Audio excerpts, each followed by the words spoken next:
improvement and maintenance of every technopolis established. The bill establishes the Technopolis Development Authority, whose primary function is to develop and manage a technopolis.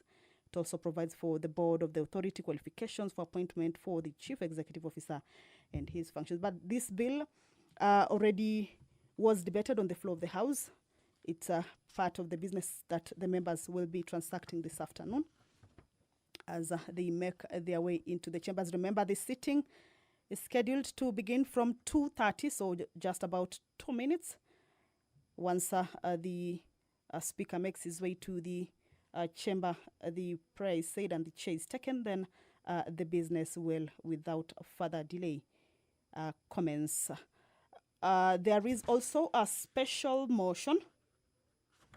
This motion is with regards to consideration of a nominee for appointment as the Director General of the Competition Authority.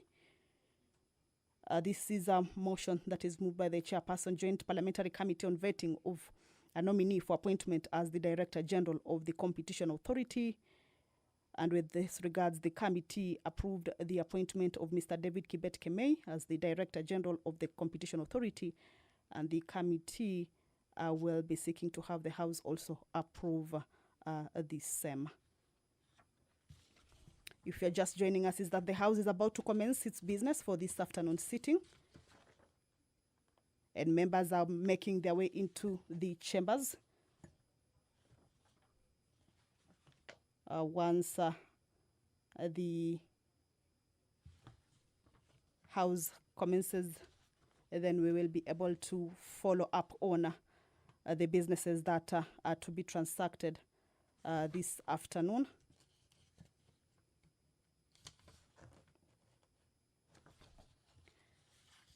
The members of the National Assembly will also be proceeding to a committee of the whole House. There are 2 bills that were forwarded to the Senate, and there are amendments that the Senate made to these bills. That is the Food and Feed Safety Control Coordination Bill. It's a bill that is originating from the National Assembly, Bill number 21 of 2023. And it's a bill that is set to be considered at the Committee of the Whole House, of course, to consider the amendments that were made by the Senate, as well as the Statutory Instruments Amendments Bill, also originating from the National Assembly, but had been moved to the Senate for consideration. Remember, when a bill goes to the Senate, indicates that the bill concerns counties, and that the mandate of the Senate plays that role to look into the bill and propose any further amendments to the bill before it's brought back to the National Assembly for further consideration. Members of the National Assembly making their way into the chambers in their numbers. In a short while, we will be seeing the Speaker making his way also, or her way also, to the chamber for the business of this particular day or this afternoon to begin. The Ethics and Anti-Corruption Commission Amendment Bill, a bill moved jointly by the leader of the majority party and the leader of the minority party, a bill originating from the National Assembly, Bill number 11 of 2024. A bill that is at its second reading stage is also part of the business that members will be considering. This means that the debate will be starting. That is the Speaker of the National Assembly, Honorable Dr. Moses Wetangula, making his way into the chambers. That is the mess that is right ahead of him. He will be presiding over this afternoon sitting.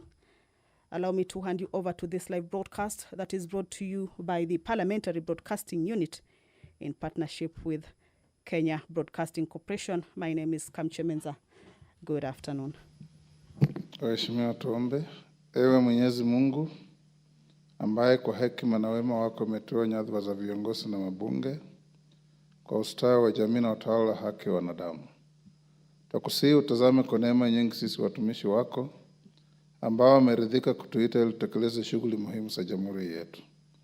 Tukuomba uteremshie baraka zako sisi tuliokutanika hapa na utujalie tuyatende na kufikiria mambo yote yatakayofikishwa mbele yetu kwa njia ya haki na uaminifu, ili utukufu na sifa zako siendelezwe, na ili kustawisha amani, ufanisi na heri ya nchi yetu na wale ambao haja zao umezikabidhi mikononi mwetu.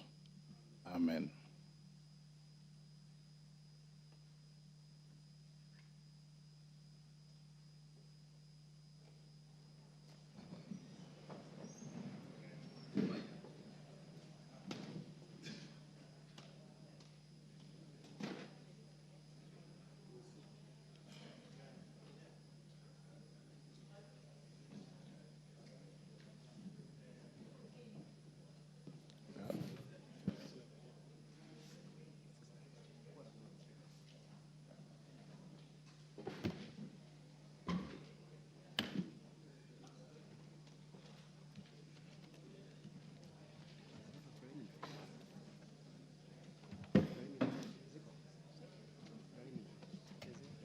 Clerk, we have quorum. We'll call out.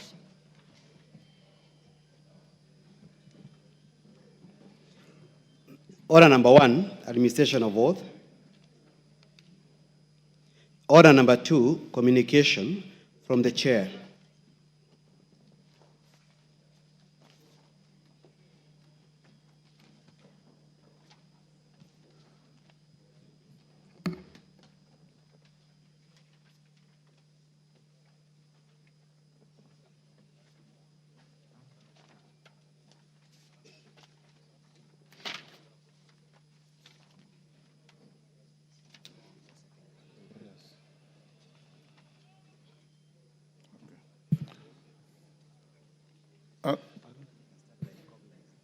Honorable members, those on their feet, take your seats.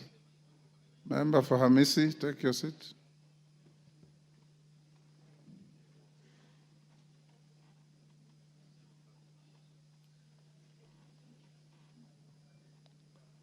Take the nearest seats, honorable members.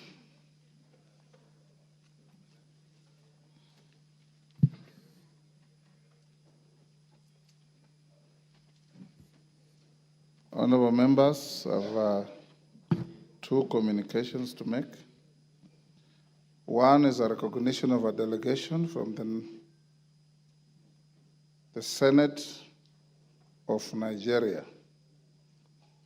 Honorable members, I wish to introduce to you a delegation from the Senate of Nigeria who are seated in the Speaker's row.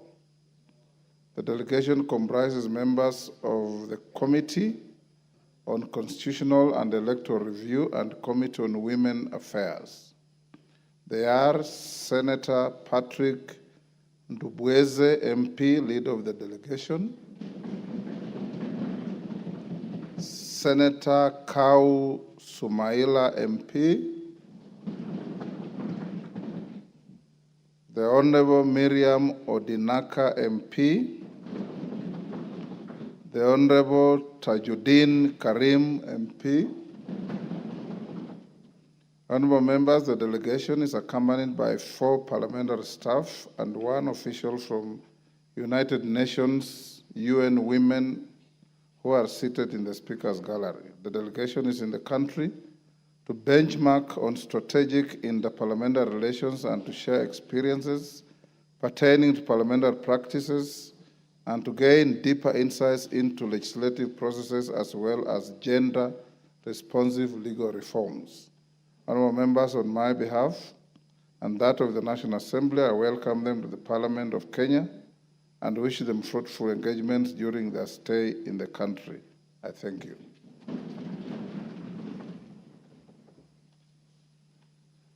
Members at the bar, take the nearest seats.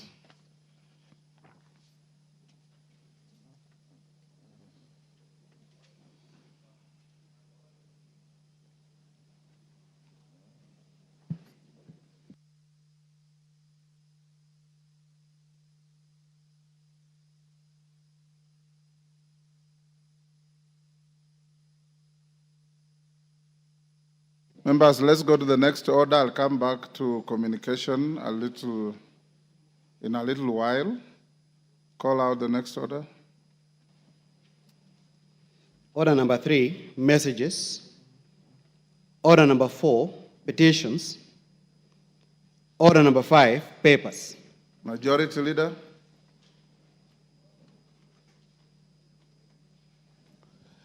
Honorable Speaker, thank you very much. Honorable Speaker, I beg to lay the following papers on the table of the House today, Tuesday, October 01, 2024. 1. Annual report on financial statements of the Kenya Tourism Board for the financial year 2022-2021 from the Ministry of Tourism and Wildlife. 2.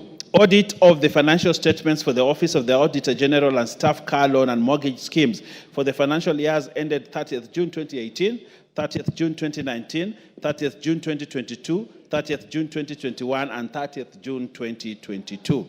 3. Performance audit report on management of cash and domestic debt by the National Treasury for September 2024 from the Office of the Auditor General. 4.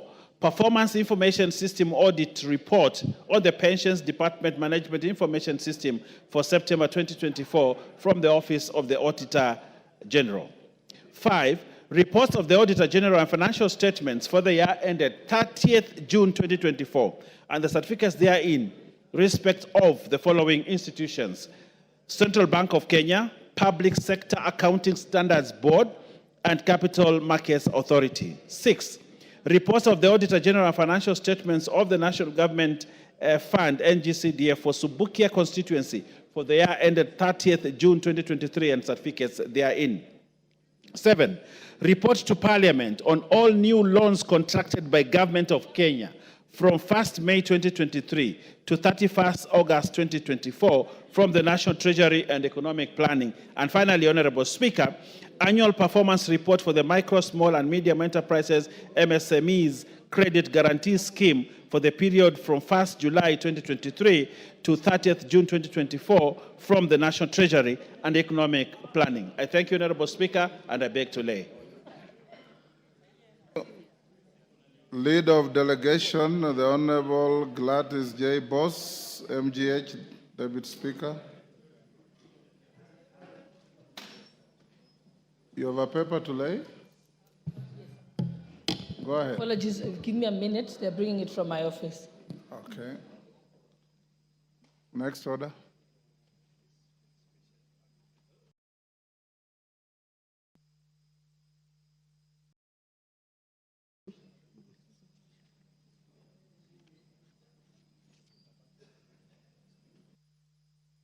Six. Oh, okay. Yes. Okay. Yes.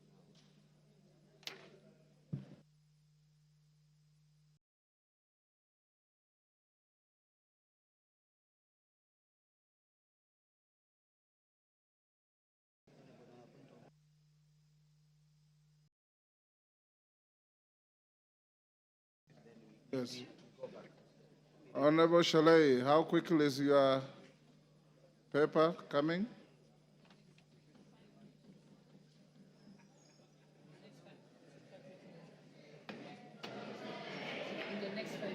Okay. Okay, go back to members on their feet. Take your seats.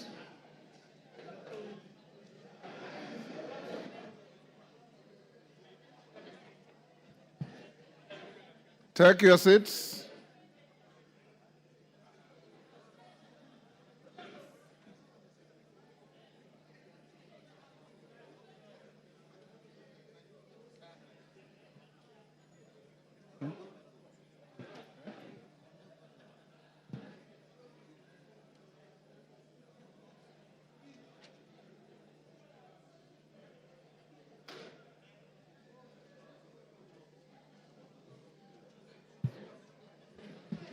Order, honorable members. Done. Honorable members, I have a second communication to make. Honorable members, I have a communication on a notice of motion for proposed removal from office by impeachment of His Excellency GACHAGUA, EGH, as the Deputy President of the Republic of Kenya. Honorable members, pursuant to Article 151B of the Constitution and Standing Orders 64 and 65, I wish to notify the House that I'm in receipt of a notice of a special motion dated Thursday, 26 September 2024, and received on Friday, 27 September 2024, from the member for Kibwezi West, the Honorable Ekomas Mwengi Mutuse MP. The Honorable member seeks a resolution of the House for the removal from office by impeachment of His Excellency Rigathi Gachagua, AGH, as the Deputy President of the Republic of Kenya. Honorable members at the bar, take the nearest seats. The nearest, Clive.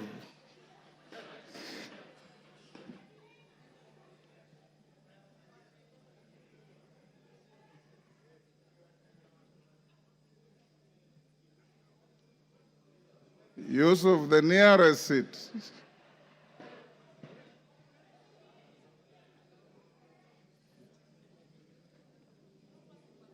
Okay. Honorable members, Article 150B, 1B of the Constitution provides as follows, and I quote, "The Deputy President may be removed from office on impeachment, 1, on the ground of a gross violation of a provision of this Constitution or any other law, 2, where there are serious reasons to believe that the Deputy President has committed a crime under national or international law, or 3, for gross misconduct."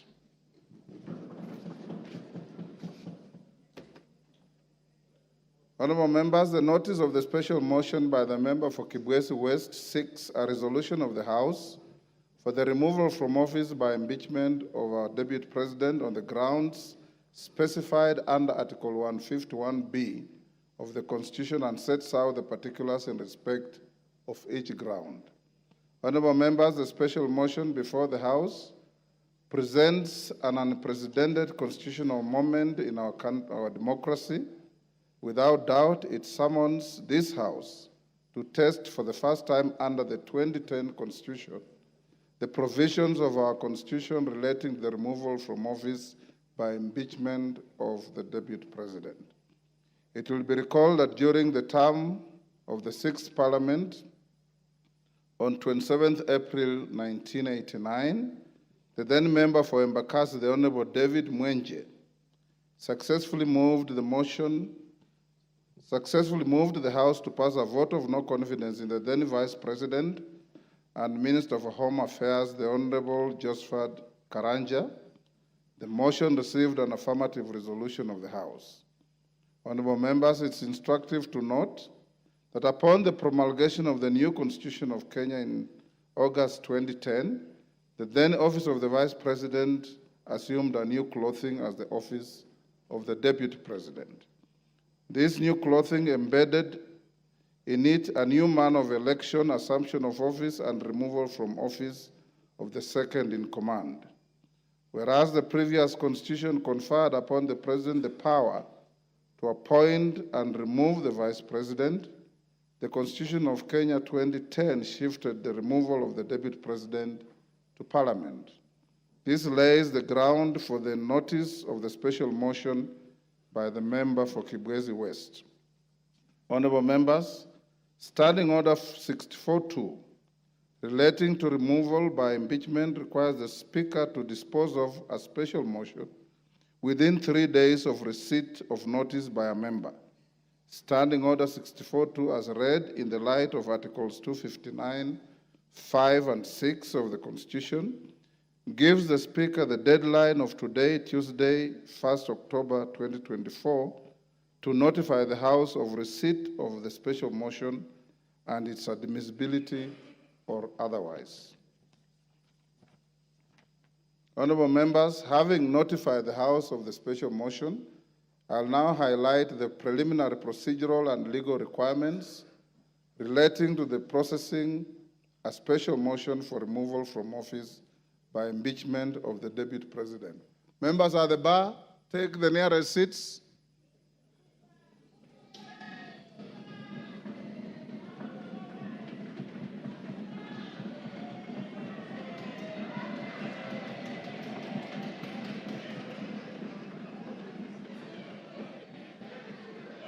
Take the nearest seats. Honorable, take your nearest seats. Order. Order. Order. Wamumbi, take the nearest seat.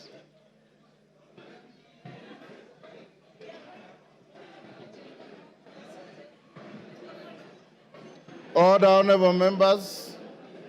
Order. Order. Honorable members, Article 152 of the Constitution, order. Article 152 of the Constitution provides that the provisions of Article 145 of the Constitution shall apply with the necessary modifications the removal from office by impeachment of the Deputy President. In particular, Article 145(1) of the Constitution provides that a member of the National Assembly supported by at least 1/3 of all the members may move a motion for impeachment of the President on the grounds of gross violation of a provision of the Constitution or any law where there are serious reasons for believing that the President has committed a crime under national or international law or for gross misconduct. Procedurally, Standing Order 64(1) provides that before giving notice of a motion under Article 150 of the Constitution, a member shall deliver to the clerk a copy of the proposed motion in writing, stating the grounds and particulars in terms of Article 145(1) of the Constitution upon which the proposed motion is made, signed by the member and signed in support by at least 1/3 of all the members of the House. Further, honorable members, Standing Order 64(1)A lays out the criteria for admissibility of grounds for removal from state office. For clarity, Standing Order 64(1)A states, and I quote, "The grounds specified in a motion under this standing order shall be admissible if A, framed clearly to particularize and disclose a gross violation of the Constitution or other written law, where gross violation of the Constitution or other written law is indicated as a ground for the intended removal. B, stating with precision the provisions of the Constitution or other written law that are alleged to have been grossly violated, where gross violation of the Constitution or other written law is indicated as a ground for the intended removal, and C, accompanied by necessary evidence, including annexures or sworn testimonies in respect of the allegations. The foregoing procedural and legal requirements for the processing special motions are buttressed by precedents and jurisprudence in various speakers' rulings and court decisions. Honorable members, today, I refrain from restating the jurisprudence and focus on determining the admissibility of the notice of the proposed special motion filed by the member for GACHAGUA'S West. In determining the admissibility of the special motion, I'm required to examine its form, threshold, framing of the grounds, and attachment of the necessary evidence. Standing Order 64(1) provides for the criteria for determining whether the proposed motion meets the requirements of the Constitution and the standing orders as to form and the threshold. On form, it should, A, be in writing, B, state the grounds and particulars in terms of Articles 151B of the Constitution upon which the proposed motion is made, and C, be signed by the member, and D, be signed in support by at least 1/3 of all the members of the Assembly. Having examined the notice of the special motion by the member for GACHAGUA'S West, I find that the special motion meets the requirements relating to form and threshold set out in the Articles 145(1) and 151B of the Constitution and Standing Order 64(1). I have also satisfied myself that the number of members who have appended their signatures in support of the special motion exceed the minimum threshold of 117 members in this House. Honorable members, with regard to admissibility of the grounds set out in the special motion, I am guided by Standing Order 64(1)A, which provides that the grounds specified in a special motion shall be admissible if A, framed clearly to particularize and disclose a gross violation of the Constitution or other written law, where gross violation of the Constitution or other written law is indicated as a ground for the intended removal. B, stating with precision the provisions of the Constitution or other written law that are alleged to have been grossly violated, where gross violation of the Constitution or other written law is indicated as a ground for the intended removal. And C, accompanied by necessary evidence, including annexures or sworn testimonies in respect of the allegations. Honorable members, having examined the proposed special motion, I note that in keeping with the requirements of Article 151B of the Constitution and Standing Order 64(1)A, the member has stated 11 grounds for removal from office by impeachment of His Excellency the Deputy President. In addition, I do note that the special motion as submitted to my office also contains the particulars upon which the member seeks to move the House to consider the special motion. Honorable members, with respect to evidence, the member has attached documents including annexures and a sworn affidavit to substantiate the grounds stated in the special motion. Consequently, honorable members, I find that the proposed special motion by the Honorable Ekomas Mwengi Mutuse MP meets the requirements of Articles 145(1) and 151B of the Constitution and Standing Order 64 and 65 with regard to form, threshold, and grounds necessary for a member to move a special motion for the proposed removal from office by impeachment of the Deputy President. Honorable members, having determined that the special motion is admissible, let me now focus on the next steps of giving notice of the special motion to the House. Standing Order 47(4)A provides that with respect to a motion for removal of a person from office, a member shall give notice of motion in the House within 3 sitting days following approval by the Speaker. In the circumstances, therefore, the member for Kibwezi West ought to give notice of his special motion either today or tomorrow. Given the nature of the timelines applicable to this special motion, I will, at order number 6, that is notices of motion, accord an opportunity to the member for Kibwezi West to give the notice of the special motion. Thereafter, I'll give further guidance to the House on the next steps to take. The House is accordingly guided. I thank you.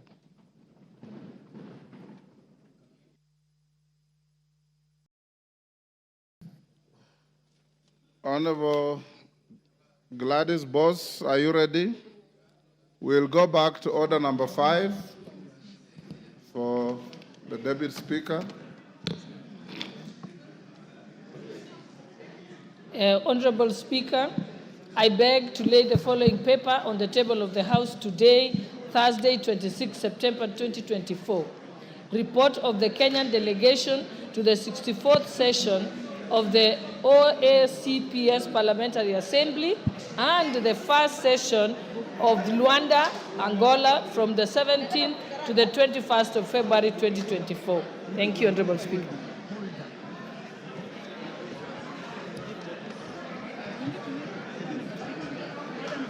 Honorable Speaker. Order.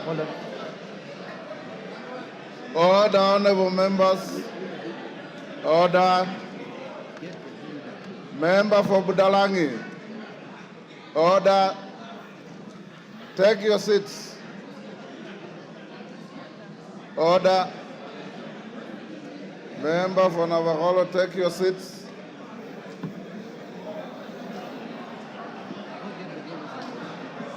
Order, honorable members, order. Order number 6, Honorable Sholay. Order number 6, notices of motion. Honorable Speaker, I beg to give notice of the following motion.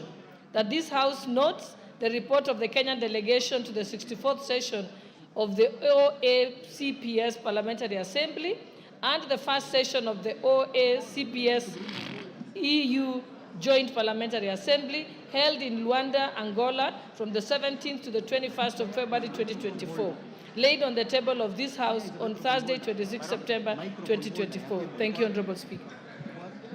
The Honorable Mutuse.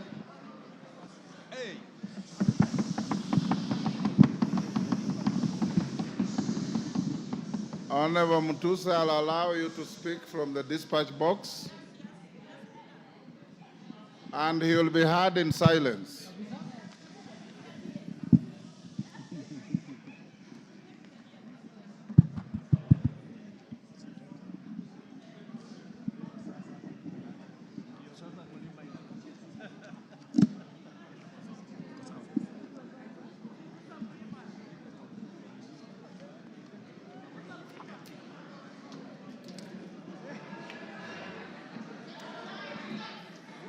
Thank you. Thank you, Mr. Speaker, for the opportunity to move this motion from this table. Mr. Speaker, this is an historical moment, and therefore, with your permission and honorable members, Mr. Speaker, allow me to proceed to give notice of the following motion. Mr. Speaker, sir, honorable members, I beg to give notice of the following special motion as follows. Mr. Speaker, pursuant to the provisions of Article 150, Sub-Article 1B and Sub-Article 2 of the same, read together with Article 145 of the Constitution of Kenya that we passed in 2010, and as read together with our standing orders number 64 and 65 of the standing orders of the National Assembly, the Assembly of the Republic of Kenya, this Honorable House resolves to remove from office, by way of impeachment, His Excellency Rigathi Gachagua, EGH, the current Deputy President of the Republic of Kenya. Mr. Speaker, sir, and honorable members, this special motion was lodged with the Clerk of the National Assembly on the 27th September 2024 and contains 11 grounds for impeachment. Mr. Speaker, in compliance with the law, as stated earlier, the grounds are concise, precise, are particularized in the motion, and this is a motion, and are supported by cogent, convincing, persuasive, evidentiary material in the nature of documents, affidavits, and electronic evidence. Mr. Speaker, I will also be presenting live witnesses, viva voce evidence, who will testify to corroborate the evidence that we have adduced in support of the grounds of impeachment. Mr. Speaker, honorable members, in the interest of the time allocated, I am not able to go clause by clause, sentence by sentence, paragraph by paragraph, because as you notice, the grounds themselves constitute about 42 pages, and with the rest of the material, we have about nearly 100 pages. And therefore, Mr. Speaker, with your guidance, allow me to summarize the 11 grounds as follows. Generally, Mr. Speaker, as members will realize, the particulars of these grounds are that His Excellency Rigathi Gachagua has engaged himself in acts of omission and commission that constitute offenses under our Constitution, offenses under international law, and offenses under our own statutes. On ground one, Mr. Speaker, we will be demonstrating before this House that His Excellency Rigathi Gachagua has grossly violated Articles 10(2)(1)(a), 10(2)(b) and C, Articles 27(4), Article 73(1)(a) and 2(b), Article 75(1)(c), and Article 129, Sub-Article 2 of the Constitution of Kenya, as well as Articles 147(1), as read with Article 131(2)(c) and D of the Constitution of Kenya. And when the time comes, Mr. Speaker, I will be laying detail, article by article, to show the violations.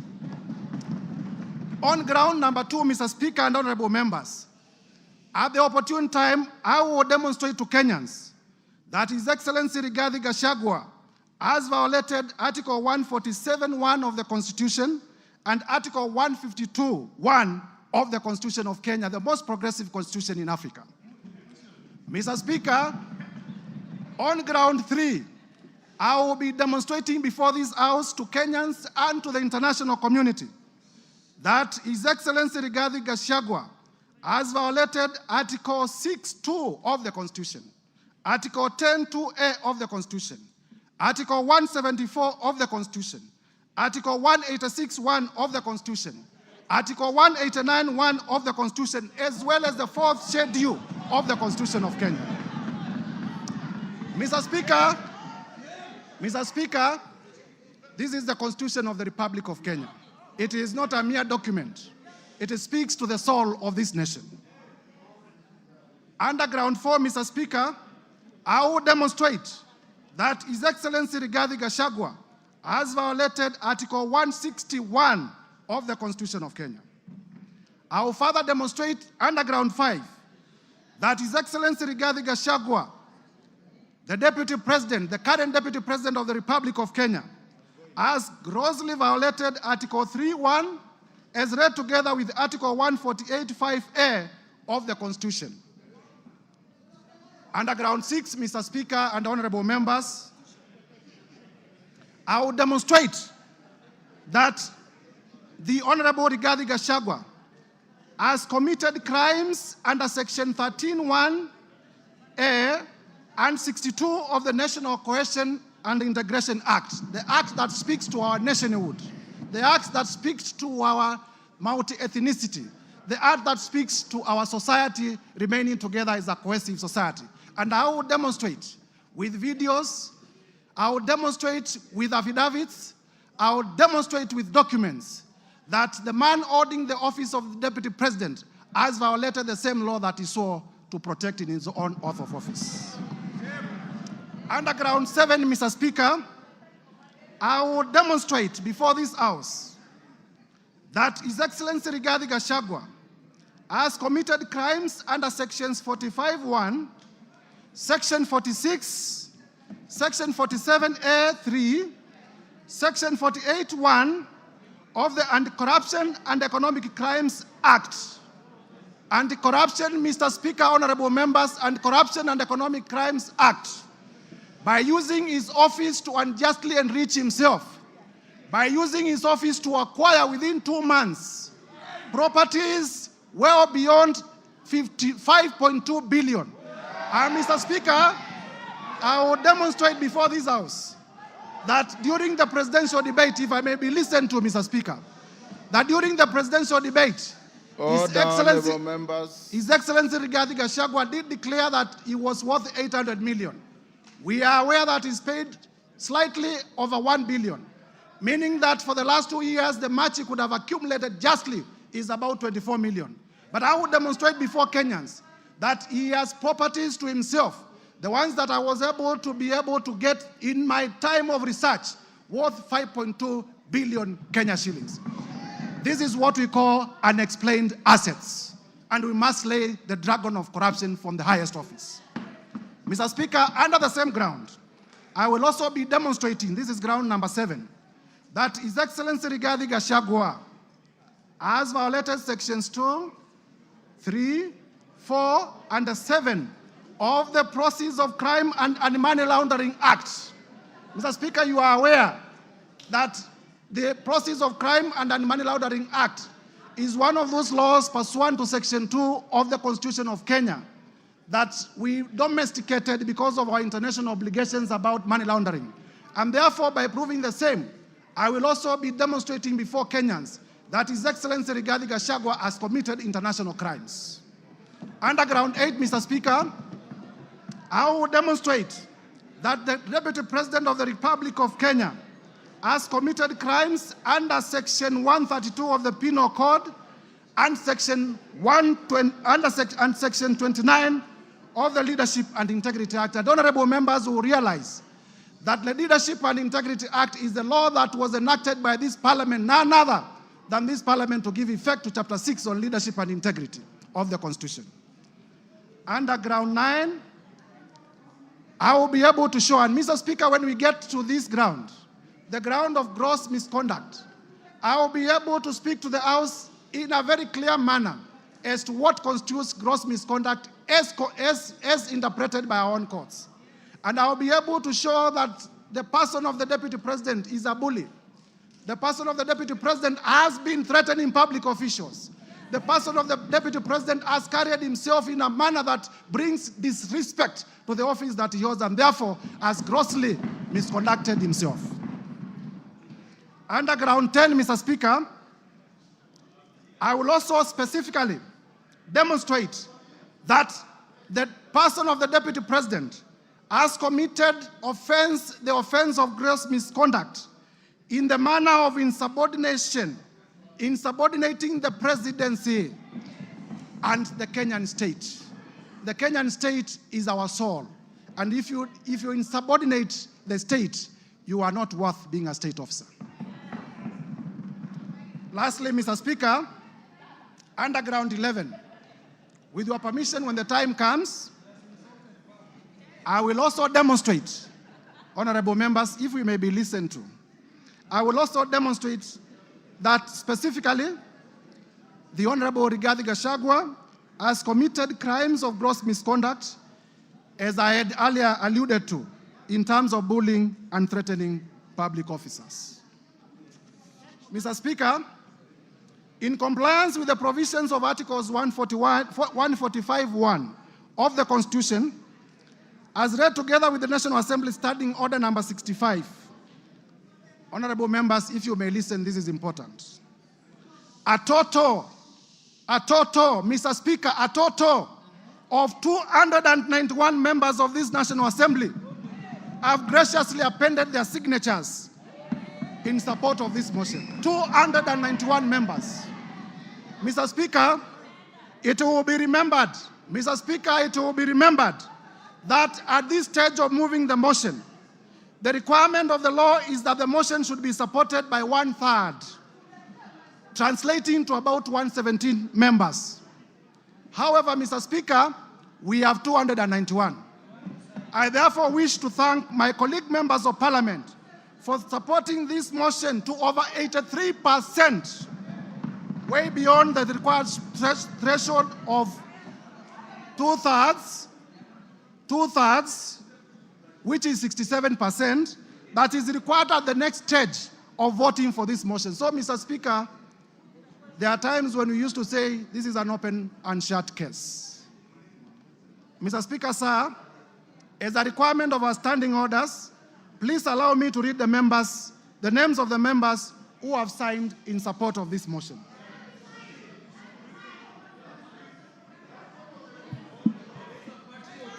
Order. Mr. Speaker, Go ahead. Mr. Speaker, for purposes of completeness of the record, the standing orders require that the mover of the motion does read all the names of the members who are in support of the motion for openness. And I therefore read the name of the patriots, borrowing from Senior Peter Kaluma. Mr. Speaker, I began with myself. The Honorable Ekomas Mwengi Mutuse, yours truly. The Honorable Owen Baya. The Honorable Japheth Nyakundi. Matthias Robi. Kimani Ishungwa. Member for Kikuyu and Majority Leader. Abdul Rahim Daoud. Patrick Munene Ndwiga. Eric Wamombi, the member for Madera. George Kariuki. Kili Daniel Karido. Dorothy Mudhoni Ikiara. Mwangi Kiunjuri. Boro Ambore. Elizabeth Kairemia. Edwin Mugo Gishoke. Rindikiri Mugambi. Jane Kagiri. Anne Murada. John Paul Murigi, Gikaria David, John Kirago, Mary Mainge, Alice Nganga, Wambugo Wainaina, Mashua Waidaka, Kuria Kimani, George Kitonga Murugara, Simon Nganga Kingara, John Kiaria Wainaina, Shadrach Mwiti, Honorable Joseph Wainaina, nominated. Betty Maina, Geoffrey Kiringa Waroko, Roko. Gigi Kagombe, Julius Taitumu, Duncan Maina Madenge, Kwenya Dhoko, John Juguna Wanjiko, John Kanyuithia Mutunga, Honorable Junet Mohamed, the leader of minority, Honorable Mohamed Abdikadir, Honorable Yakub Ado, Honorable Richard Ken Chonga, Honorable Ali Wario, Honorable Ruwaida Obo, Honorable Hamisi Chome Abdi, Abdikadir Mohamed, Zamzam Mohamed, Rashid Benzimba, Said Buya, Peter Shake, Peter Masara, Mishi Juma Mboko, Joyce Osogo Bensuda, Fatuma Masito, Mohamed Machele, Aduma Owor, Jerusha Momanyi, Honorable Dr. Professor Gogo Lilian, Millie Odhiambo, the one and only, Honorable Irene Mayaka, my sister, Honorable Dick Maungu, Honorable Joshua Oron, Honorable Walter Owino, Honorable Patrick Osero, Honorable Molfason Barongo, Mark Ogola Nyamita, Tom Ondege, Gisairo Ombane, Oku Kaunya, Rosa Mbuyu, Charles Were, Fatuma Mohamed, Paul Abuor, Badu Twalib, Dr. Charles Ochieng, Caleb Amisi Luyai, Elisha Odhiambo, Farah Maalim, Elijah Memusi Kanchori, Kakuta Maimai Hamisi, Aden Daud Mohamed, Honorable Honorable Wanjala, Honorable Peter Orero, Honorable Martin Peters Owino, Honorable George Peter Kaluma, Honorable TJ Kajuang, Chiforomondo Mwangale, Honorable Donya Doris, Stephen Mogaka, Felix Odiwar, Geoffrey Odanga, Honorable Tim Wanyonyi, Honorable Christine Ombaka, Honorable Hussein Weitan, Honorable George Aladwa, Joseph Oyula, John Bwire, Omar Mwinyi, Catherine Omanyo, Danson Mwashako of Wiper Party, Innocent Mugabe, Charles Nguna Mwingi West of Wiper Party, Honorable Elsie Muhanda, Honorable J.L. Sunguli of Kilgoris, Honorable Udgun Siad, Honorable Dr. John Ariko, Honorable Tindi Mwale, Otiende Amolo Senior Counsel. Mr. Speaker, the House takes notice that Honorable Otiende Amolo is one of the makers of the Constitution that we are implementing. Honorable Christopher Aseka, Honorable Paul Ekwon Nabuin, Honorable Nicholas Gikor of Turkana East, Honorable Yusuf Mohammed, Honorable Abdikadir Hussein Mohammed, James Koyo, Sarah Paulata Korere, Honorable Umker Arun Mohammed, Honorable John Nyikal. James. Yes, my sincere apologies. For the correctness of the record, this is Honorable Dr.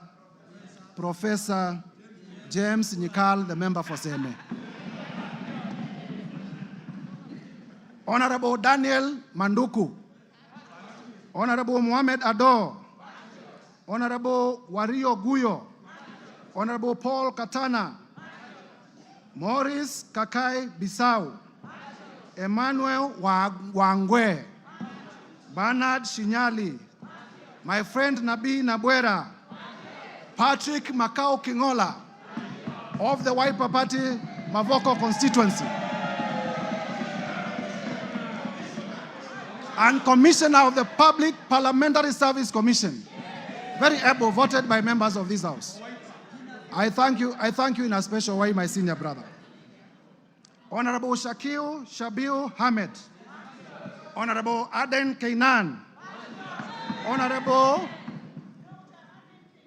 Honorable Dr. Aden Kainan. Honorable Fatuma Jeho. Honorable Amina Munyazi Laura.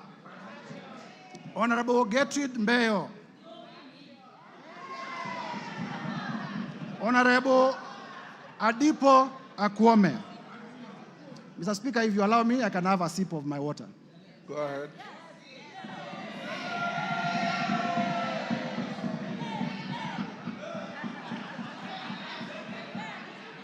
Number 134. Number 134, Abdi Omar Shurie, the chairman of the Committee of this House on Public Debt. Honorable Tom Oluoch, the member for Dagoretti Beatrice Elachi. Honorable Samuel Arama. Honorable Guyo Jaldesa, Professor. Honorable Anton Kibagedi, my brother. Honorable Samuel Atandi, my brother. Honorable Ruth Busia. Honorable Ruth Odinga Busia, the women rep for Kisumu County. Honorable Eve Obara. Honorable Johnson Manya Naika of Mumias East. Kipyegon Joanna. Omboko Milemba. Marwa Maisori. Moses Kirima. Lydia Aiga Mizigi. Adan Aji Yusuf. Mumina Bonaya. Charles Gimose. Mohamed Tubi. Zahir Janda. Clemens Lawyer. Zuleka Hulbal Arun. Lekumontare Jackson, member for Samburu East. Anton Kenga Mpe, ukimwona Mpe.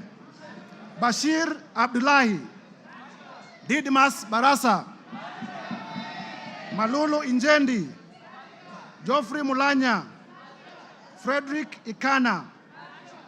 Mr. Speaker, for completeness of the record, there are names that I have cancelled and I have signed against the cancellation.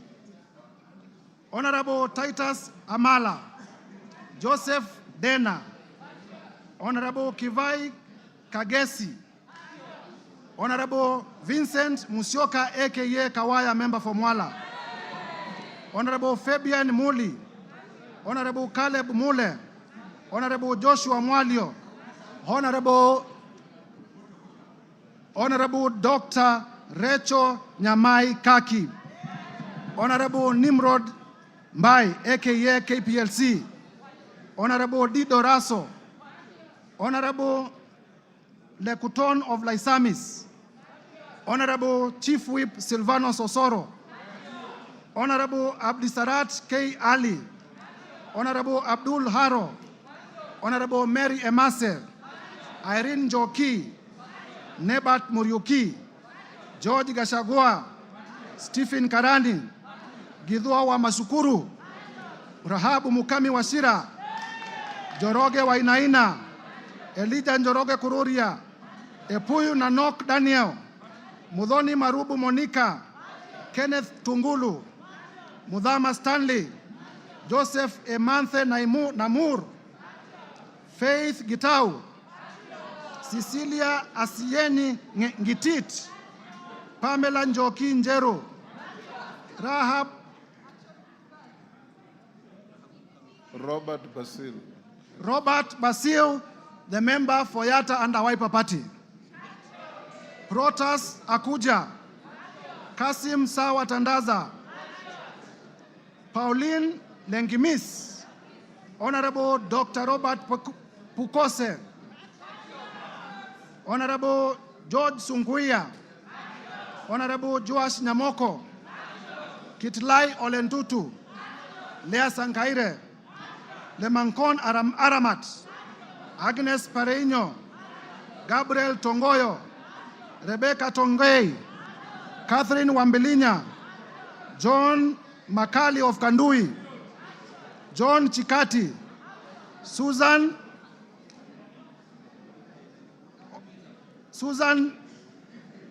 of Tharaka Nithi, the women rep for Tharaka Nithi County, Mburu Kahangara, Geoffrey Wandeto, Ronald Karauri, Jackson Koech,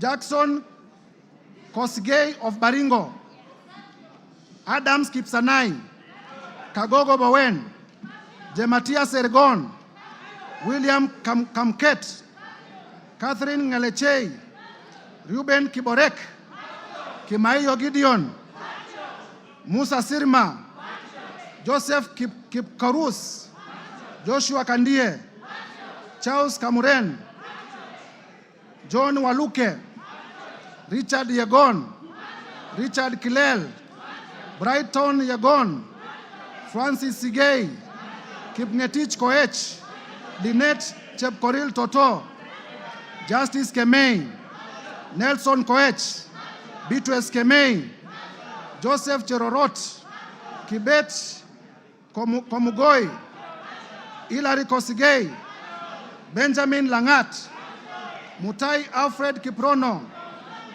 Liza Chelule, Joseph Tonui, Paul Chebor, Fred Kapondi, Lilian Sioi, Naomi Jilowako, Faisal Abdi Bader, Alpha Miruka of Bamajoke Charge, Deko Baro, Innocent Obiri, Ogola Gideon, Honorable Sabina Chege, the party leader of the Jubilee Party, Peter Lochakamping of Sigor, Samuel Chemulel, Rael Kasiwai, David Kosing, Titus Lote, Joseph Samal Womwa, Honorable, the handwriting is sometimes difficult, right? The member for Samburu North. Eli. The Honorable Letipila Eli. Lelitila Lady of Samburu North. The Honorable Kareke Mbiuki. The Honorable Martin Pepela. Wanami Wamboka. David Ochieng. Ferdinand Kevin Wanyonyi. Gladys Boss Chepkosgei Sholei, the women rep for Sinigishu, and my former teacher. Paul Kipchil Biego, Marianne Kitani, Samuel Kiprono Chepkonga, Janet Sitienei, Muge Chepkosgei Cynthia, Joses Kosgei Lelmengit, David Kiplagat, Julius Kipibiwot, Julius K. Ruto, Bernard Kitur, Phyllis Barto, Professor, Oscar K. Sudi, Engineer. Engineer Oscar Sudi. Dan Wanyama, Honorable Dr. Adagala Beatrice, Amina Dika, Abdi Ali Abdi, Hussein Abdi Bare, Gonzi Rai, Ibrahim Abdi Sanei, Honorable Ker Kasim, Honorable Salah Farah, Karoli Omondi, Robert Gishimu, Michael Mushira, Jared Okello. Jared Okello is my last name, making a total of 291 members. Mr. Speaker. Yes, wind up. Honorable members, as we wind up, as I alluded earlier, I presented to the Clerk of the National Assembly, and this afternoon, I'm laying on the table of the House the following documents. Number one, the special motion dated 26th of September 2024 and received by the clerk on the 27th of September 2024, and I have it in my hands and I'll be laying it shortly. Number two, with this special motion, Mr. Speaker, I am also laying before the table of the House the list of 291 members of the National Assembly who signed in support of the motion. Mr. Speaker, number three, I will also be laying the bundle of evidence in support of the grounds in the motion. And number four, I will be laying the list of witnesses, all contained in this bundle. Mr. Speaker, Kenyans will be shocked. Indeed, Kenyans will be very shocked when we finally unravel and demonstrate the grounds and the supporting evidence. I therefore, through you, Mr. Speaker, humbly request the House Business Committee to allocate me ample time at the time of moving the motion so that Kenyans can appreciate in detail the injustices that have been committed against them by the person of the Deputy President. I thank you, Mr. Speaker, and I beg to give notice of the special motion and to lay the said documents on the table of the House. And if you allow, Mr. Speaker, as I conclude, please allow me to highlight the following. Order. Mr. Speaker, I am a Christian, and I often read the Bible. And the Holy Bible, in the book of Proverbs 29 verse 16 says as follows: when the wicked are in authority, sin flourishes. But the godly, and mark the godly in small g, will live to see their downfall. That is the Holy Book as contained in the book of Proverbs 29:16. Further, Mr. Speaker, in the book of Mark, chapter 9, verses 42 to 47, it says as follows, and I quote: If anyone causes one of these little things, honorable members, Kenyans, please listen carefully. If anyone causes any one of these little things, those who believe in me, to stumble, it would be better for them if a large millstone were hung around their neck and they were thrown into the sea. 43, if your hand causes you to stumble, cut it off. It is better for you to end a life maimed than with two hands to go into hell, where the fire never goes out. 45, and if your foot causes you to stumble, cut it off. It is better for you to end a life crippled than to have 2 feet and to be thrown into hell. And if your eye causes you to stumble, pluck it out. It is better for you to enter the kingdom of God with one eye than to have 2 eyes and be thrown into hell. Mr. Speaker, if Kenyans cannot get services because of Deputy President GACHAGUA, we'll be pleading, pluck him out from government. Mr. Speaker, honorable members, it is my belief that these 2 quoted verses are also true to the Quran and to other holy books. Turning now to our own jurisprudence. Honorable members, because many of us are political practitioners, even those who are not lawyers, would remember that in nullifying... Order, Mtuse, you are giving an motion, you are not debating the motion. Yes, I'm finishing. Yes. I'm finishing. In nullifying the 2017 presidential elections, His Lordship, the Chief Justice Emeritus, the Honorable David Maraga, pronounced himself in the following words: "The greatness of any nation lies in its fidelity to the Constitution and adherence to the rule of law, and above all, respect to God." And Mr. Speaker, it is this persuasion, Mr. Speaker, that has made me to bring this motion of impeachment against the person of the Deputy President, His Excellency Rigathi Gachagua. For the record, and Kenyans, listen, I have no grudge, I have no malice, I have no ill will, I have no personal vendetta against His Excellency Rigathi Gachagua.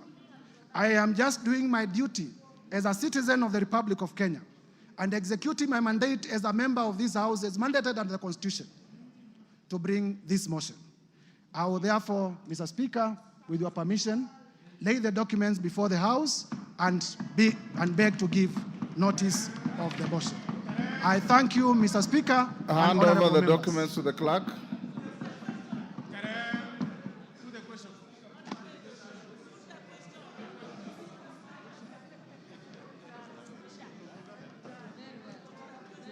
Yes, Ruku, what is it? Order, members. Ruku, what is it? Honorable Speaker. In relation to the motion? Yes. What is it? Honorable Speaker, I rise to seek your clarification on the special motion for the removal of the Deputy President. Honorable Speaker, as you are aware, 4 seats in the House are vacant following the resignation of the Honorable Obiyo Wadai and Honorable John Badi upon being appointed as Cabinet Secretaries. Further, as you are aware, the seat of Magarini constituency was declared vacant following a successful election petition. The Banisa constituency seat was also declared vacant following the unfortunate demise of our colleague. In this regard, we are now 345 members in this House and not 349 members. Honorable Speaker, in this right, what the threshold shall you use to determine whether the special motion, what is the threshold, Mr. Speaker, shall you use to determine whether the special motion meets the constitutional threshold? Differently put, Mr. Speaker, to pass this motion, shall we require 2/3 of 345 members or 349 members? In my view, vacant seats should not be counted. Order. You can't ask a question and answer it. You cannot ask the question and answer it. Honorable Speaker, let me prosecute. I'm trying to prosecute my point of order. In my view, vacant seat should not be counted in determining the voting threshold.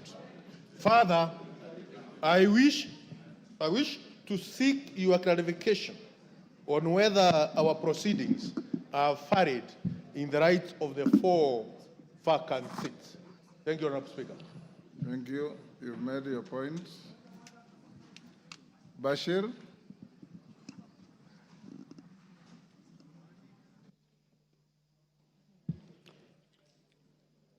Honorable Speaker, Article 145 and 150 of the Constitution provides for removal of the Deputy President.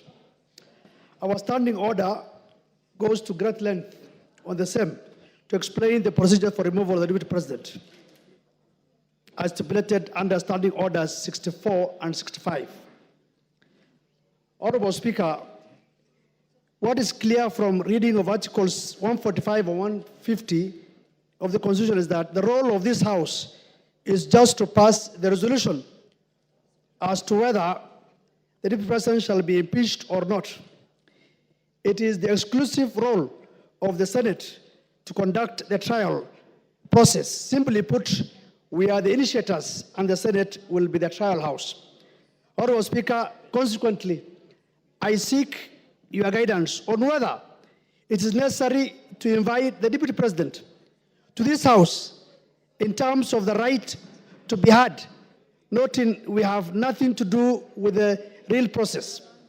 In my view, the Deputy President shall be required to appear before the Senate, but nevertheless, I seek your indulgence on this matter. Thank you, Honorable Speaker.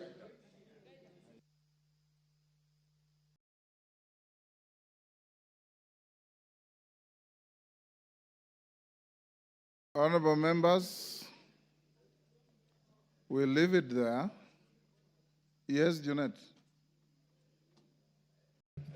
Mr. Speaker, I don't intend to anticipate debate. I will not allow you to. Yeah, because this is just a notice of motion. But Mr. Speaker, there are matters that surround the notice of the motion that needs your guidance and action, Mr. Speaker, because, Mr. Speaker, this is a very momentous issue. Because, as you are aware, when this country gave itself the new constitution, Mr. Speaker, Kenyans were very happy. And this is one of the moments in this House, Mr. Speaker, when we are going to exercise Article 150, which has not happened before. So, Mr. Speaker, this is a very, very important matter for this nation, Mr. Speaker, that is being exercised through this House. But having said, Mr. Speaker, as you're aware, there are members from our side and members from the other side who have signed to this petition, to this motion, Mr. Speaker. And Mr. Speaker, I wanted to get your assurance as the boss of this House, as the leader of this House, as the Speaker of this House, Mr. Speaker, that the 291 members of Parliament who have signed to this motion, Mr. Speaker, their safety and security will be guaranteed, Mr. Speaker. Because the motion does not end at the tabling, at the notice of motion today. It will go through a process. It will be formally again moved. Members will debate, and members will vote on it. Mr. Speaker, we want those 291 members of Parliament to turn up here the day of voting, Mr. Speaker, without missing any one of them, Mr. Speaker. Mr. Speaker, we have just passed the new Inspector General of Police the other day here, Mr. Kanja. Not really. He must take responsibility as the Inspector General of Police, Mr. Speaker, to guarantee the safety, as the Inspector General of the country, Mr. Speaker, to guarantee the safety and the security of the 291 members. Mr. Speaker, you know this thing. What we are doing is not a small thing, Mr. Speaker. When Trump was being removed, was being impeached in the United States, Mr. Speaker, you know what he attempted to do. And what can happen here, you know, Mr. Speaker. And let us not fight, let us not begrudge anyone, because what the House is doing is constitutional, because the House is just exercising its mandate. It's not doing anything outside the Constitution. There is nothing unconstitutional that's happening in this House, Mr. Speaker. You can impeach a cabinet secretary, you can impeach a deputy president, you can impeach the president if you wish so.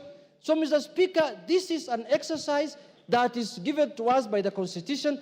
So, Mr. Speaker, you've made your point. I have made my point, but I conclude by saying this, Mr. Speaker, that, Mr. Speaker, when we were elected, Mr. Speaker, as members of Parliament, we became the staff of the Parliamentary Service Commission. Each member here, Mr. Speaker, their employer, they are employees of the Parliamentary Service Commission, which you are the chairman, Mr. Speaker. So, Mr. Speaker, I have spoken on behalf of the members because when they were signing, that is what they told me. Mr. Speaker, as the minority leader, they told me, we are in support of this thing, we are really ready to move, but we want things done legally and procedurally and within the Constitution, inside Parliament and outside Parliament. Thank you, Mr. Speaker. Thank you. I don't want to open debate. Yes, Whip, what's your point of order? Honorable Speaker, I also seek your guidance and indulgence on the notice of motion that has just been tabled here today, because we all agree that post-2010 Constitution, this is unprecedented. In as much as it happened years back, this is very new, post-2010 Constitution, and we will need a bit of some guidance. Ordinarily, Honorable Speaker, any motion that is brought before this House and that is of public interest goes through the entire process, including public participation, Honorable Speaker. I need to seek your guidance and indulgence on the place for public participation as far as this notice of motion is concerned.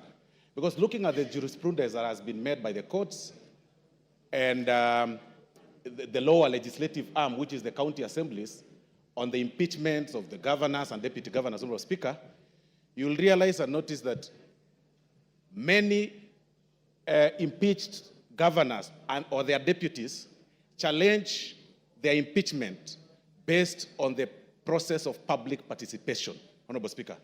This is unprecedented, and of course it's my view that to replicate the same, to what happens on the impeachment of governors and deputy governors, and they invoke the element of public participation across the country. You've made your point. Thank you, sir. Yes, Majority Leader. Before you, Majority Leader, Farah has been raising his hand. I'll give you 1 minute, Farah.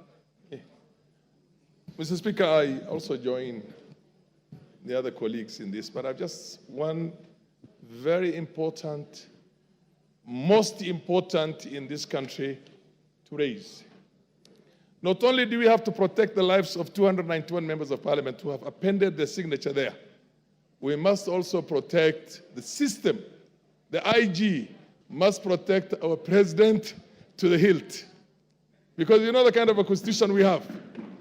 Any reckless thug can decide to change the course of history if, God forbid, anything were to happen to our president.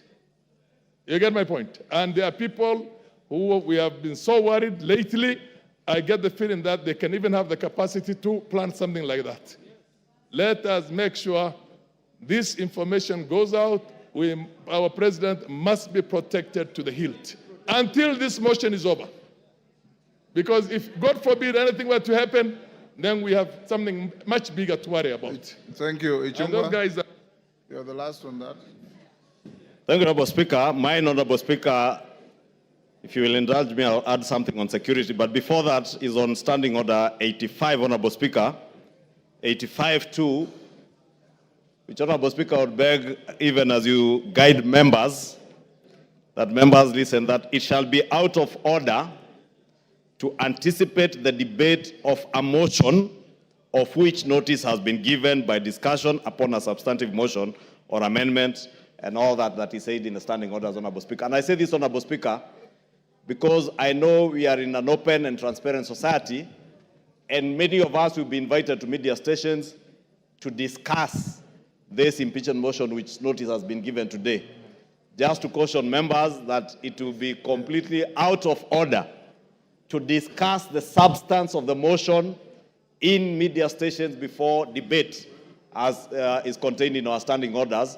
So when we're invited to media stations, maybe we be guarded in what we discuss, so that we do not go into the substance of the motion until we are done with debate. After debate, Honorable Speaker, we are all at liberty to discuss, and that includes, Honorable Speaker, both those who have appended their signatures, like myself, and the other few who have not appended their signatures, Honorable Speaker.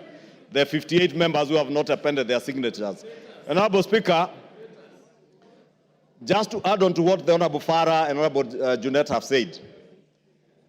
Honorable Speaker, the security of members of parliament is paramount. Honorable Speaker, I say that looking at you, because you know on the 25th of June this year, Honorable Speaker, none other than yourself, you were a target, and you know that. And not a target for harm, but a target for elimination based on the position you hold as Speaker and the ranking order should anything happen to the President or the Deputy President, Honorable Speaker. Honorable Speaker, I want to beg that you take with a little more weight the issues raised by Honorable Junet and Honorable Farah Maalim, because, Honorable Speaker, we have seen it on social media. We have been told by certain quarters that before March of 2025, they say bendera itapepea mlingoti nusu. Honorable Speaker, these are weighty issues. And I hear what the Honorable Farah Maalim is saying on the security of the President, and we have no business to advise the Inspector General and the Director of the National Intelligence Service on what to do. But for members of this House, all the 349 of them, Honorable Speaker, you must direct the Inspector General of Police, who was approved by this House less than a month ago, to ensure that when this House is sitting within the precincts of Parliament and even outside and including committees of this House sitting, Honorable Speaker, members are secured. Thank you. And even in their homes, Honorable Speaker, they are secured. Because, Honorable Speaker, I say this being privy to the information that I was privy to and you are privy to on the 25th of June, and knowing, Honorable Speaker, that as Honorable Junet has said, we are not dealing with an ordinary matter. We are not dealing with an ordinary man. We are dealing with a black man with a very black heart. Thank you, Honorable Speaker. Order, honorable members. Order. Order, members on their feet. Order, Deputy Speaker. Take your seat. Take your seats, those who are... Honorable members, those points raised, I'll address them later in the day. I want to direct members of the House Business Committee to retreat to room 9 so that we can have House Business Committee to address, among other things, the process of disposing of this motion in shortest time possible so that we don't maintain anxiety unnecessarily, and the issues that you have raised about public participation and others. So after the House Business Committee, the Speaker will come back to the House at about 5 and give you direction on what we shall do from here going forward. So I'll now direct the Deputy Speaker to come and take the seat so that members of the House Business Committee, Junet and your team, Ichungo, your team, all troop to room 9 for a meeting immediately. I've closed that chapter, Mshomba. You didn't raise your hand when I was giving people.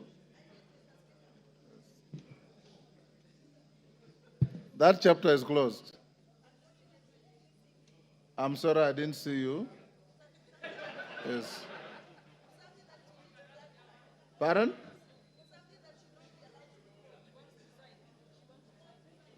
Two? Take the seat. Deputy Speaker, take the seat.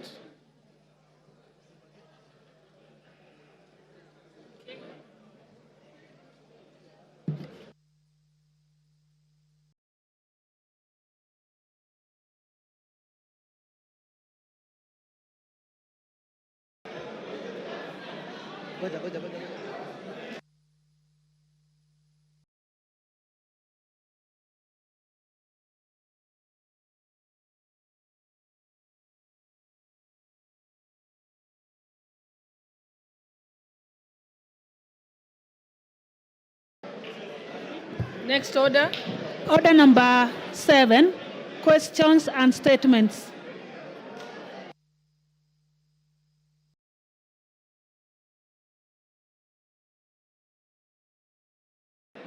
Honorable members, order.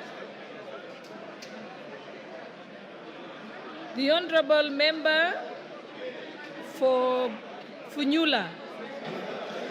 You have a statement, Honorable Member for Funyula. Thank you, Honorable Speaker.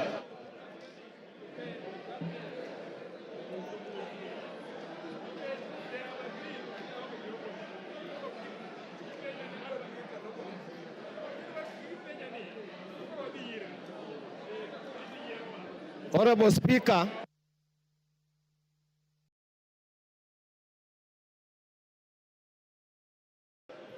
Order, honorable members.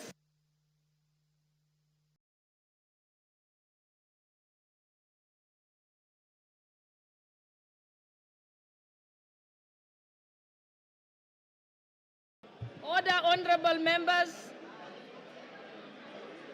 Order, honorable members.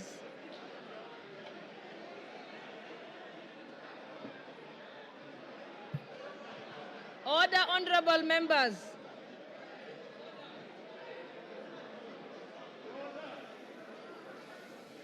Order, honorable members.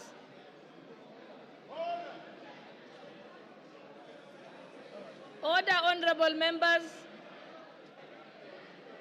Okay, I think we can proceed. Honorable member for Funyula, let's allow Dr. Pukose to make his statement, then you go next. Honorable Pukose, Chairperson of the Health Committee. Honorable members, please. Thank you, Madam Speaker. Thank you, Madam Speaker. I wish to make a statement on the shift from NHIF to SHIF rollout of the universal health coverage. Honorable Speaker, the Ministry of Health and Social Health Authority is today rolling out the Social Health Authority healthcare services and benefits under the three funds. That is the Primary Health Care Fund, Social Health Insurance Fund, and the Emergency Chronic and Critical Illness Fund established under the Social Health Insurance Act number 16 of 2023 that was enacted by this House almost a year ago. This act is being operationalized by the government. Access to SHA healthcare services and the benefits being offered by SHA is being rolled out today, 1st October 2024. As the chairperson of the Departmental Committee on Health, I rise to give a statement on matters concerning the procurement of the Integrated Health Information Technology System by the Ministry of Health, which has elicited a lot of debate. Honorable Speaker, members of the Departmental Committee on Health have raised concerns regarding the procurement of this system. In response to these concerns, the Ministry of Health was invited to clarify the procurement process and to provide evidence of compliance with the Public Procurement and Asset Disposal Act, CAP 412C. Honorable Speaker, the committee made the following observations from its engagements with the ministry. One, the Ministry of Health, through the State Department for Medical Services, undertook the procurement of Integrated Health Information Technology System as part of the implementation of universal health care in the country.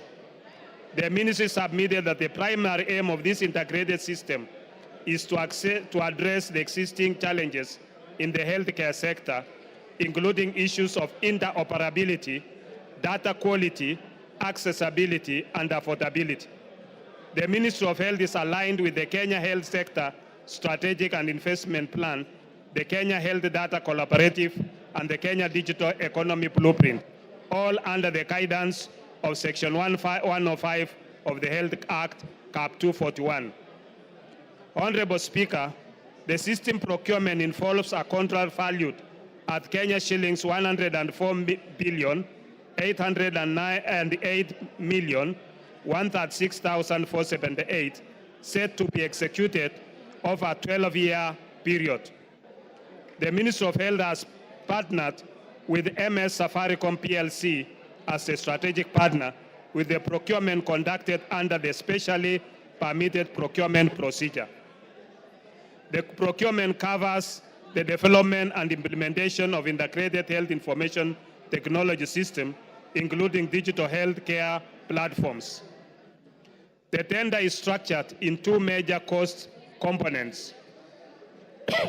Initial investment by the strategic partners of Kenya shillings 34,003,483,013 over 2 years, and infrastructure support and maintenance of Kenya shillings 70,804,653,465 over 10 years.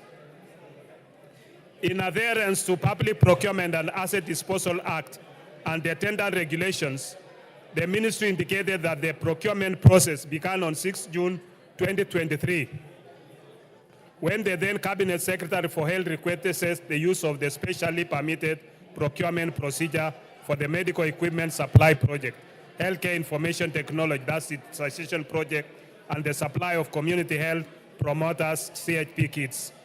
The National Treasury approved the request on 13 June 2023, subject to conditions regarding the preparation of tender documents that include specifications, conditions of tendering, and contracting and justification for the use of SPPP, detailing the procedure of onboarding the strategic partners.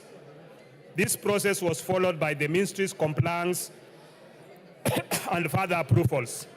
The bid documents were issued on 9th May 2024 and closed on 15th May 2024. After the tender evaluation and negotiation, the ministry submitted a draft contract to the Office of the Attorney General for review and necessary advisory in line with Section 134(2) of the PPADA. This section obligates the accounting officer of a procuring entity to seek clearance from the Attorney General before signing contracts of a value exceeding Kenya shillings 5 billion.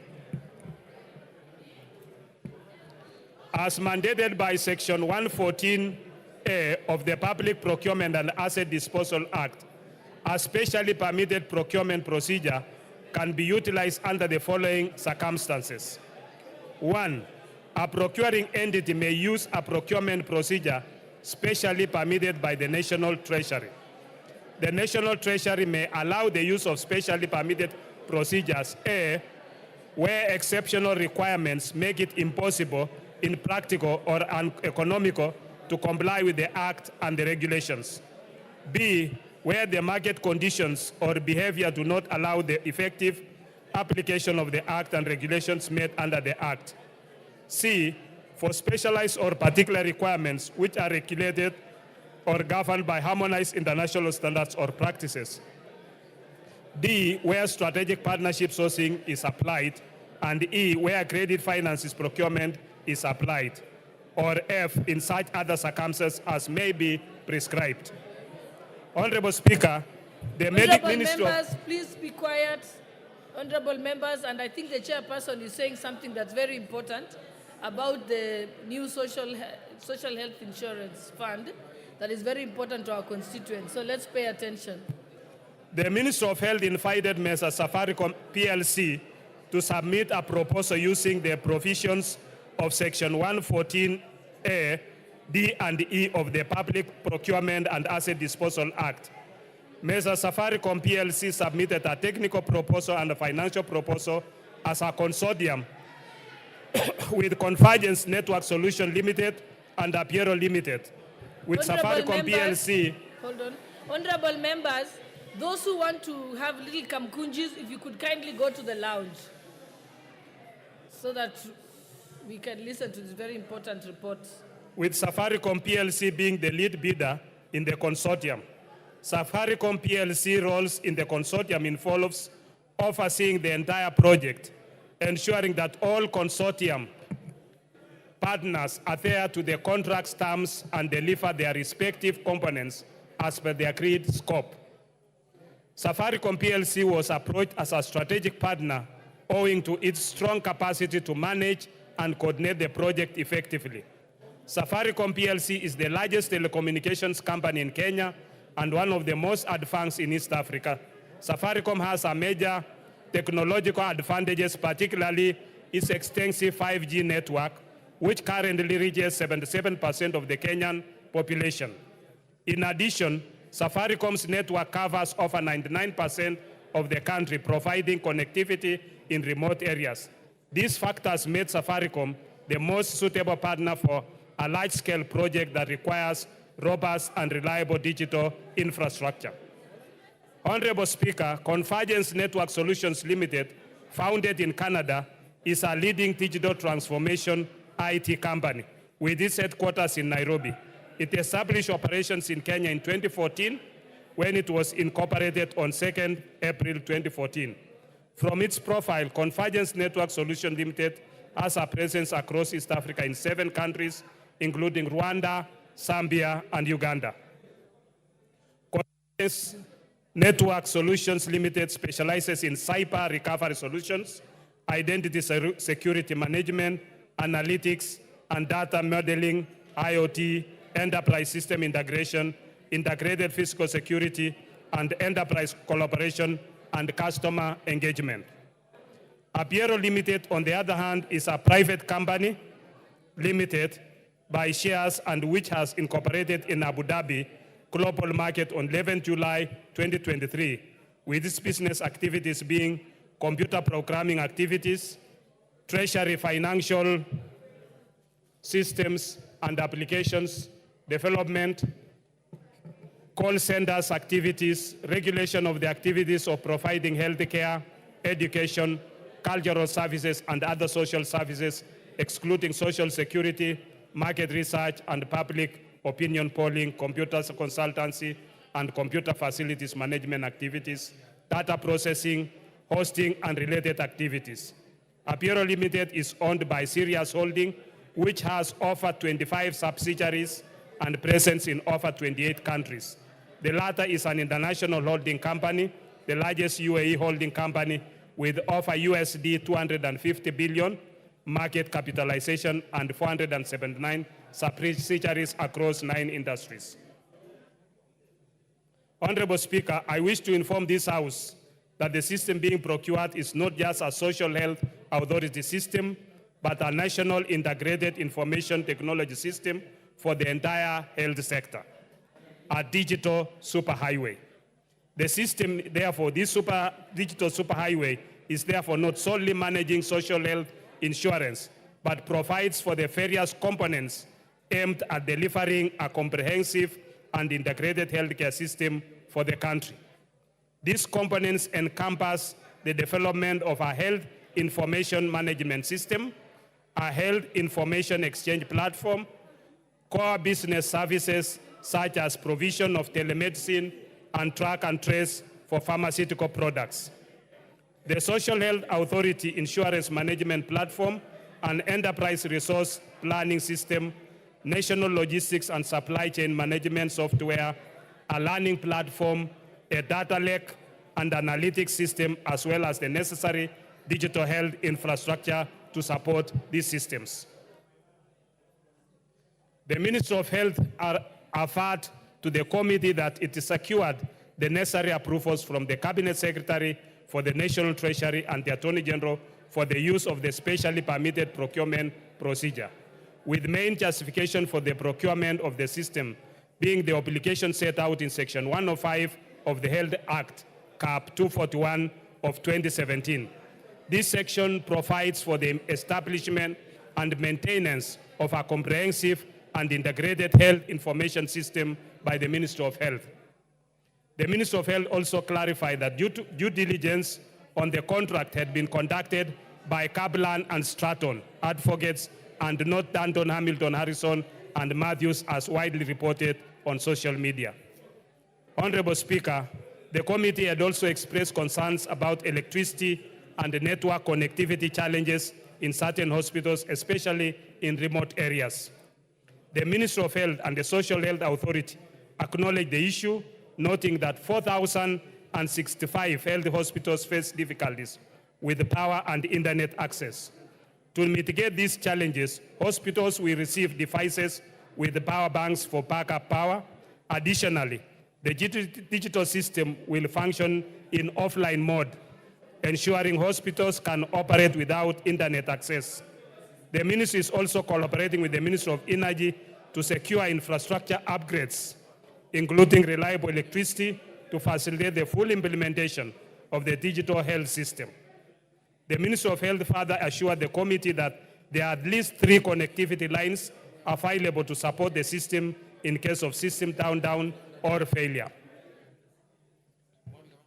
Madam Speaker, the Minister of Health and the Social Health Authority, in the meeting held with the committee yesterday, Monday, 30th September 2024, highlighted its preparedness on the rollout of the access to social health benefits. The Minister of Health submitted that as of 28th September 2024, the SHA system had registered approximately 2 million new members, while 9 million members from the NHIF system were to be transitioned to the SHA platform.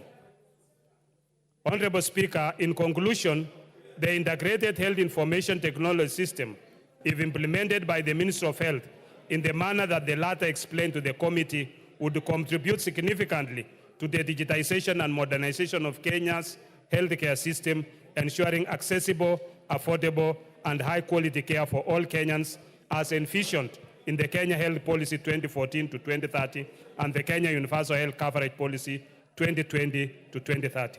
Thank you, Honorable Speaker. I submit. Thank you. Next now. You have a point of order? Okay. Thank you, Honorable Speaker. We just want to interrogate the statement. I have a few concerns, Honorable Speaker. One,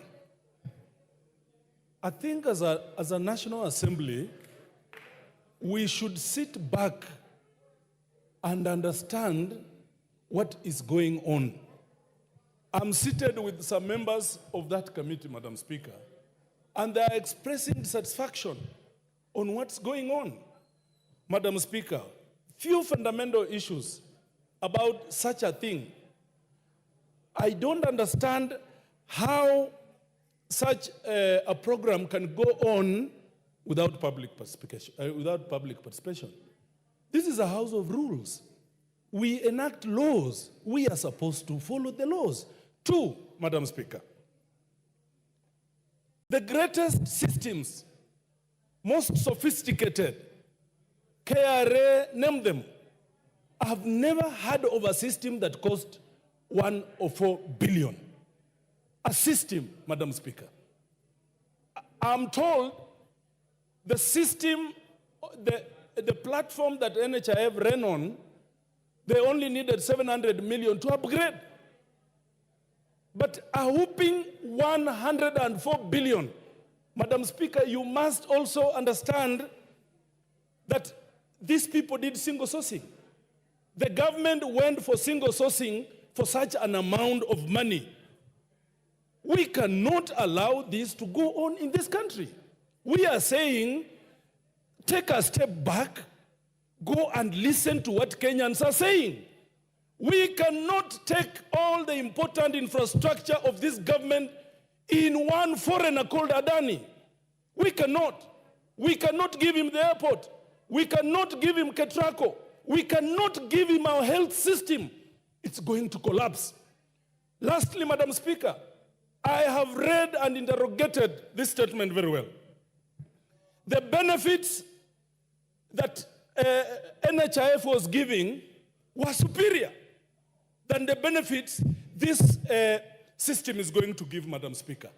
I want to beseech this National Assembly that when the country is headed in a wrong direction, we must say no. Let's step back and listen. This thing is a bad thing. It is causing damage to our country. We will not have a country at the end of the day. Mr. Chairman, sit back, go and follow processes. You cannot award a contract of 104 billion by single sourcing. You cannot. The eating is just too much. We should not allow this eating and looting in this country. Thank you, Madam Speaker. Yes, Honorable Justice Kemei. Thank you, Madam Speaker. Make it brief so that the chairperson will be able to respond. I'll be very brief, Madam Speaker. And mine is not related to the statement that has been given by the chairman of the Health Committee. But, Madam Speaker, I'm only letting you, I'm entertaining any comments on what the chairperson has said. What do you want to talk about? Sorry, Chair. I had sought a statement from the chairman of the Health Committee on the 15th of August this year on the state of smallpox in this country, mpox, sorry. Okay, I think there's no relevance to what we are discussing now, so you'll have to ask that at another time. Okay. Yes, Honorable Member for Funyula, then I'll come to you, Beatrice Elachi. Honorable Speaker, I'll make it very brief. Honorable Speaker, I'm shocked beyond belief. I'm shocked that a member of parliament can come and stand here and justify the massive rip-off. 104 billion, Honorable Speaker, just to run a system. Honorable Speaker, to be honest, Chairman, we beseech you. You are a Kenyan. Be mindful of the people of Kenya. 104 billion going to the hands of insiders of this government is a rip-off. We cannot afford to steal from Kenya to this extent, Honorable Speaker. How heartless can you be? Just go back, Honorable Chair. Single sourcing, 104 billion. Where on earth? Just go, reflect, think about it, involve your committee members, and surely tell yourself, this, you are a Catholic like me. You are a Christian. You cannot afford to steal when you have no remorse. Thank you, Honorable Speaker. Honorable Elachi. Thank you, Madam Speaker. Mine is just to ask Chair to guide us, because we have many people with chronic diseases who have been using NHIF. We have now changed from today into shift. And they need to understand that if I go, because when you say star 147, everybody was trying and nobody was able even to enter into this system. For me, what is a bit sad is that you can imagine somebody who was going for dialysis does not know what to do when they arrive in hospital. How I wish the Ministry of Health can put in a public notice saying, if I have an NHIF and I've been going through chronic diseases, dialysis or whatever, I arrive in hospital with my NHIF, you put me in the system, you give me this shift card or whatever it is, it will help us. But lastly, if we want to be really people who look in humanity in eyes, I am hoping that that system never costed us 104 billion when the president is struggling with a Eurobond, which again we did the worst mistake at that time. That Eurobond costed us 16% on a dollar, when that time Egypt was getting the same Eurobond with 3%. Let us not go back to those things that happened 2013, 2014, and we are back here. It will be as wrong, as evil, as it has never happened. Thank you, Madam Speaker. Yes, Honorable Kibagendi, and then I'll come to you, Honorable Nikan. Madam Speaker, I sit in the Health Committee, and I have raised concerns about a bulk of what fellow members have raised here this afternoon. One of my concerns, of course, was about the cost of this particular system, given that some of the most sophisticated systems that we have in this country are KRA, Safaricom, M-Pesa, and a few others that cost less than 10 billion Kenya shillings. I'm wondering why we should genuinely spend 104 billion shillings on a system that those who created the NHIF system were willing to upgrade for less than $1 billion shillings. 104 billion shillings is adequate to take care of primary school children. For 10 years, it's 9 billion per year. They would have lunch in school. Secondly, Madam Speaker, why this system should offer an inferior benefit, yet members now pay more. Imagine, Madam Speaker, they are saying in a family, you can only benefit, only one individual can benefit to go for diabetes tests per year, one person, and it's only 4,000 shillings. Only one person can benefit on matters to do with dental, and it's about 2,000 shillings. Only one member in a family can benefit with optical medical care. It is absurd given what we had in NHIF. If indeed NHIF had issues, our focus should have been to review the claims management department. And today, Madam Speaker, I would like to bring to your attention that even in this social health authority, there is a scheme to outsource the core mandate of this particular authority, which is the claims management department. And that will be a loss of funds that would have been used to support poor Kenyans. Madam Speaker, this is something that I've been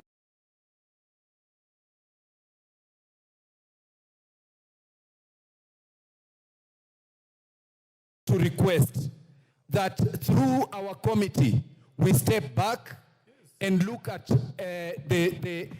I've forgotten to mention, in our committee, we requested the ministry to produce even one photo of a public participation event. They could not produce even one. There was no public participation anywhere in this country. So, Madam Speaker, I would request as a member of that particular committee, and there is a lot that we can talk about. We step back and review this and even the cost. I forgot to mention also that the companies that benefited from this particular contract have never developed any kind of this system anywhere in the world. One of them was just registered the other day in July. So you can imagine the haste in which those who intend to benefit from this had. Thank you, Madam Speaker. I think we just have one more voice, and then we can end this, and I'll allow the... Okay. All right, I'll go to Honorable Deputy Leader of Majority, and then I'll... Oh, yes, sorry. Sorry, I'm sorry, Honorable Oren, yes. Honorable Nikal was next, then I'll come to you. Thank you, Chair. I'm a member of the Health Committee, and I'll stand here and say the statement our Chair has read does not reflect the position of the members of that committee. Statement number one, and I say it with courage. Two, let me finish. What's your point of order? Madam Speaker, indeed, if members of the Health Committee are saying that what the statement the chairman has read to this House is not a representative of the views of members of the Health Committee, then why are we discussing it in the first place? Okay. Yeah, why are we discussing it, Madam? Okay. Is that in order? So let me allow Honorable Nikal, and What? then you will have a chance to respond to this, Honorable Bukose. Speaker, to begin with, we were not even aware that this statement was going to be made here. And when there are three issues here, one is the issue, the integrated health information system, the purchase of which is costing 104 billion. That's one issue. Issue number two is the transition process that Honorable Elachi was talking about. Issue number three is the issue of the outsourcing of claims. Let me talk about the issue of the integrated system. The information we got from the ministry as far as the procurement process was concerned, they followed the law as they interpreted it, but we were not satisfied. And these are the issues we raised, and we said we should get more information on. One, we could not ascertain whether the cabinet was actually aware of this. The procurement starts with the ministry, and you do not see any information behind that is linking with the cabinet. And at one time, the PS was saying the cabinet can be informed, given for information when you are purchasing at 104 billion. We didn't agree with that. 2, we were not satisfied that enough effort was made to get other institutions or other partners that would provide this at a lesser cost, even compete.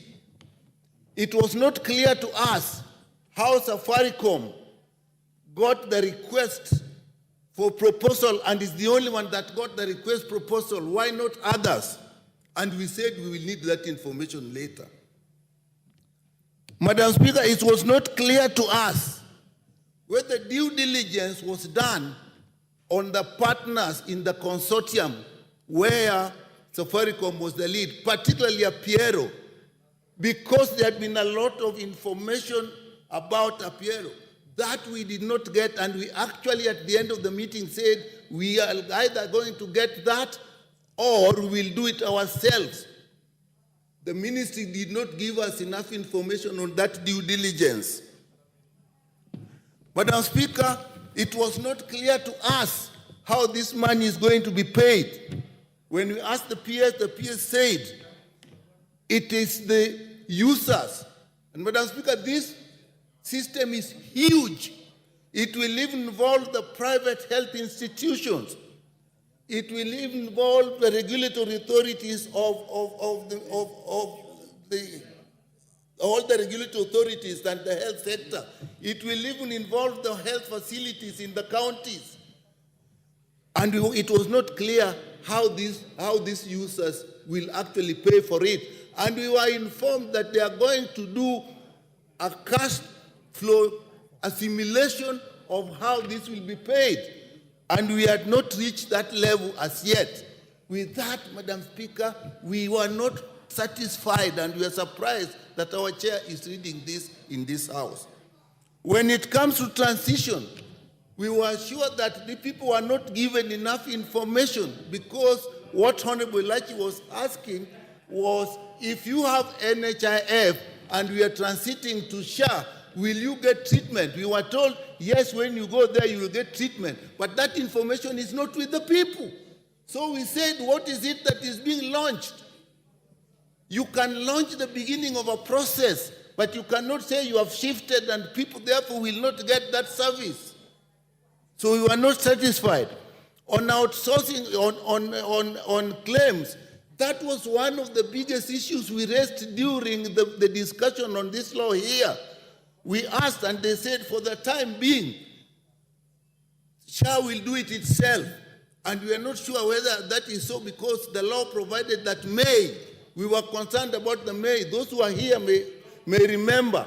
So, Madam Speaker, in the view of the committee, we have not reached a conclusion about this. So with that, Madam Speaker, I say it does not represent the view of members of the committee.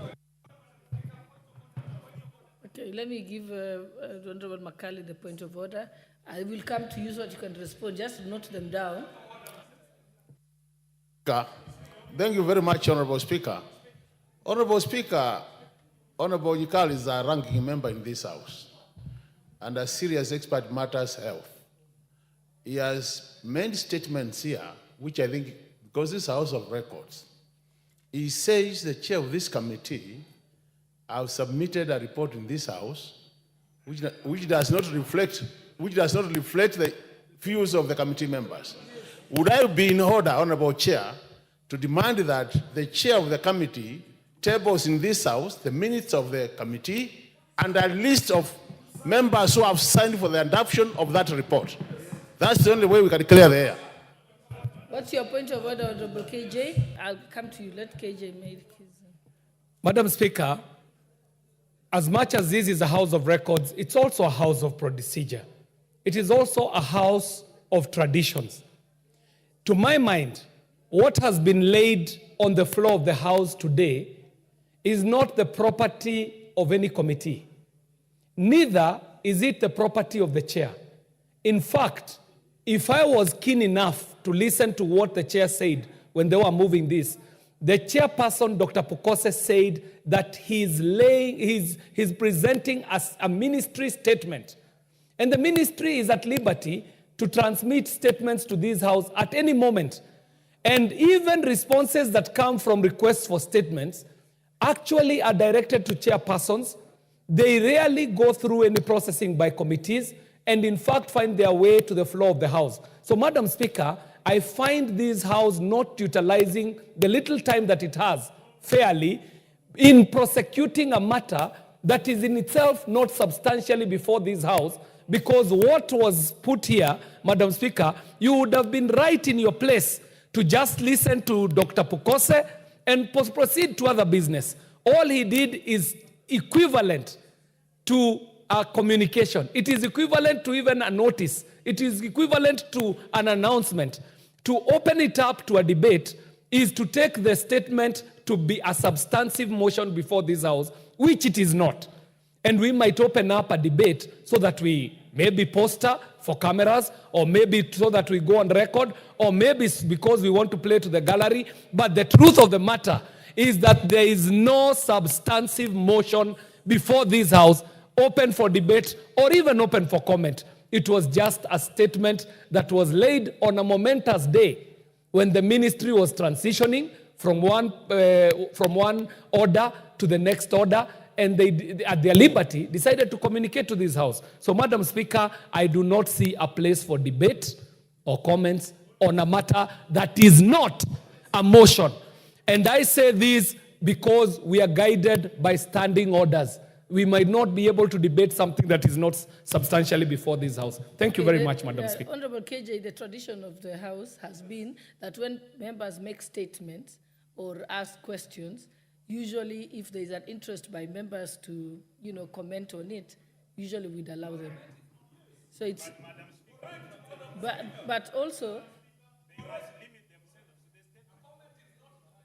okay, Honorable, because you're out of order, don't speak from there. You will get a chance to respond, like I've said.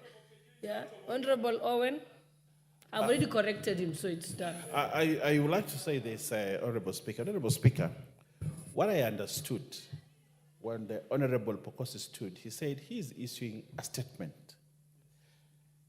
And Honorable Nyikal is a ranking member who I have a lot of respect. But it is also important to listen at the beginning.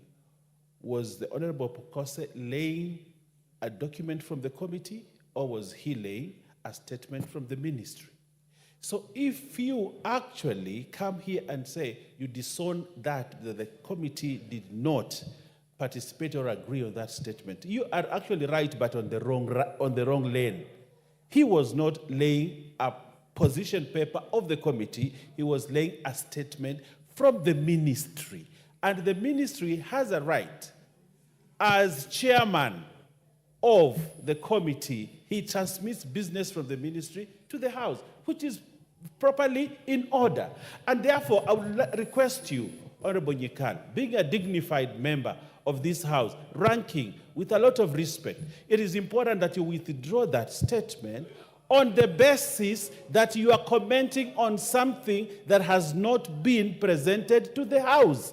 This House has not received a committee report. This House has received a statement from the minister. And that is the position. So for you as a ranking honorable member of there and my neighbor, it is good. It is actually good practice to say, I did not understand it, I spoke on something that was not proper, and therefore withdraw. Secondly, Honorable Speaker, I'd like to speak to my friend Wamboka, Jack. He has a good voice, he's very articulate, and he says a lot of things that people celebrate. But also, it is very important, Jack, that when you come to contradict a statement from the ministry, the tradition of the House is for you to substantiate your statements. Bring documentation, substantiate, say something contrary with proof, with facts, with documentation. Even what Kibagandi did is just to hype something that does not exist. Because if they talk about Adani has done this, Adani has done this, yes, good practice that we have inherited from our forefathers in this House is that you come and substantiate and say, I have documentation here that shows contrary. I want to substantiate to say this. So You know, the statements that are being said here, Honorable Speaker, and it's very important that we protect programs that government have initiated that are going to take care of millions of Kenyans, like this program that is being rolled out. If we go out there, say things without proof, without substantiating on those items, they kill a good government program just because somebody has an opportunity to come to Parliament and speak about them and is heard all over without substantiating. Honorable Speaker, we must take debate in this House to another threshold. The things that you come here and because you have a loud voice, you can say whatever you want to say and it carries the day. Honorable Speaker, if I were you sitting on that seat, I would have told them to withdraw those statements because they are not good for this country, they are not substantiated, and they are not statements of fact. They are not statements of facts, and Honorable Speaker, what they did was wrong. I applaud Honorable Pokose because he stands for what is true. I thank you, Honorable.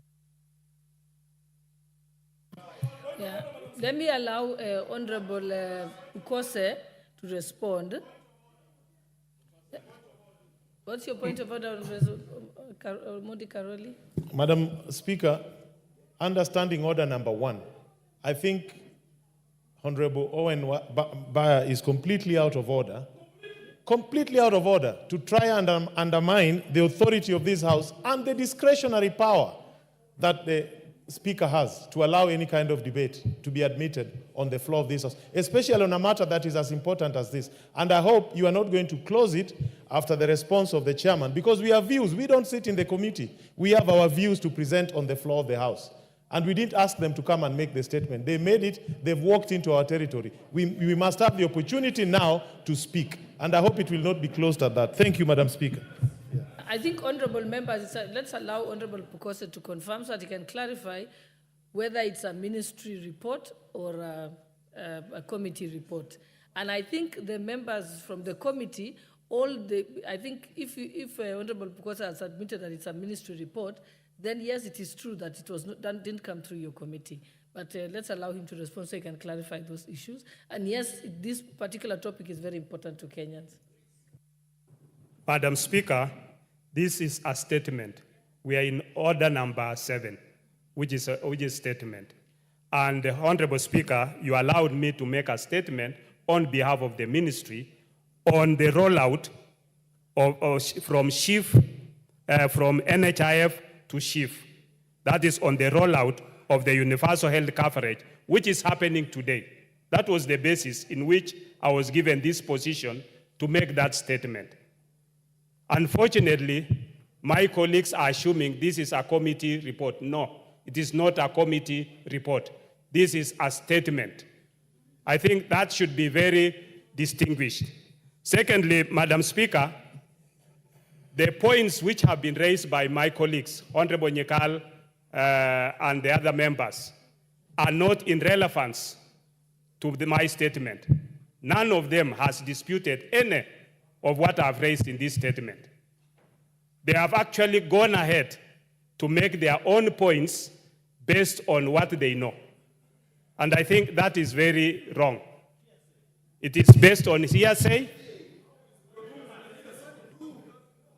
And Madam Speaker, when I brought this statement, the aim of this statement is to reassure Kenyans that today we are rolling out, we are moving from NHIF to SHIF.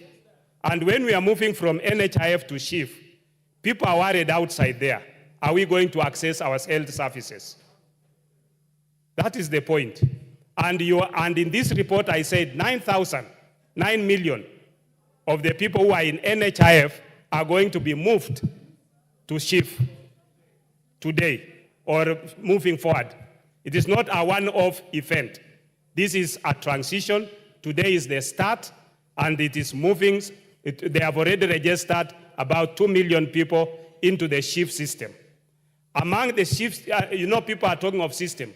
What is here is a digital superhighway. SHIF is just a small, the ERP for SHIF is just a small component of it. The rest is a huge component. And members, my committee members, Honorable Kibagendi, Honorable Nyekal, they are aware. And this is not, unfortunately, I listened to you, I didn't dispute what you are saying, but you are talking from an ignorant point. Because what is happening is you have... Give him a chance to complete explaining. You have... You know, unfortunately, and this is where we get problems, because you want to go and explain to your people, and you don't have facts.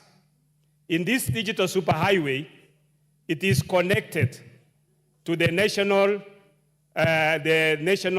registration barrier and many other systems within it. It's a huge thing. It has two components. When we now go into the digital superhighway, it has two components. And this is not a share system. This is a digital health authority system. It's a Ministry of Health system. So what happens is you have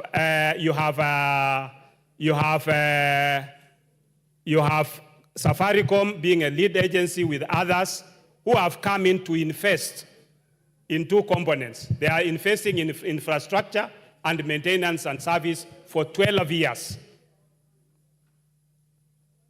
Okay? And the procurement method, as I read it here, which they used, is the specially permitted procurement procedure. That is as per the ministry. Yeah? And they presented their documents, which I said, I didn't read that part, but they went to the Attorney General has commented, the National Treasury has commented about it, and they've given them a go-ahead. We are not stopping anything that is happening there. The committee is still in the process of looking at looking at certain areas, which we agree. That is the committee position. But this is the ministry has its position. And as a chair, I'm communicating the ministry's position. I think, Honorable, because you've clarified the issue, you've said that's a ministry position, and I think you've confirmed yourselves, Honorable Nikal, that as the committee, you're still interrogating this matter. So this will not prohibit the committee from continuing.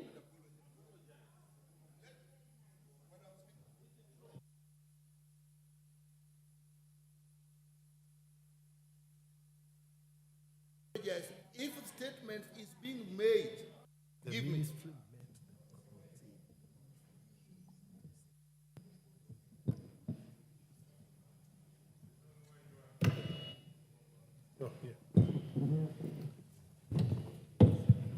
One, if the ministry wishes to make a statement to the public, it is not through this house. If the ministry is making a statement, it does not make reference to the discussions that has become before the committee. Once the ministry brings out the issues that they brought and discussed before the committee, it therefore becomes our discussion as well. So all the things were said, we met with the committee, we did this to the committee. You are therefore bringing the committee into what the ministry is saying. And we have not completed, giving the impression that what the committee is saying, what the ministry is saying, the committee has agreed to it. So on that, there is nothing to withdraw and to apologize about. Okay, Honorable Nikal, I think it's understanding Order 44B, you know, a leader of majority or minority or chairperson of a committee or their designee may make a statement relating to their responsibilities in the House or activities of the committee. So yes, they're responsible to oversight the Ministry of Health. So yes, he's in order to come and make that statement as a statement coming from to the people. Yes. He hasn't referred to the. He didn't refer to. He has not referred to the committee, and I think he's made it clear. It's a ministry statement. The committee will be at liberty. You'll be at liberty to continue to interrogate this issue. Yeah, it doesn't affect your operations because you can still come and question the ministry. The ministry can appear before the committee and still question them on that issue. I think, Honorable Owen, let's just close this and move to the next statement. No, I think the comments were more based when people thought it was okay,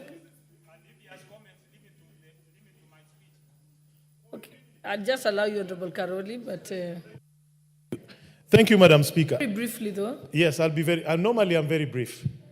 Madam Speaker, ever since this particular matter came into public limelight, I think both the country and the House are addressing the wrong issue. Let me explain why. What is being touted as being supplied by a consortium led by Safaricom is nothing other than an information management system. It is a digital, as they call it, a digital superhighway. It is an information management system.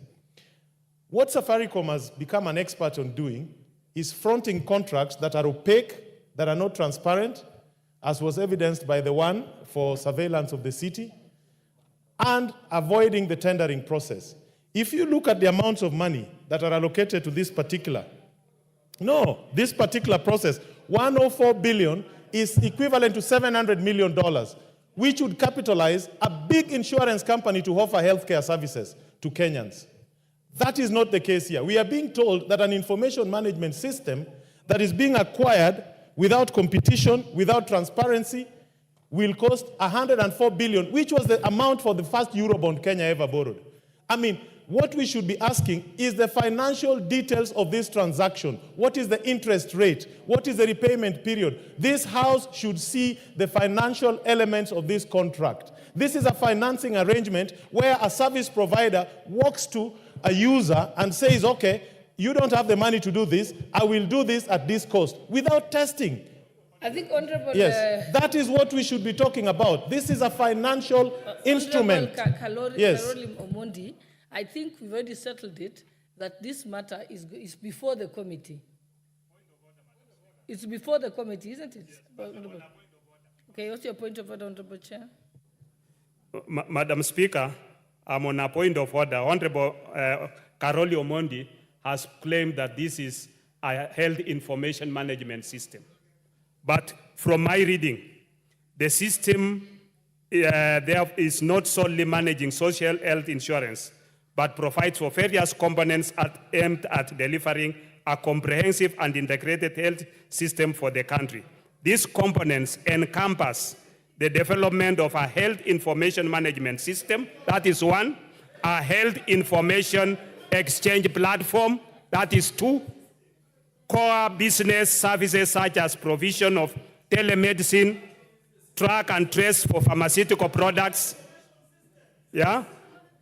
You are not listening. The health information system is just one. There is track and trace for pharmaceutical products. There is core business services such as provision of telemedicine. There is development of a health exchange platform. It is many things. No, that is different things. Okay, you know, the problem is you are not listening. Okay, Honorable Pukose. Okay, Honorable Pukose, I think now we are flogging a dead horse. Already, the committee is at liberty to interrogate this issue. The committee is at liberty to summon the Minister of Health. Honorable Pukose, don't defend the ministry position. There's no, and I'm saying you've read it. Let the committee will work on it. And obviously, it's obvious that members have questions. You'll deal with it at the committee level. We are not going to be able to deal with it here on the floor of the House. So let us end this debate, Honorable Owen. Yes, Honorable Owen. I want to say this. You know, Honorable Karoli Omondi is a bright lawyer, and he understands what he's saying. And I also want to know more about these things that he's talking about. I also want to know more, Honorable Karoli. But you see, you're using the wrong path. Why don't we summon PPRA, the Public Procurement Regulatory Authority, to come and explain how they allowed that to happen? I also want to know how 104 billion would be used on this. But then, do you want to ask that to Honorable Pukose? There are people in this country that have been given a job to do that. I also want that Minister for Finance should come here and PPRA to come and explain to us how amount almost the value of a Eurobond would be used on one system. I want to know that. But then, do not attack Honorable Pukose on... Your point, Honorable Owen. You've made your point. Okay, let us proceed to the next order of business. I think we have another statement from the Honorable Member for Funyula, Honorable Ounda. Thank you, Honorable Speaker. This is a request for statement. Honorable Speaker, pursuant to the provision of Standing Order 44.2c, I rise to request a statement from the chairperson of the Departmental Committee on Administration and Internal Security regarding the welfare of prison officers. Honorable Speaker, various reports, including the Masden Madoka Committee report of 2008. The Honorable Member has just crossed the floor. Please go back. Proceed, Honorable Ounda. Honorable Speaker, various reports, including the Masden Madoka Committee report of 2008, the Maraga Task Force report of 2023, and other Ministry of Interior and National Administration reviews, have repeatedly identified and documented the challenges facing the Kenya prison services. Despite these comprehensive evaluations and recommendations made, the situation remains largely unchanged. The state of affairs was affirmed in the Maraga Task Force report, which stated the situation remains the same as what the Madoka Committee established about 15 years ago. In essence, the conditions within the Kenya prison services remain precarious and pose a potential threat to national security if the service ultimately becomes dysfunctional. Honorable Speaker, it's against this backdrop that I request for a statement from the chairperson of the Departmental Committee on Administration and Internal Security on the following. Number one, the status of implementation of the recommendations of the Maraga Task Force report, specifically in relation to the promotion of prison officers, some who have stagnated at the same job grade for over 10 years, and the constitution of the Prisons Council as provided for under Section 21C of the Prisons Act. Number two, any plans to provide, Honorable Speaker, decent housing for prison officers under the Affordable Housing Program, and if you saw, the status of these arrangements. And finally, number three, the status of harmonizations of the terms of service, including salaries, for all officers and the various services, specifically between the National Police Service and the Kenya Prison Service, to ensure parity and fairness, remuneration and working conditions. I thank you, Honorable Speaker. Okay, I think that statement will be dealt with by the Committee of Administration and Internal Security. Okay, next statement.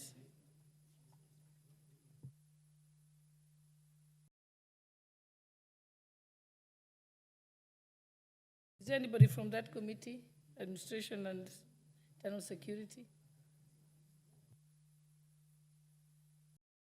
In the mic. Thank you very much, Madam Madam Speaker. But that statement is to actually the State Department of Correctional Services, which falls under Justice and Legal Affairs. So I believe that will be the right committee which will handle the statement, and that can be done within 14 days if it is forwarded immediately to the State Department of Correctional Services. Thank you for that correction. Now I remember actually that was moved to Justice and Legal Affairs. Okay. The next statement is by Honorable Member for Langata.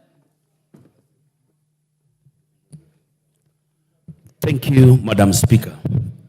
Honorable Speaker, pursuant to the provision of the Standing Order 44.2c, I rise to request a statement from the chairperson of the Departmental Committee on Defense, Intelligence and Foreign Relations regarding the current management and public access to Uhuru Gardens. Honorable Speaker, Uhuru Gardens is one of the Kenya's most significant national monumental facilities. It holds deep historical value as it is the site where the Kenyan flag was hoisted during the Declaration of Independence on the 12th December 1963. It symbolizes the birth of the nation and Kenya's freedom from colonial rule. The facility is a site that represents Kenyan national identity, national pride, where citizens can reflect on the country's history, achievement, and aspirations. For many years, Uhuru Gardens was available recreational space for the local community and tourists. The expansive green space allowed people to engage in physical activities such as morning runs, picnics, relaxation, and now more so content creation for the young people called the Gen Zs, hence promoting physical and mental well-being. Public access to such facilities is therefore essential for the community health and social cohesion. The situation changed when the facilities was placed under the military oversight, which has restricted public access. Honorable Speaker, it is against this background that I rise to request for a statement from the chairperson of the Departmental Committee on Defense, Intelligence and Foreign Relations on the following. 1. Clarification whether Uhuru Gardens will remain an open public space as it was earlier or has become a space of control visits and access. 2. A report on the status of the completion of the renovation of Uhuru Gardens by the KDF and when will the public be granted access. 3. The reasons for permission of certain activities such as marathons, music concerts at Uhuru Gardens while the general public is denied access. 4. Plans in place to ensure that Uhuru Gardens is listed under the e-citizen platform, specifically the 222 portal, to allow citizens to make payments or bookings for the public access and events, thus ensuring accountability and transparency. I thank you, Madam Honorable Speaker. Thank you. That particular statement will be marked to the Committee on Defense, Intelligence and Foreign Relations. Is there any member of that committee here? Okay, the Deputy Majority Leader, you'll ensure that that is acted on. And you can tell them they have 2 weeks to respond. Next is a statement by the Honorable Fatuma Zainabu, member for Migori. Thank you, Madam Speaker. Honorable Speaker, pursuant to the provision of Standing Order 44/2/C, I rise to request for a statement from the chairpersons of Departmental Committee on Environment, Forest, and Mining regarding mining activities in Makalda Gold Belt in Migori County. Honorable Speaker, the Makalda Gold Belt in Migori County is known for its riches in precious minerals such as gold and copper. The minerals are precious national resources that ought to be extracted for the benefit of the nation, the local communities, and the future generation as envisaged under Article 69 of the Constitution. It is of great concern that mining activities in Makalda seems uncoordinated, hence violating the rights of the residents to the benefit from the minerals. Additionally, in September 2023, the Cabinet Secretary for Environment, Climate Change and Forestry gazetted 6,165 acres of land in Makalda area as forest land, despite the land being ancestral home to over 20,000 households that have lived on and practiced artisanal mining on the land for many years. The gazettement of the land without public participation threatens the permanently disinherit residents of their ancestral land and disconnect them from lifelong benefits expected to accrue from the minerals in the region. This has caused spate of violence conflicts among artisanal miners and small mining companies and foreign mining companies as locals seek to preserve their right to land and the benefit from the mineral resources. Honorable Speaker, it is against this background that I seek a statement from the chairperson of the Departmental Committee on Environment, Forest, and Mining on the following. 1. Provide a report on all reconnaissance, prospecting, or mining licenses issued under the Mining Act Cap 306 for mining in Makalda, including details of the farms, terms of the licenses, the minerals in respect of each license, and the status of mining activities for each mineral.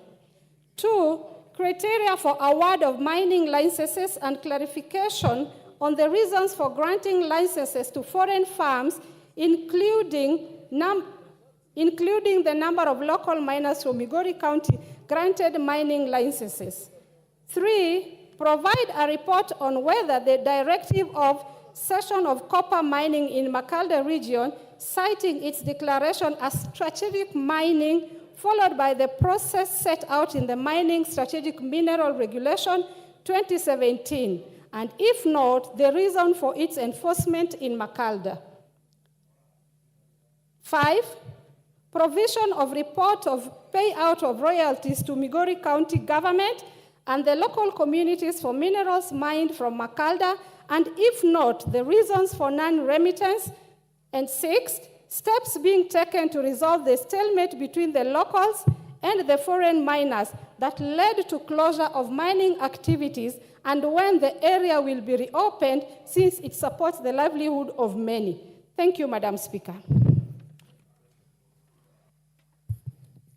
Thank you. Yes, Honorable Member, I can't quite see you. Where Makalda sits.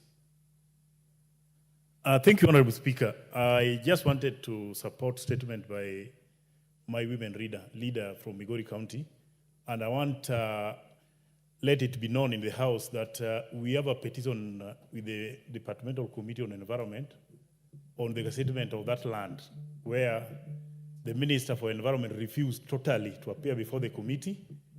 And listening to our women leader, you'll realize the statement is capturing both environment and mining. And majorly mining, she has clarified that there are a lot of issues to be done to assist the community also to benefit from the minerals. So I would request, Madam Chair, for us to help our people. We need to make the Minister for Environment to honor the summons from the committees. And again, I would request that we extend the petition or the statement so that we get some clarity from the Ministry of Mining for the benefit of our people. I thank you, Madam Speaker.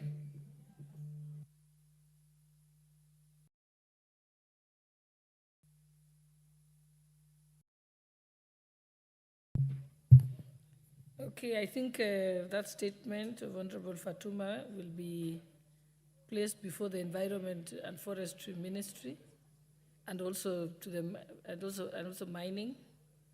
And what can happen is that the two can be consolidated with the earlier petition that you have alluded to.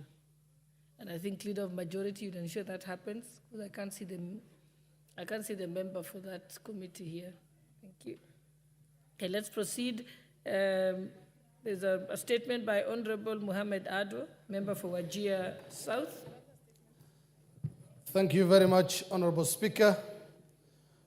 Pursuant to the provisions of Standing Order 44-2C, I rise to request for a statement from the chairperson of the Departmental Committee on Justice and Legal Affairs regarding the status of delimitation of electoral units. Honorable Speaker, Article 89(2) of the Constitution requires the Independent Electoral and Boundaries Commission to review the names and boundaries of constituencies at intervals of not less than 8 years and not more than 12 years. Such review ought to be completed at least 12 months before a general election. These units are a key consideration in resource allocation in the country, and their absence thereof creates inequity in representation and access to national resources. Honorable Speaker, my constituency, Wajir South constituency, spans approximately 22,000 square kilometers and is the second largest constituency in the country. It is 10 times the size of Kiambu County. The constituency faces a myriad of challenges, such as administrative inconveniences that have often led to the merging of some areas close to one another, as well as underrepresentation in the county assembly, a high population density, and considerable absence of equity in resource allocation. It's against, Honorable Speaker, It's against this background that I request for a statement from the chairperson of the Departmental Committee on Justice and Legal Affairs on the following matters. 1, the expected timelines for the delimitation of electoral units in accordance with Article 89(2) of the Constitution, and measures put in place by the government to ensure that residents of constituencies and areas like Wajir South constituency and North Hor that are not just overpopulated, but also have little access, that have access to more resources while awaiting the boundary reviews. Thank you, Honorable Speaker. Thank you. In particular statement will be marked to the Justice and Legal Affairs Committee. Honorable Sir George Murugara. Honorable Irene Mayaka, you're distracting the chairperson. We've said that the matter relating... Honorable Murugara, did you hear about the status of the delimitation of the electoral boundaries? When will you be able to give a response on this? Thank you very much, Madam Speaker. We do not have an IBC on which we can actually give these particulars. And I recollect being told at liaison committee that I should be making a statement as regards the progress we are making to constitute IBC. I confirm that the process is ongoing, but I need to give a better statement tomorrow after I collect all the facts, because we were just from a litigation on the selection panel. That litigation is over in terms of the interim order that was in force. We expect the president to gazette the selection panel, which will sit within the given timelines, which were set by this House, to constitute IBC. Once it is in office, then we can start answering such pertinent questions as regards the limitation and other issues. So, Honorable Speaker, let me give the first statement tomorrow, and then after that, we can deal with this. Okay, thank you. There's a statement by the Honorable Agnes Pareño, member for Narok North.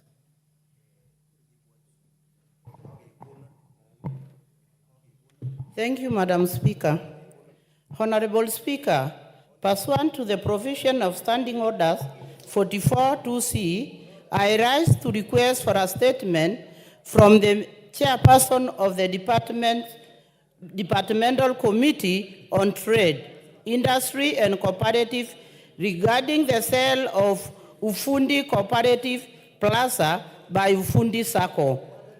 Honorable Speaker, Ufundi Cooperative Plaza in the Nairobi Central Business District has for several years been the subject of a vicious court battle between Ufundi Savings and Credit Cooperative Society Limited and its 14,999 members. In 2022, a 3-judge bench ordered that the land and the plaza, which are co-owned by the SACCO and the investing members, should be sold and proceeds be shared after clearing debts owed to Cooperative Bank of Kenya. The proceeds would be shared between the SACCO and investing members at a ratio of 58.88% and 49.12% respectively.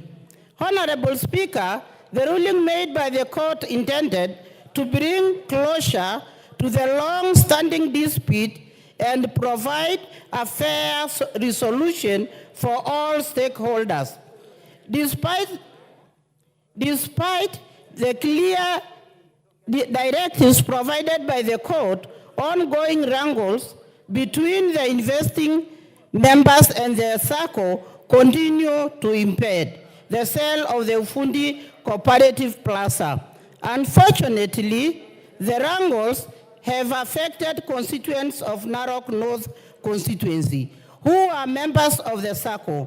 Some of the affected constituents include Mr. Peter Kisemba of ID number 1576966 and Ms. Ngoge Kitere of ID number 0094256.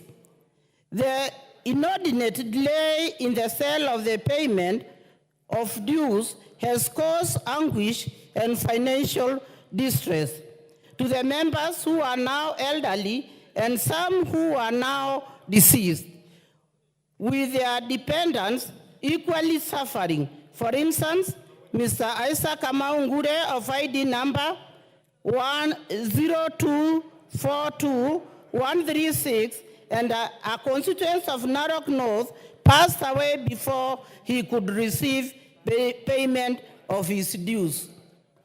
Honorable Speaker, it is against this background that I request for a statement from the chairperson of the Departmental Committee on Trade, Industry, Cooperatives on the following. Provide a report with clear timelines on the status of implementation of the court order on the sale of Fundi Cooperatives Sacco Society Limited and its land, and the modalities for the settlement of the sale proceeds between the Sacco and its investing members. 2, steps taken by the ministry to ensure compliance by the Sacco in execution of the sale in order to safeguard the interests of investing members. Measures put in place by the ministry for effective governance and regulation of cooperative societies to protect the savings of members and avert disputes like those facing Ufundi Cooperative Society Limited. I thank you, Honorable Speaker.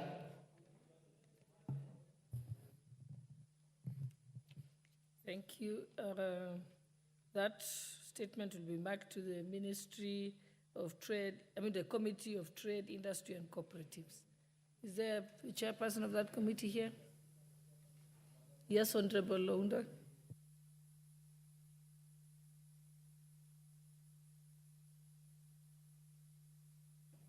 Thank you, Honorable Speaker. The chair and the vice chair are not present in the House at the moment, but I undertake as being a founder member of the committee to bring the statement within 2 weeks. Thank you, Honorable Speaker. Thank you. Okay, next we have the statement by Honorable Kazungu Tungule, member for Ganze. Thank you, Madam Speaker, for this opportunity. I rise to request for a statement regarding the status of elephant invasion in Ganze constituency. Honorable Speaker, pursuant to the provisions of Standing Order 44-2C, I wish to request for a statement from the chairperson of the Departmental Committee on Tourism and Wildlife regarding the increased invasion of elephants in Ganze constituency. Honorable Speaker, the current state of elephant invasion in Ganze has become a matter of great concern, particularly in Mitangani, Ndigiria, Bandari, Murimwandege, and pockets of Bamba and Mahera locations. The elephants have exhausted all water sources utilized by residents for domestic and livestock use. Furthermore, the invasion of the mentioned areas has rendered farming activities impossible, leading to increased dependence on unreliable and erratic relief food supplies. In addition, the risk caused by the elephants has compelled parents to escort their children to and from school, hence impeding them from engaging in profitable economic activities. The fear of attacks by elephants is causing schools to commence later and end earlier than scheduled, which negatively affects learning in schools. Honorable Speaker, the matter was reported to Kenya Wildlife Services officers in Gede, in Malindi, but the response has been lethargic. As a result, for the last 6 months, elephants have been roaming freely in residential and agricultural areas. It is also regrettable that for the last 6 months, the Ministry of Tourism and Wildlife has done little on rounding up the herds of elephants from the residential areas. Honorable Speaker, it is against this backdrop that I seek a statement from the chairperson of the Departmental Committee on Tourism and Wildlife on the following. 1, provide a report on the measures that the ministry is taking to ensure that the herds of elephants are returned back to the Tsavo East or other designated conservation areas, and challenges that KWS is facing in such situations. 2, policies that the government is implementing to cushion the affected locals from hunger caused by the destruction of crops by the marauding elephants. And 3, steps taken to compensate farmers whose farms have been destroyed and families who have lost their kin, including timelines for compensation. I thank you, Honorable Speaker.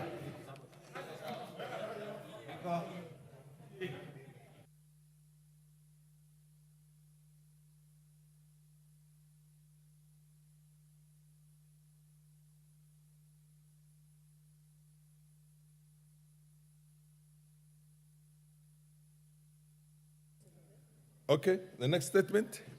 Which one is the next statement?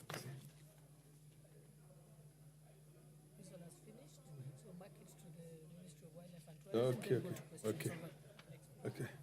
Yeah, this is now marked to the Ministry of Tourism and Wildlife, the Committee on Tourism and Wildlife.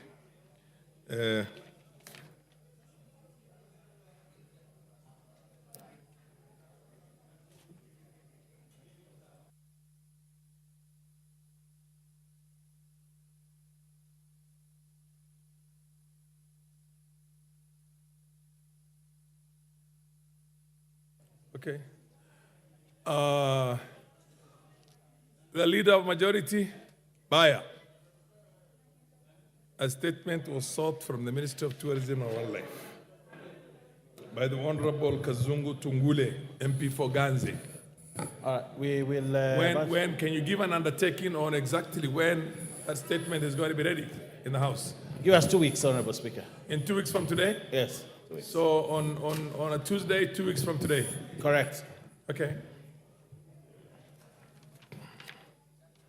Honorable member, you have had it. Yeah.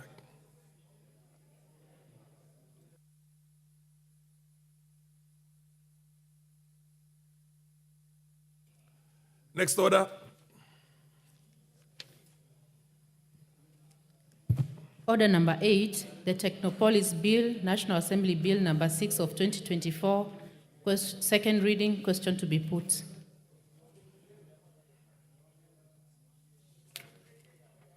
Yeah.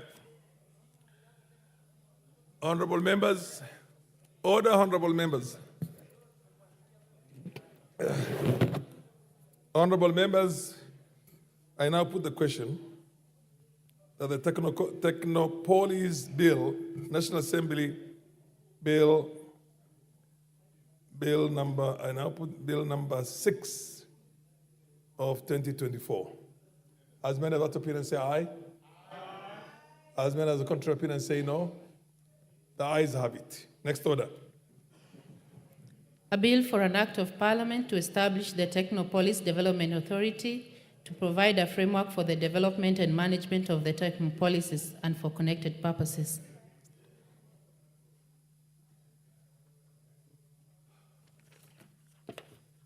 Order number 10, special motion, consideration of a nominee for appointment as the Director General of Competition Authority.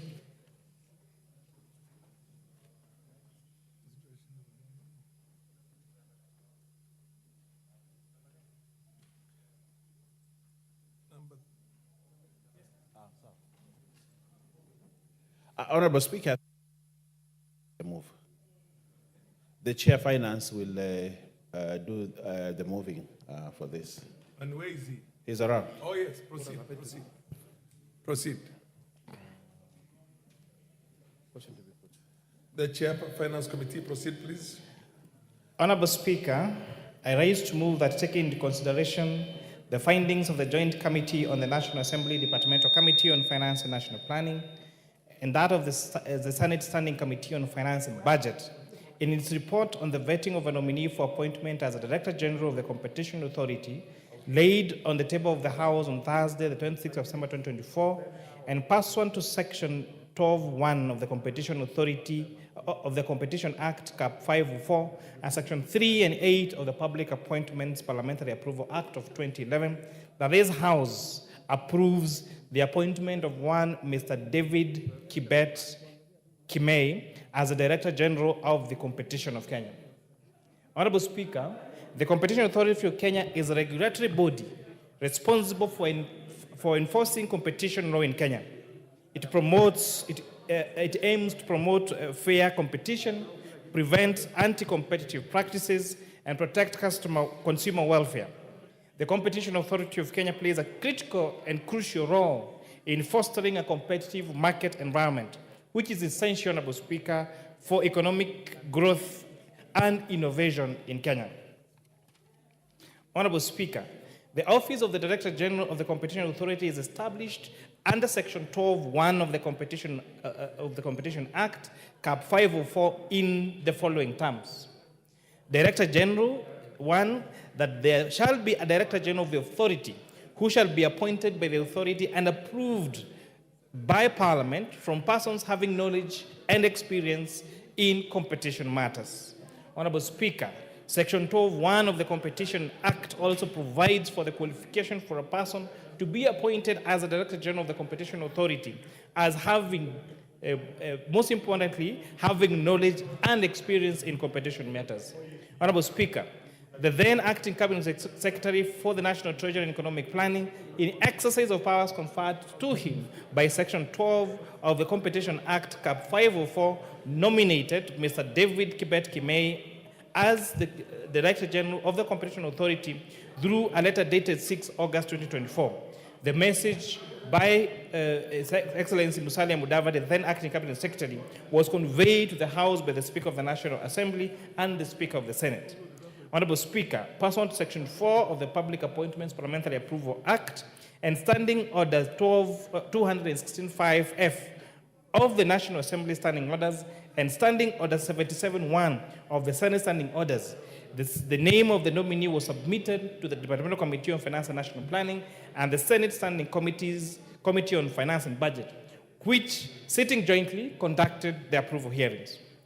Honorable Speaker, following the referral of the nomination of the committees, the clerks of both houses requested information on the nominee from the statutory institutions, which are the EACC, Kenya Revenue Authority, Higher Education Close Board, the Director of Criminal Investigation, and the ORPP, Honorable Speaker.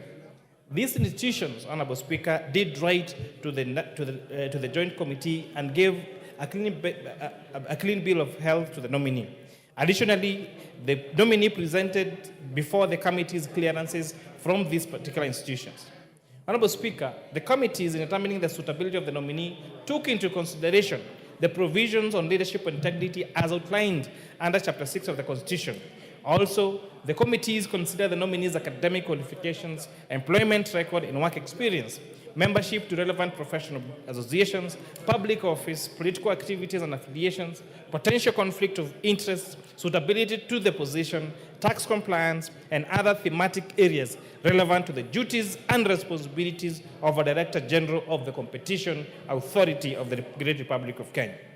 Honorable Speaker, having considered the suitability of the candidate, the committees noted the following: that the nominee is a Kenyan citizen with no dual citizenship and therefore meets the requirement of Article 78(1) of the Constitution, and 2, that the nominee was cleared by all Chapter 6 agencies and thus meets the requirement of Chapter 6 of the Constitution on leadership and integrity, and 3, that the nominee possesses the relevant experience for the position of Director General for the Competition Authority of Kenya. He is a managing director at DGMB Solutions Limited and has vast experience in developing and managing strategies vital to the running of an organization. A background in management and organization leadership is a critical tool for any person discharging the duty like that of the Director General of the Competition Authority of Kenya. Honorable Speaker, the nominee clearly demonstrated to the Joint Committee that he clearly understood the current issues affecting the Competition Authority of Kenya. He also shared practical strategies that to address the various issues that exist around the matters of competition in this country. This placed him, Honorable Speaker, as a suitable candidate to provide leadership to the Competition Authority. The nominee, Honorable Speaker, demonstrated a satisfactory understanding of the mandate of the Competition Authority of Kenya, the need to ensure fair prices, to protect consumers and promote a transparent business environment, and the enforcement strategies that he would employ to monitor businesses. The nominee, Honorable Speaker, demonstrated his ability to effectively manage the funds and resources of an institution. He further demonstrated his ability to discharge the role as the accounting officer that is required, that of the Director General. The nominee, Honorable Speaker, is 59 years old, having been born on the 12th December 1964. The committee further finds that the Competition Authority of Kenya, Cap 504, does not provide for the age requirement for the office holder of the Director General. Further, Article 27(4) of the Constitution of Kenya prevents the state from discriminating against any Kenyan on an account of age. Honorable Speaker, it is important to note that the Joint Committee did receive a memorandum from one Mr. Wino, member of the public, challenging the nomination of Mr. Kimei as the Director General of Competition Authority of Kenya on the basis that he is 59 years of age, Honorable Speaker. Having consulted all our legal teams, it was eminent that one, the qualification set by the Competition Authority of Kenya does not have a limit for the age of the nominee, Honorable Speaker. Secondly, it goes against the precept of our Constitution to discriminate anybody against any position in this country based on race, religion, color, or age, or their ethnicity, Honorable Speaker, or even political affiliation. In relation to, Honorable Speaker, to a matter that was raised by the Ethics and Anti-Corruption Commission of Kenya regarding the judgment to surcharge the nominee when he served as a KMTC board member for the impartial recruitment of the corporation county secretary, for the organization's corporation secretary, the committee found that the nominee was not part of the said suit and therefore could not have had the opportunity to defend himself, and therefore it could not have utterly unfair, and therefore it could have utterly been unfair to judge him on that matter, Honorable Speaker. The matter in question, Honorable Speaker, just to give this House some basis, is when the nominee served as a board member for the KMTC, the board then recruited to the position of the CEO of the Corporation Secretary of KMTC. However, the said nominee was found not to have the requisite academic requirements, which included to have the need to possess a degree in law and to be a certified corporation secretary, as yes, Honorable Speaker. However, considering that was a board decision, and although even a court ruling had been issued, the suit was against the board of KMTC, and KMTC as a body corporate, and not to him as an individual member of that board, Honorable Speaker. And therefore, considering that he was not party to the suit, and therefore had not been accorded time to go and justify himself and defend himself, and a chance for his version to be had, the joint committees found that using that as a basis to deny this candidate the approval for this particular position of Director General would be unfair and would make him not have a recourse to be had, Honorable Speaker. The Honorable Speaker, it is therefore against this background that I request this Honorable House of the 12th of the 13th Parliament to agree with the joint committees of the National Assembly, Departmental Committee of Finance and National Planning, and that the Standing Committee of Budget and Finance of the Senate, and approve Mr. David Kimei as the Director General for the Competition Authority of Kenya. Mr. Speaker, I beg to move and request the Chair, Jailer Committee to second. Thank you, Honorable Speaker. Honorable Murugara. Thank you very much, Mr. Speaker, sir. Mr. Speaker, let me begin by thanking the Committee on Finance for some work well done in vetting and approving the appointment of Mr. David Kimei. Without having to rehash exactly what the chairperson of the Finance Committee has submitted regarding this candidate, may I confirm that the candidate has immense experience in matters relating to competition, finance, and business. It is important to note that the Competition Authority of Kenya, the CAK, is actually under the Competition Act, Chapter 504 of the laws of Kenya, which is established specifically to ensure that the issues of competition in the country are dealt with in a manner that protects and promotes business in the country. The purpose of the Competition Authority is to promote, safeguard competition, also ensure that our national economy is protected and the consumers who are the beneficiaries of the protection actually are not subjected to unfair and misleading market conduct or conditions in the country. Therefore, the task ahead of Mr. David Kemei is to ensure that we as consumers in the country are protected from unfair competition practices which are quite often in Kenya. Those include bringing in substandard commodities. They also bring in undercutting, charging less than the market can allow, practices which expose consumers to substandard goods. Mr. Speaker, sir, Mr. Kibet Kemei will have to move to enforcement and the compliance with the Competition Act of Kenya. Here we will require him to ensure that this law is actually implemented to the fullest to ensure that, again, consumers and the economy of the country is protected.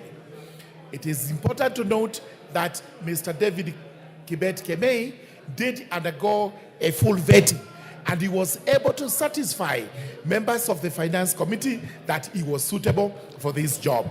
And therefore, in view of the report that has been given to us, the submissions that have been made here, we do not have any hesitation in agreeing with the Committee on Finance and calling upon this Honorable House today to approve the appointment of Mr. David Kibet Kemei. With those remarks, I beg to second. Thank you very much. Honorable members, I now propose the question.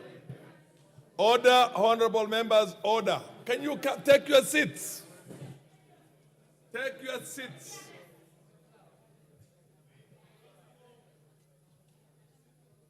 Honorable members,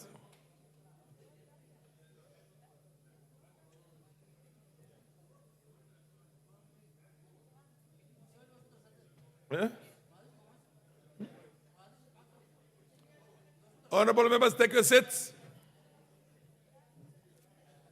Order, honorable members. I now propose a question that, taking into consideration the findings of the Joint Committee of the National Assembly Departmental Committee on Finance and National Planning and the Senate Standing Committee on Finance and Budget in its report on the vetting of a nominee for appointment as the Director General of the Competition Authority, laid on the table of the House on Thursday, the 26th September 2024, and pursuant to Section 12(1) of the Competition Act, Cap 504, and Section 3 and 8 of the Public Appointment Parliamentary Approval Act of 2011, this House approves the appointment of Mr. David Kibet Kemei as the Director General of Competition Authority. Yes, the Honorable Bayer.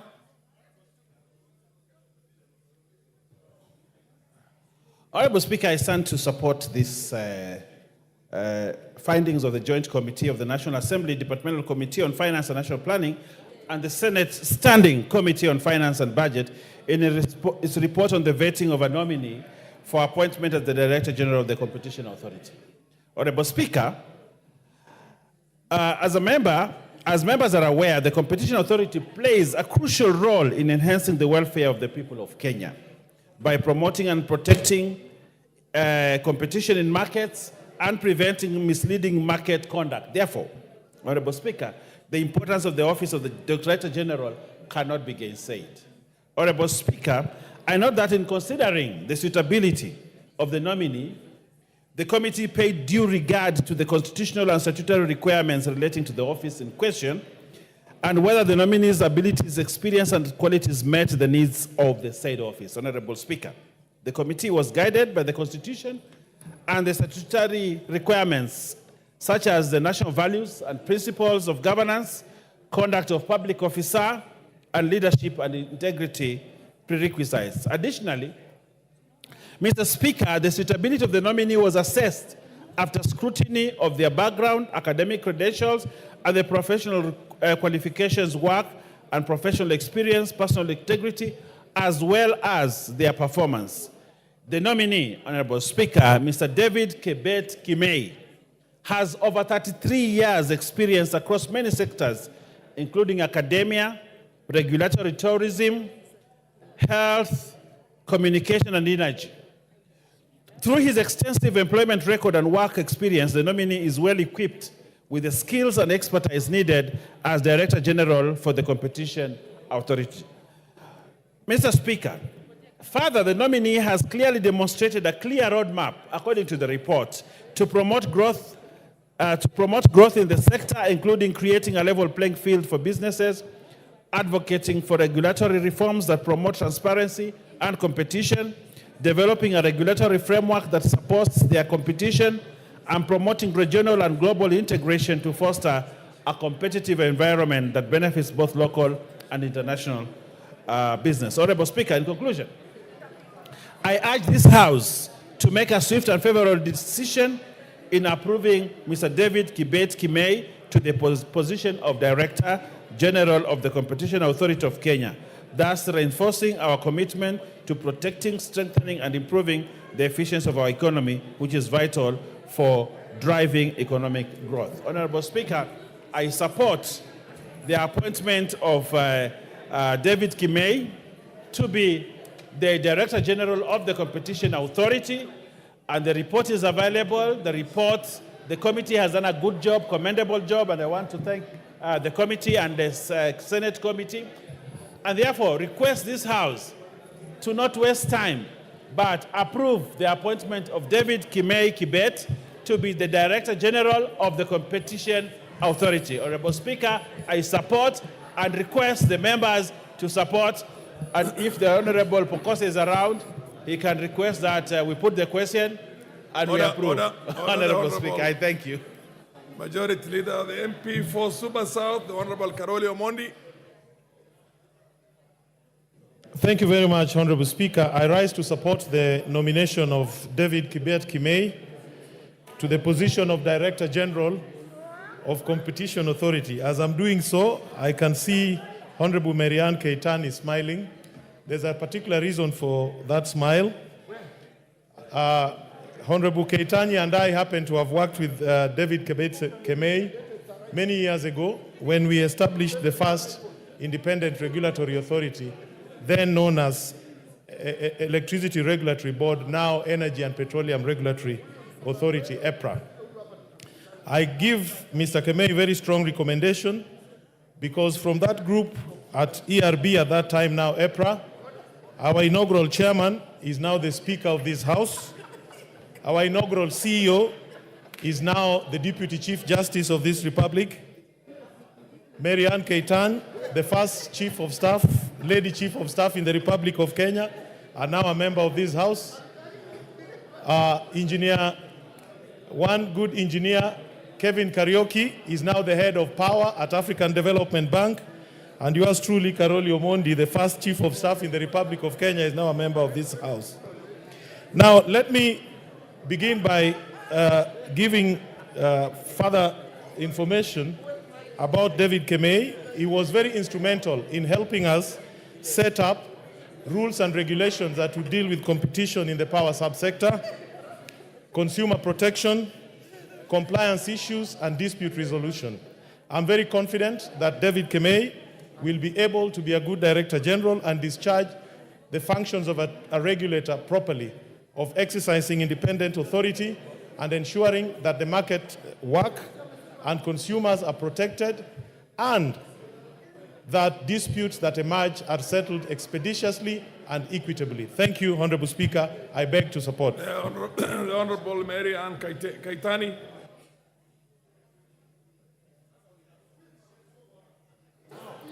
Thank you very much, Mr. Proceed. Speaker. I stand to support the nomination and appointment of Mr. David Kemei to the position of Director General of Competition Authority. Mr. Speaker, just like has been said by my colleague, Honorable Carol Omondi, we worked with David Kemei at one time in our lives, and the work, and I can actually vouch for his experience and his professionalism in the works he does. He's very articulate and very straight to the point, and knowing that Competition Authority is an authority that takes care of businesses and industry in terms of competition and competitive advantages that some companies may want to take advantage of other companies. I think he comes in with the right skill and the right professionalism to be able to steer our industry and ensure that every industry or every person wanting to do business in Kenya gets the right forum or gets the right environment where competition is not curtailed. We know, for example, that there are businesses in this country that want to take advantage of others and make lots of profits and huge profits. And I know that David Kemei will be able to perform that duty, and I know that he is qualified and has the professional skill and is actually professional in everything that he does. I therefore stand to support. Thank you, Mr. Speaker. MP for Kikuyu and Majority Leader Kimani Ichung'wah. Thank you, Honorable Speaker, and I rise to support the appointment, or rather the nomination and appointment of David to the position of the Director General of the Competition Authority of Kenya. Honorable Speaker, even as I support his nomination from his vast experience as a good professional who can deliver on the mandate having been vetted by the Finance and National Planning Committee, I must take this opportunity, Honorable Speaker, to speak to David and tell him that he's taking office in a very crucial authority in our country. Honorable Speaker, the Competition Authority has been moribund since its formation. And I want to hope and pray that David Kemei is a man who will make this authority have teeth to bite. Because, Honorable Speaker, we're in a country where corporates like Safaricom want to operate like a monopoly, and they do not desire to have competition from anybody, Honorable Speaker. Honorable Speaker, I was shocked the other day when there was a lot of debate online and across the country from a letter that was done by Safaricom to the Communications Authority on the rollout of Starlink satellite technology in Kenya. Honorable Speaker, as much as Safaricom may have a point in terms of the national security issues and issues touching on traceability of the gadgets and where they are and for what purpose they are being used, but we see corporates like Safaricom and others, Honorable Speaker, who take advantage of their dominance in the market to kill competition in the country. And any economy without competition, Honorable Speaker, people will be taken advantage of. Honorable Speaker, if you look at the case of Starlink, Kenyans today are paying an average of 1,300 per month for data that is quick, is very fast, is easy to access, and you can access it from any corner of the country, irrespective of whether there's a base station or not. Why would anybody, Honorable Speaker, want to derail Kenyans from accessing such technology? Simply because you have invested over the years in base stations. If you have been slow in advancing your technology, with changing times in the world, Honorable Speaker, it is not the problem of Kenyans. And this is where the Competition Authority must come in and step in and ensure that no corporate in this country and nobody is able to deny Kenyans the right of choice, because that is all competition about. Competition is about the right to choice. Kenyans must be able to choose, even with Kenya Power and Lighting Company. We must be able to choose whether we want power connected to our homes by KPLC or by another competitor, Honorable Speaker, who can distribute power from the national grid. It cannot be that since for the last 60 years, we have depended on KPLC, and in this day and age where people are even, Honorable Speaker, I saw something online, I think it was in India or Bangladesh, where people are using solar lighting and creating a grid in a village by interconnecting their own solar panels across their village. That is the beauty of technology that we must harness to ensure that we leverage on the innovations of our young people in this country, Honorable Speaker, to make sure that there is competitive trade in our economy, to ensure that at the end of the day, the ordinary Kenyan is able to access either services or products at the cheapest possible cost, whether it is data, whether it is airtime, Honorable Speaker. And as much as I don't like Elon Musk, Honorable Speaker, I saw him promising us that with time we'll be able to make emergency calls for free by converting our cell phones to satellite phones. This is the kind of innovation and technology we want, so that I do not have to pay 3 shillings per minute for airtime that could be free, for heaven's sake. Honorable Speaker, I support this nomination, but I want to ask Mr. David Kemei to make sure that the Competition Authority has teeth to bite and ensure Kenyans get value for their money, and the industry, all industries are competitive. With that, I support. The MP for Wajir North, the Honorable Sene. Sene, are you in the house? Because I see your name here. Mr. Speaker, thank you. I have no problem with the nominee offered the opposition as the Director General. David Kibet Kimei is qualified and competent to do the job. However, Mr. Speaker, I have serious concerns on how opportunities are being shared in this country.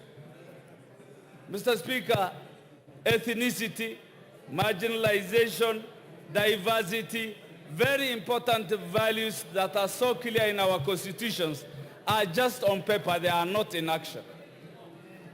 Opportunities has become the preserve of only the major tribes in this country. Mr. Speaker, I'm not a flower girl to sit in this house to always approve names for only few communities, Mr. Speaker. Kenya belongs to 47 tribes. 47 tribes. Day in, day out, we are approving names. I ask, are other Kenyans not competent? Are they not qualified?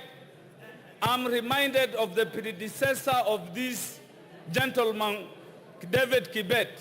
One Dr. Adano has been acting for 21 months. 21 months in the same position. That begs many questions. There were so many irregularities in the recruitment of officers in the same office. So my concern, in as much as I approve the appointment of Kibet, Kenya doesn't belong to 2 to 3 or 4 tribes. Kenya belongs to 47 tribes. I don't know when an Ajuran, which is a tribe also in this country, a nominee from that community shall come to the floor of this house and we approve one from that community. There is the monopoly of only appointing people from few tribes. Kenya is one and our unity is manifest in the 47 communities or tribes, Mr. Speaker. In as much as I approve the nominee, I beg for regional balance. I beg for equity. I beg that all Kenyans are treated equally. I beg that Somali is not an ethnic, it's an ethnicity but not a tribe.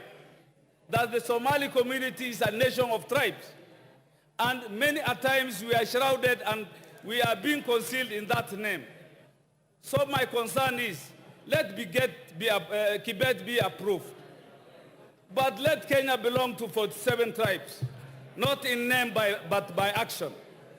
I support, but I am not happy. I am not happy. I am crestfallen in the way in which public service is being just given to few clans, to few tribes, Mr. Speaker. Otherwise, I approve. Thank you. The Honorable Makilap. Makilap.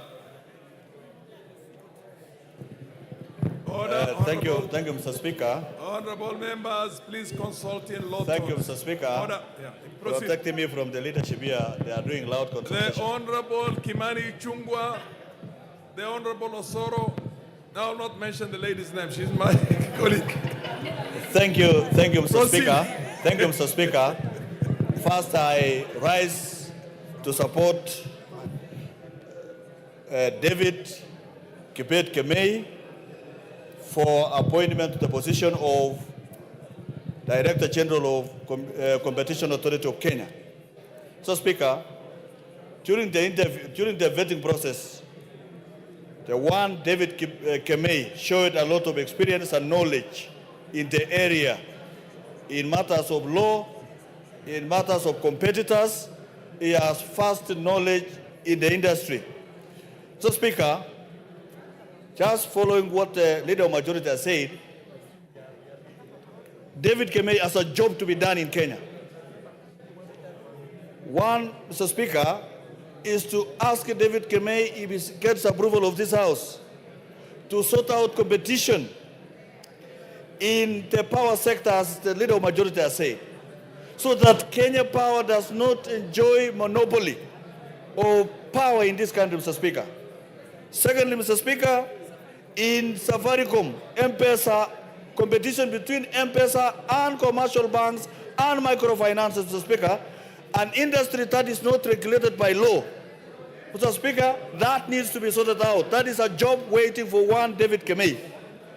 Mr. Speaker, in the manufacture of cement, Mr. Speaker, in this country there is one manufacturer who does the clinker, who does the manufacture of and processing of cement. He is the manufacturer, he is the wholesaler, he is the retailer, and he is the distributor. Mr. Speaker, how do you expect the small business people to compete? Mr. Speaker, that is an area that requires to be sorted out. Similarly to steel manufacturer. It's the one manufacturing steel, he does the distribution, he does the retail, Mr. Speaker, and he does the mining of pellets, among other things, Mr. Speaker. How do you expect a small hustler who has opened their shop in Baringo North, for example, Mr. Speaker, to compete with that kind of manufacturer?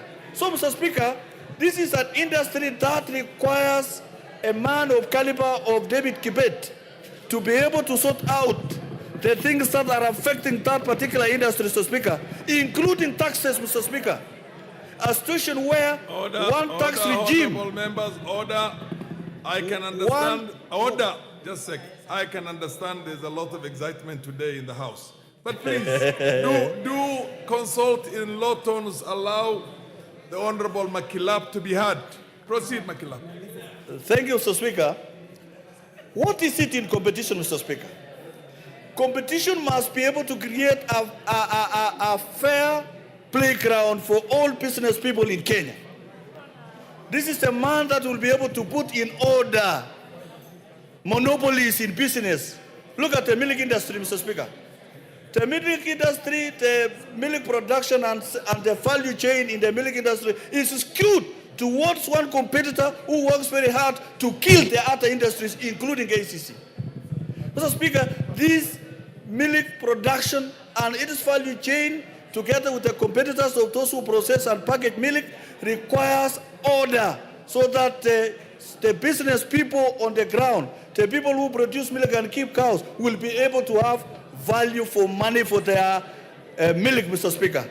Mr. Speaker, there is a lot that needs to be regulated in this country so that there is fair competition, so that the people who want to build the economy, the young economies, will be able to build in the internet sector, Mr. Speaker, and the digital economy. Mr. Speaker, there is need to up order in that area, Mr. Speaker, so that everyone has a play and has a space to play in growing the economy of Kenya. Mr. Speaker, I support David Kibet for the appointment for Director General of Competition Authority of Kenya, Mr. Speaker. MP for Jomvu, Badibadi. Mheshimiwa Badibadi. Yes.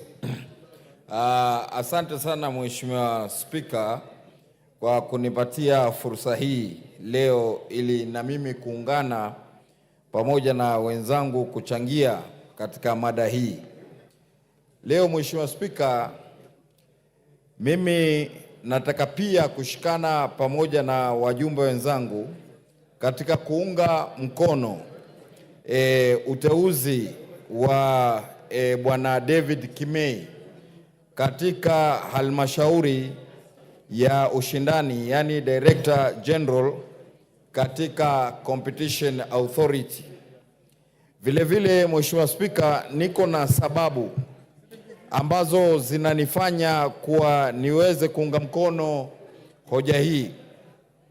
Ni kwa sababu Bwana David Kimei ameongelelewa na wengi sana juu ya utendakazi wake na kuwa ni mtu ambaye ataweza kusaidia katika kuona kuwa halmashauri hii inaweza kunawiri.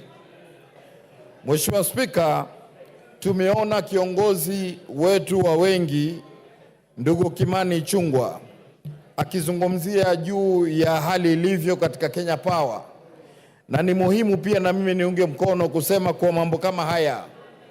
Ni muhimu kuona kuwa mtu mwananchi anaweza kujichagulia, lakini hali ilivyo mwananchi anawekwa katika hali kuwa hana budi, lazima awe ataweza kutumia moto wa Kenya Power.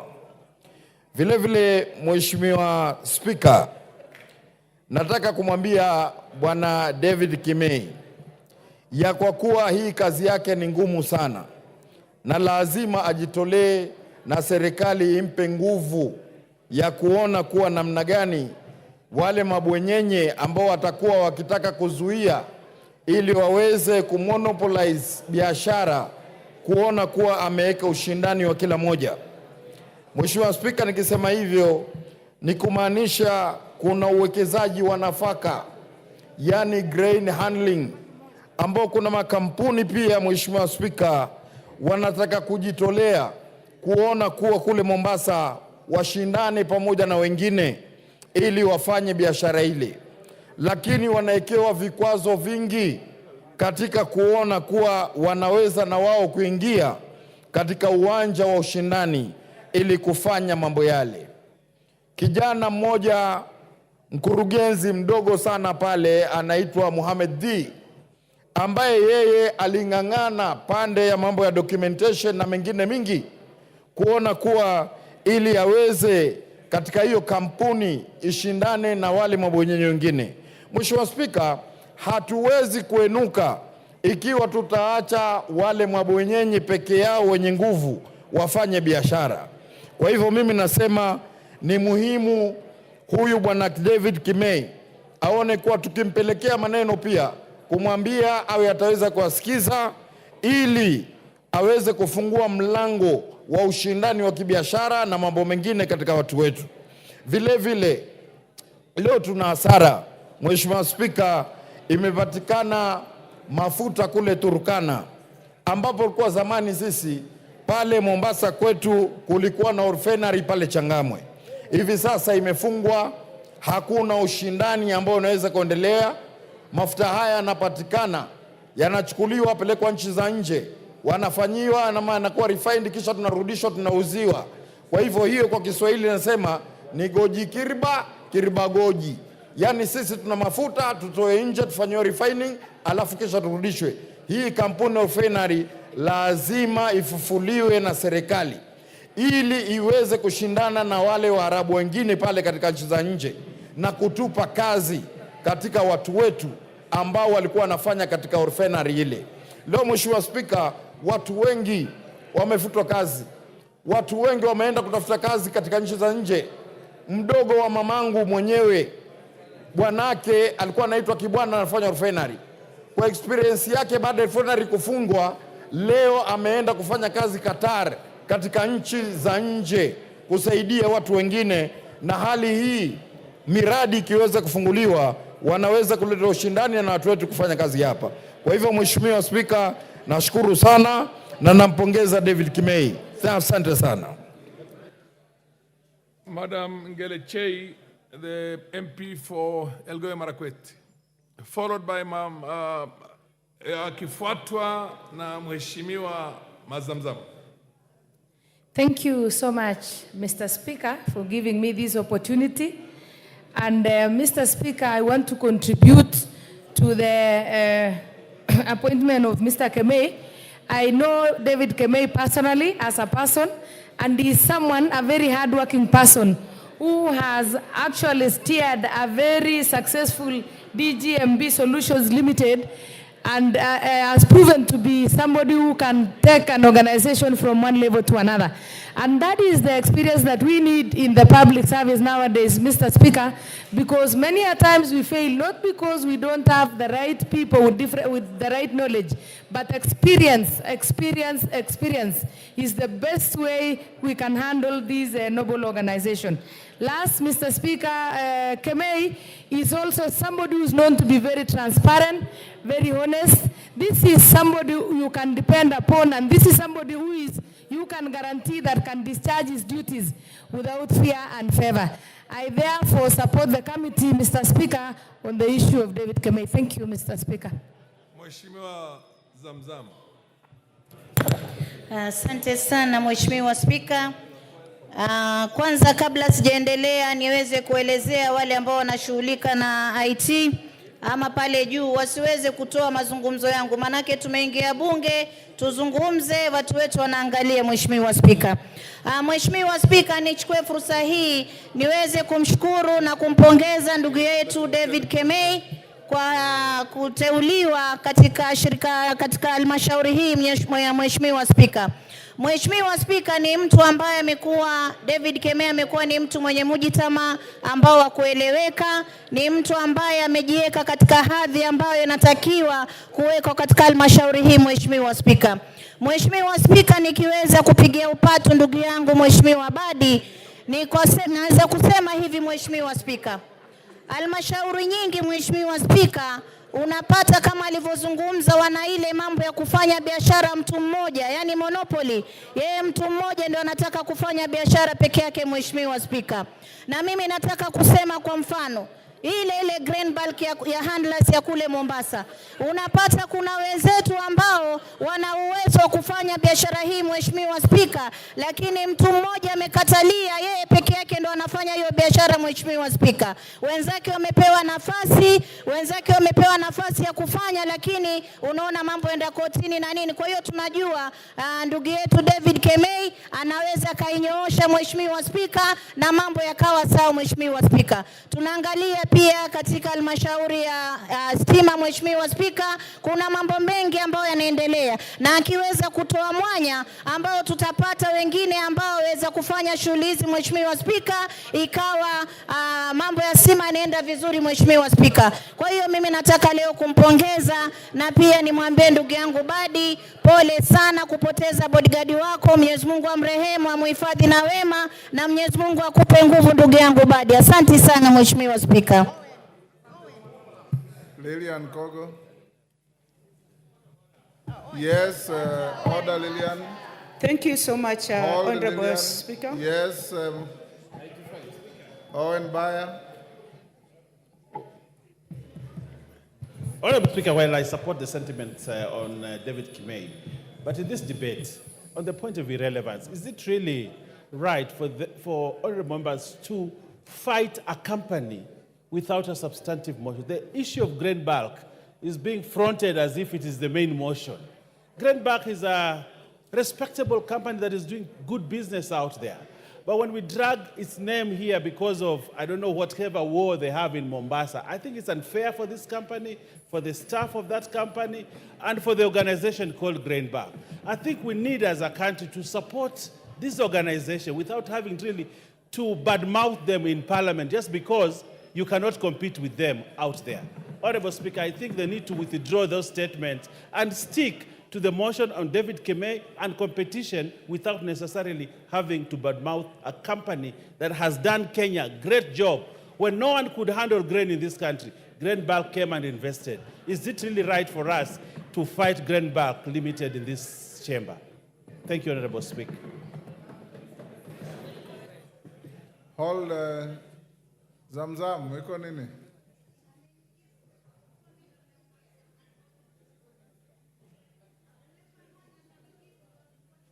Hapana. Asante Mheshimiwa Spika.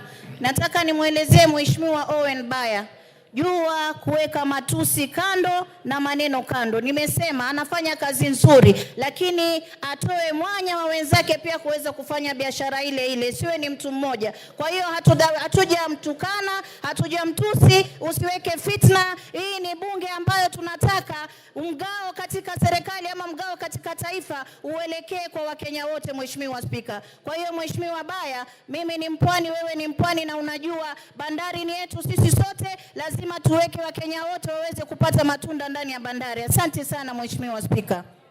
Lilian Kogo. I really thank you, Honorable Speaker, for giving me this opportunity to also rise and support the nomination of one David Kemei to be the Director General of Competition Authority. And I want to congratulate him. He's well known in his astuteness in the work that he does. And Honorable Speaker, the point I wanted to add on to what my colleagues have already said is that the appointment of Honorable Kemei comes at a point when, as Kenyans, we are entangled in a system where we have the national debate on inclusivity. We have the agenda of everybody and all of us being included. I appreciate his qualifications. I appreciate his experience, but he's coming at a time, Honorable Speaker, when the national dialogue and the national agenda is on inclusivity. So I want to appreciate the work that the committee has done, but I still also want to implore Kenyans. I want to implore Kenyans and tell them and tell us that it is important that when distributing the national cake, that Honorable Speaker, that we include all regions, Honorable Speaker. At the time that Kenya stands, most Kenyans have been exposed to education, Honorable Speaker. At the place where we find Kenya, Honorable Speaker, most Kenyans are experienced, Honorable Speaker. At the point where I stand, Honorable Speaker, most Kenyans have the capacity to do a good job. So I would implore, Honorable Speaker, that as we appoint noble Kenyans in the various capacities for them to serve this country, I pray that we follow the desire of the Constitution of the Republic of Kenya. We follow the law of the land. We follow the ultimate Bible of the law of Kenya, that we include all Kenyans, Honorable Speaker. I have nothing personal against David. I have nothing, he's not known to me in person, but my dear friend, Honorable Member for Aldai, indicates that she knows him in person. And I hold her in very high regard. And for that particular reason, I'm going to give the DG marks. This is what I'm saying, Honorable Speaker, that as much as we want to do this, we need to now start getting it right. That even the motion that is still, that is pending before this House, that you are here to give your direction and wisdom. I know, Honorable Speaker, that people will still question why it is only one particular community, Honorable Speaker, that would qualify for certain jobs. I have nothing personal against my dear brother, but I pray, Honorable Speaker, that we give each other equal opportunity, we balance all the state corporations, and as he goes to work, do the work, implement the Act of Competition Authority. I pray that he does it with the diligence and the decorum that is expected of him. A time has come that he has to go and just clip certain companies in this country. Honorable Speaker, you would find a certain company, you buy data with them. When you buy data of 1,000, by morning that data is finished. You buy data of 3,000, by morning that same data is finished. Even if you are not using your phone, your data just disappears. So I'm wishing my brother well, and I pray that he serves Kenyans with the diligence and the respect that Kenyans deserve. I thank you, Honorable Speaker. Yes, member for... Yes, Mr. Speaker, thank you very much. I'm standing on order 95. I feel that this matter has been extensively deliberated upon, and Mr. Speaker, I'm requesting you to call the mover to reply. Thank you, Mr. Speaker. Is that the mood of the House? I'll put the question, which is that the mover be called upon to reply. As many as of that opinion say aye. Aye. Will those of the contrary opinion say nay? The ayes have it. Mover. Honorable Speaker, I want to thank this Honorable House for the great, robust debate that you've had on this candidate, Honorable Speaker.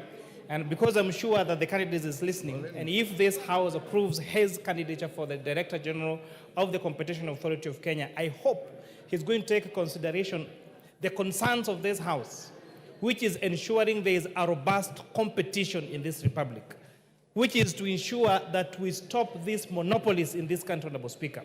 Because monopolies have been shown by research to cause many problems, whether it is substandard products in the market, whether it is price manipulation, Honorable Speaker, whether it is hindering the growth of small and medium-term enterprises, Honorable Speaker, whether it is the abuse of the market, whether it is prevention of economic efficiency, Honorable Speaker, or even preventing concentration of economic power to a few people, Honorable Speaker, or a few institutions, Honorable Speaker.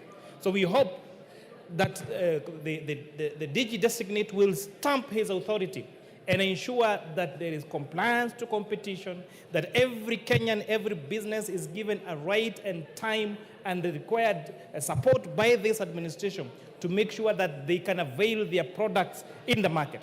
Because that way, we ensure Kenyans have access to fairly competitively priced products, good quality, prevent dominance, and give a chance to everyone to shine in whichever industry that, Honorable Speaker, they seek to thrive in, Honorable Speaker. I don't know whether, Honorable Speaker, I'm allowed to donate part of the remaining minutes to CPA Ruto, a member of the committee.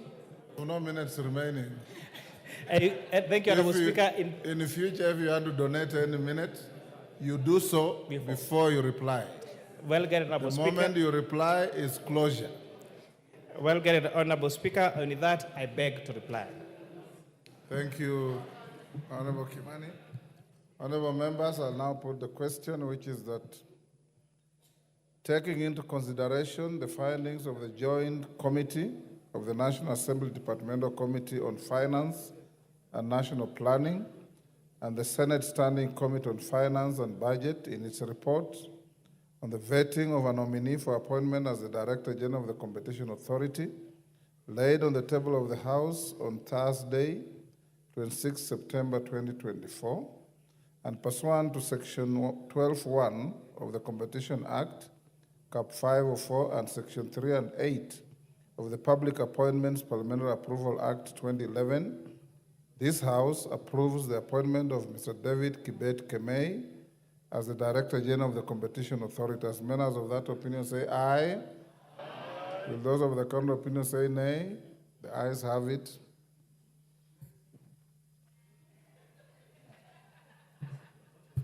Honorable Member McLeod, take your seat.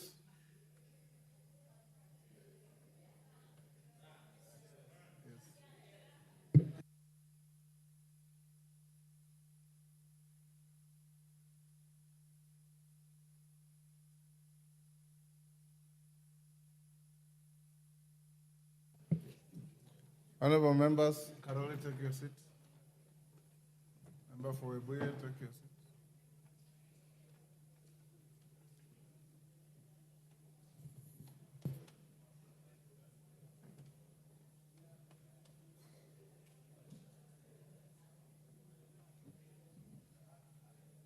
Honorable members, I have a further communication of the consideration of the special motion for the removal from office by impeachment of His Excellency Rigathi Gachagua as Deputy President of the Republic of Kenya.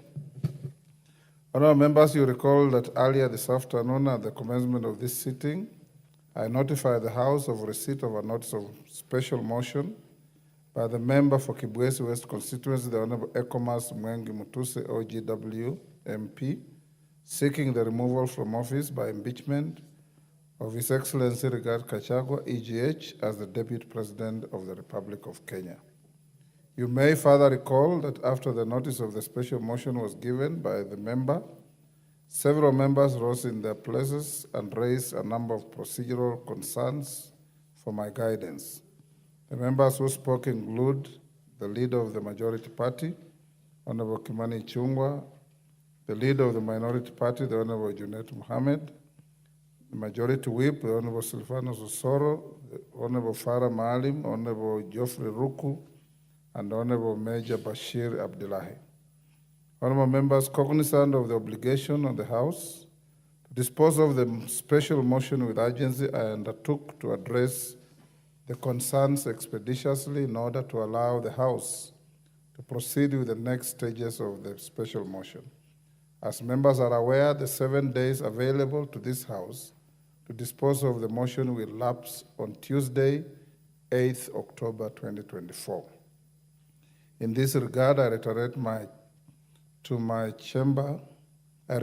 my chamber to apply my mind to the issues and also convened a meeting of the House Business Committee for purposes of deliberating on the next steps to be taken with regard to the special motion and the procedural concerns raised in the House. Honorable members, I have summarized the issues raised by members as follows. 1, calculation of the number of members required to meet the voting threshold that apply to the impeachment of a deputy president. 2, whether the House shall conduct public participation in its consideration of the motion, and if so, the modalities of such an exercise. 3, the right of the deputy president to be afforded an opportunity to be heard, and 4, security arrangements for members of parliament. Honorable members, now allow me to examine each of the issues. With regard to the first issue, on calculating the number of members required to meet the voting threshold that apply to the impeachment of a deputy president, the attention of the Speaker was drawn to the current membership of the House in light of the 4 vacancies relating to Magarini, Ugunja, and Banisa constituencies, and the seat recently vacated by the Honorable John Badi upon his appointment to the Cabinet. The query around this issue sought guidance on whether calculating the voting threshold prescribed in Article 145 of the Constitution would take into account the vacancies and the existing 345 members of the House. I wish to refer the House to the express provisions of Article 145, 1 and 2 of the Constitution, which provide clear guidance on this issue. The articles provide, and I quote, "A member of the National Assembly, supported by at least a third of all the members, may move a motion for the impeachment of the President.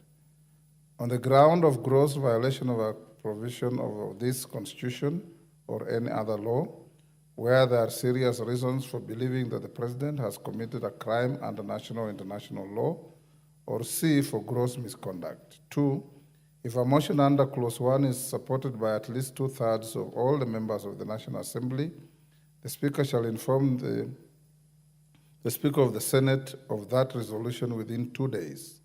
The President shall continue to perform the functions of the office pending the outcome of the proceedings required by this article. Members will note the instructive words in both provisions subject the prescribed threshold to all the members, to the extent that no reference is made to existing members. The thresholds can only be applied to the membership of the National Assembly that is prescribed under Article 97 of the Constitution. In this regard, a member who proposes a motion for the impeachment of a president or deputy president must be supported by at least 1/3 of the 349 members of the House, being 117 members. By extension, For the House to pass a resolution on a motion for the impeachment of a president or deputy president, the motion must be supported by at least 2/3 of the 349 members of the House, being 233 members. A related issue raised with respect to the first issue was whether the validity of the proceedings of the House would be affected in light of the 4 vacant seats. Notably, Article 124(3) of the Constitution provides that the proceedings of a House of Parliament are not invalid merely on account of a vacancy in its membership. That settles the issue. Honorable members, the second issue was on the conduct of public participation. In consideration of the special motion and the modalities of such an exercise. At the very outset, permit me to note that it would be absurd for any person to imagine that a motion such as the one presently before the House may be concluded without the participation of the public. Honorable members, Article 1182 of the Constitution categorically enjoins Parliament to facilitate public participation and involvement in the legislative and other business of Parliament and its committees. My attention has also been drawn to various court decisions relating to the removal from office of state officers, including county governors. I'm indeed persuaded that the public participation is an integral element of the process of removal of an elected state officer from office. Having reiterated the centrality of public participation in the process, how then shall the public participate in the consideration of the special motion? Honorable members, in answering this question, the House Business Committee has addressed this issue during its meeting this afternoon and approved a program of public participation across the country to be coordinated from the 47 counties. The clerk shall communicate the full details of the program for the information of the public through print and electronic media advertisements to run from tomorrow, 2nd October 2024. Honorable members, with regard to the administrative arrangements to facilitate public participation, the House Business Committee also resolved on the following modalities. 1, that the public participation will be undertaken on Friday, 4th October 2024. Consequently, all other parliamentary activities previously scheduled between Thursday, 3rd, until Monday, 7th October 2024 shall be suspended. That this unprecedented occasion is one which requires the House to summon all members to avail themselves and participate in all activities relating to the special motion. Further, Standing Order 68 provides that a motion for the removal of a person from office takes precedence over all other businesses on the order paper. Consequently, the consideration of the special motion shall have priority over all activities in the House, whether domestic or foreign. 3, that the House Business Committee will seek a resolution of the House to A, suspend the sitting of the House on Thursday, 3rd October 2024, in order to facilitate the administrative arrangements for public participation, and B, hold a morning sitting on Tuesday, 8th October 2024, and commence an early afternoon sitting on the same day to consider the special motion. Further, honorable members, I have been requested by the move of the motion and in consultation with the House Business Committee to convene a forum for a briefing of members on the modalities of the public participation program. In this regard, I will interrupt tomorrow morning's sitting at noon and adjourn the House for this purpose. I also direct the clerk to make necessary arrangements for the briefing of the House at this session. Honorable members, the third issue touched on the manner of affording the Deputy President an opportunity to be heard and the modalities of the same. In this case, Standing Order 67 obligates the House to afford the Deputy President an opportunity to be heard either in person, through a representative, or both. Further, the House is under an obligation to accord the Deputy President the right to fair administrative action under Article 47 and the right to fair hearing under Article 50 of the Constitution. Drawing from the foregoing and the timelines provided for the House to dispose of the motion for which notice was given today, the Deputy President of the Republic of Kenya is entitled to appear before the House in person through a legal representative or both during consideration of the motion. Noting that the special motion shall be considered on 8th October 2024, I have directed that the Deputy President be notified of his right to appear on the said date and the allocation of time from 5 p.m. to 7 p.m., 2 hours. Honorable members, the fourth and final issue that was raised for guidance was on the security of members whose support of the special motion may affect their personal safety. The security and safety of members is a paramount priority for the Parliamentary Service Commission, which is charged with providing services and facilities to ensure the efficient and effective functioning of Parliament. As chairman of the Parliamentary Service Commission, I assure all members that apart from existing arrangements made for their security and safety, additional arrangements shall be considered if the need arises in consultation with the National Police Service. Honorable members, as I conclude, I urge each one of us and the public to truly grasp the magnitude of the unprecedented journey the House is about to undertake.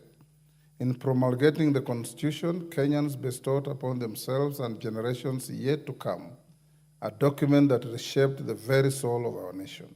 Indeed, our Constitution is a living document that espouses the aspirations of our people. To this end, on Friday, 27th day of August 2010, Kenyans affirmed their sovereign and inalienable right to establish a government anchored in democracy, social justice, and the rule of law.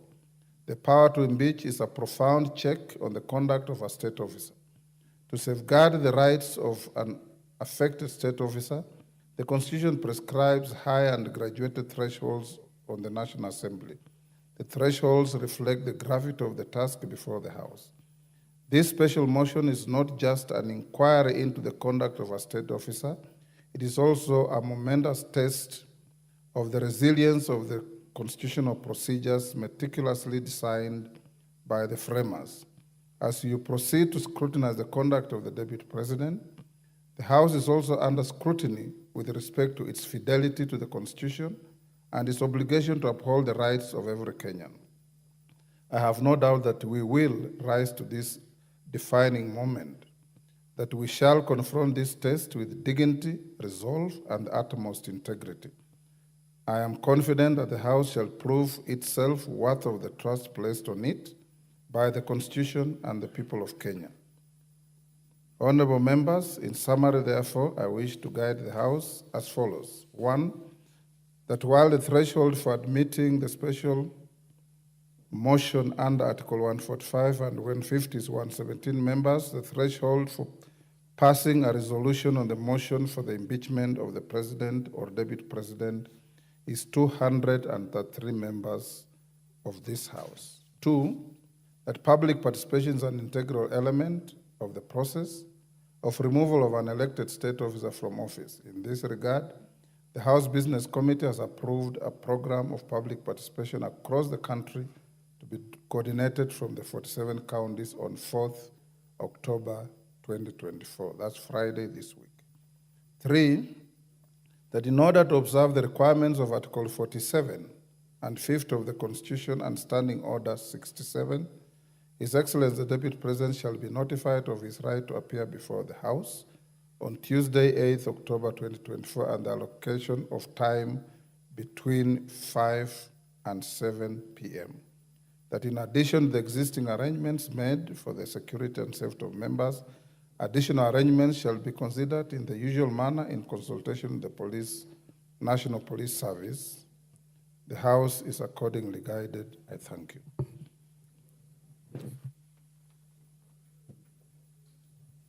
Who is that? Kamket. On the ruling?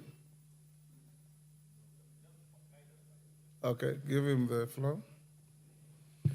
Thank you, Mr. Speaker. Mr. Speaker, while I appreciate your guidance, Mr. Speaker, I seek slightly more guidance on the matter of public participation. The threshold for public participation is not very clear. Honorable Kamket, take your seat. If you listened carefully, I said we will adjourn the House tomorrow at 12 for the House to retreat into a special informal sitting to be briefed on that process. So if you hold your horses, you will know tomorrow. I suspect you are not listening.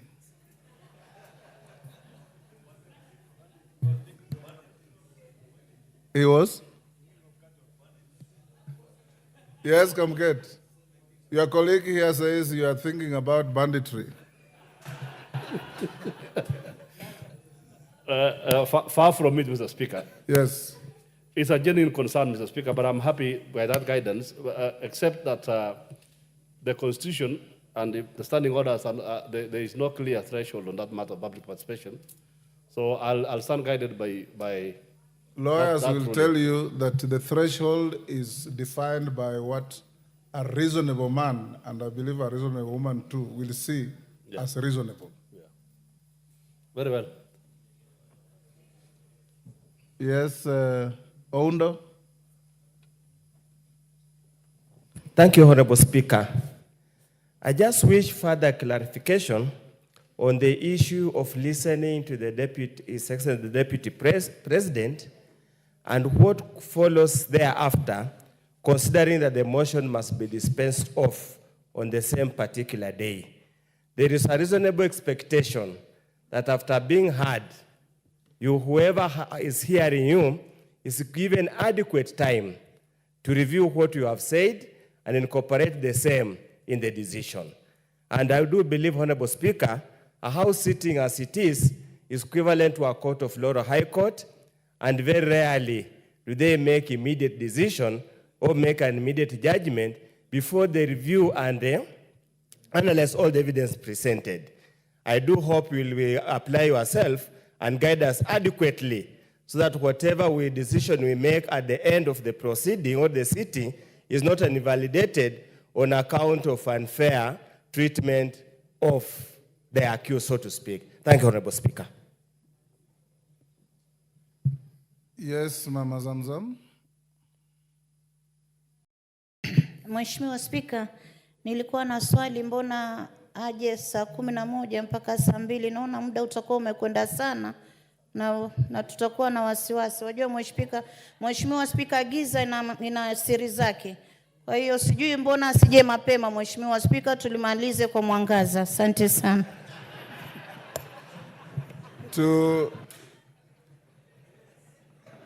To Honorable Oundo,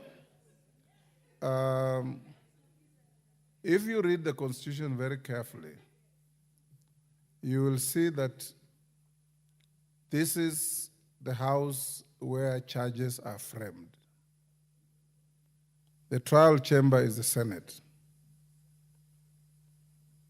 This chamber could easily vote on the motion after the mover and the seconder, if there's nobody debating it, and forward all the material to the Senate for trial.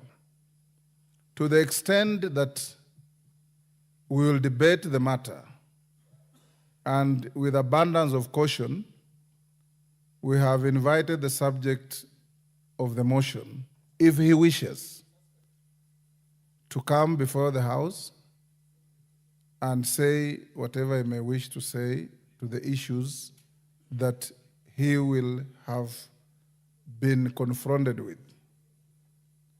We are not obliged to bisect or dissect or respond to what he says.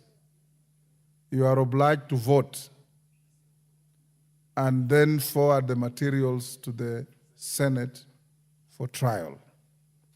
That notwithstanding, having given him 5 to 7 to speak, the House should be informed that should there be interest to continue with the debate thereafter, we are going to move a procedural motion for the House to sit on Tuesday 8th from 9 a.m. to midnight. So you'll still have time to deal with any issue. Mama Zamzam, mi huwa nasikia ati shetani anapenda usiku, lakini huyo shetani haishi hapa bungeni. Yes, member for Kapchai.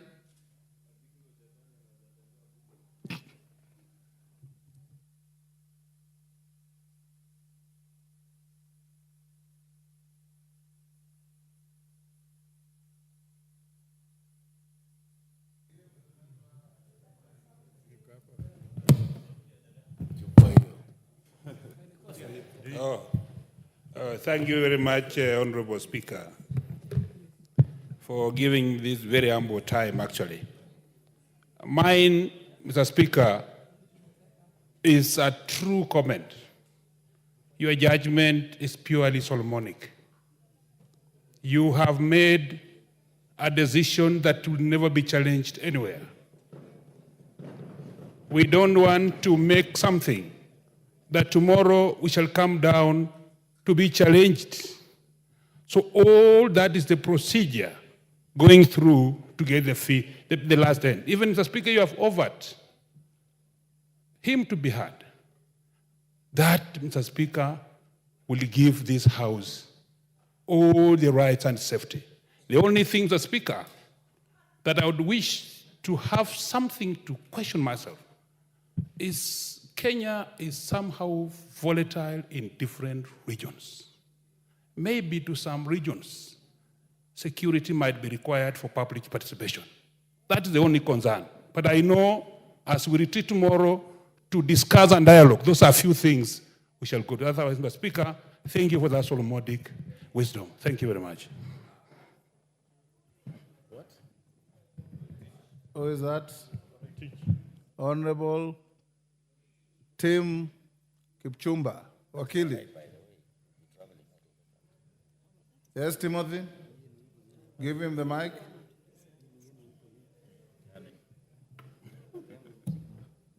My clerks, today you are firing blanks.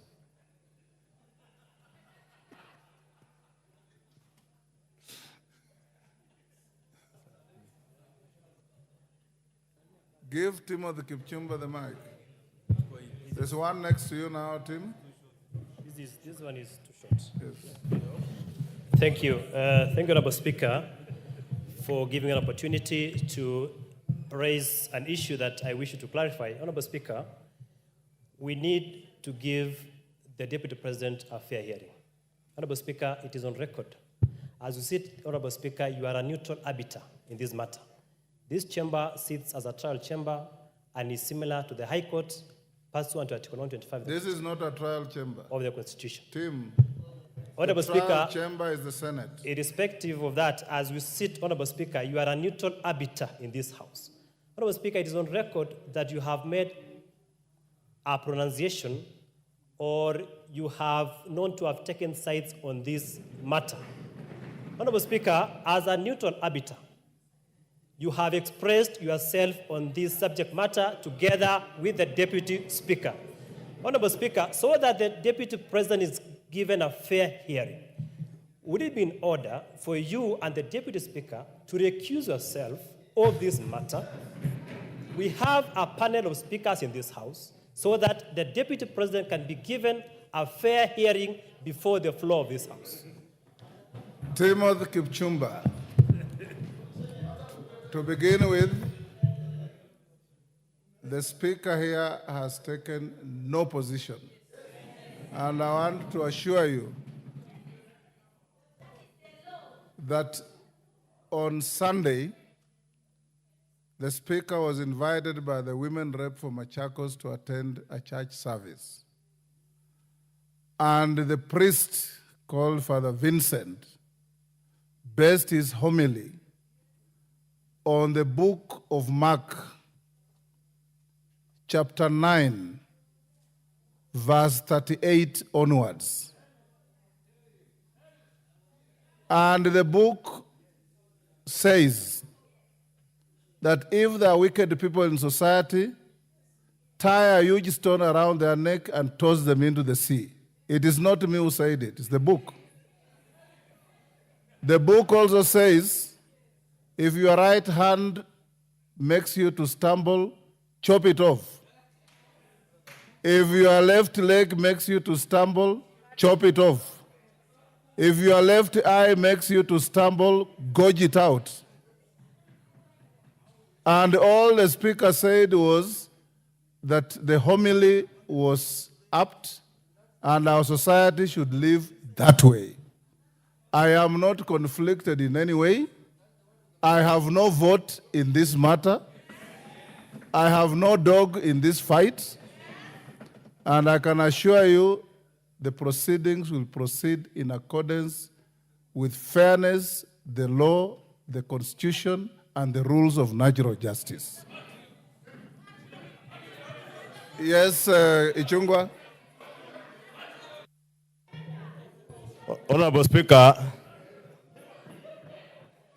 maybe just for information to Honorable Kalasinga, the chair of our Security Committee, the Honorable Tongoyo, has already convened a meeting between the House leadership, Honorable Speaker, and the security agencies tomorrow morning at 10 a.m. And allow me, Honorable Speaker, to take this opportunity to invite the leadership of the minority, the entire leadership, and that of the majority party. And of course, your Honorable Speaker, you will be chairing that meeting, and the chair and the vice chair of the Security Committee in a meeting with the Inspector General of Police and those other security agencies on the issue that was raised by the member for Kabuchai, because it's a critical issue, Honorable Speaker, as we get into this.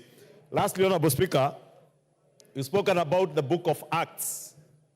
Honorable Speaker, I listened to you on Sunday, the Book of Mark. And I listened to you on Sunday, Honorable Speaker, and maybe it's something the Honorable Kipchumba should also have listened to, the other bit of what you said on Sunday. That's knocking your head against a wall is not bravado. It is sheer stupidity. Honorable Speaker, I saw the media take that out of context. Just like, Honorable Speaker, a few Sundays ago, Bishop Njiriri of Stewards Church read from the book of Acts 28 that speaks about the viper that was on Paul's hand. And when I also spoke about that viper and how you should shake it off so that you allow your hand to do that which the Lord has purposed to that hand to do.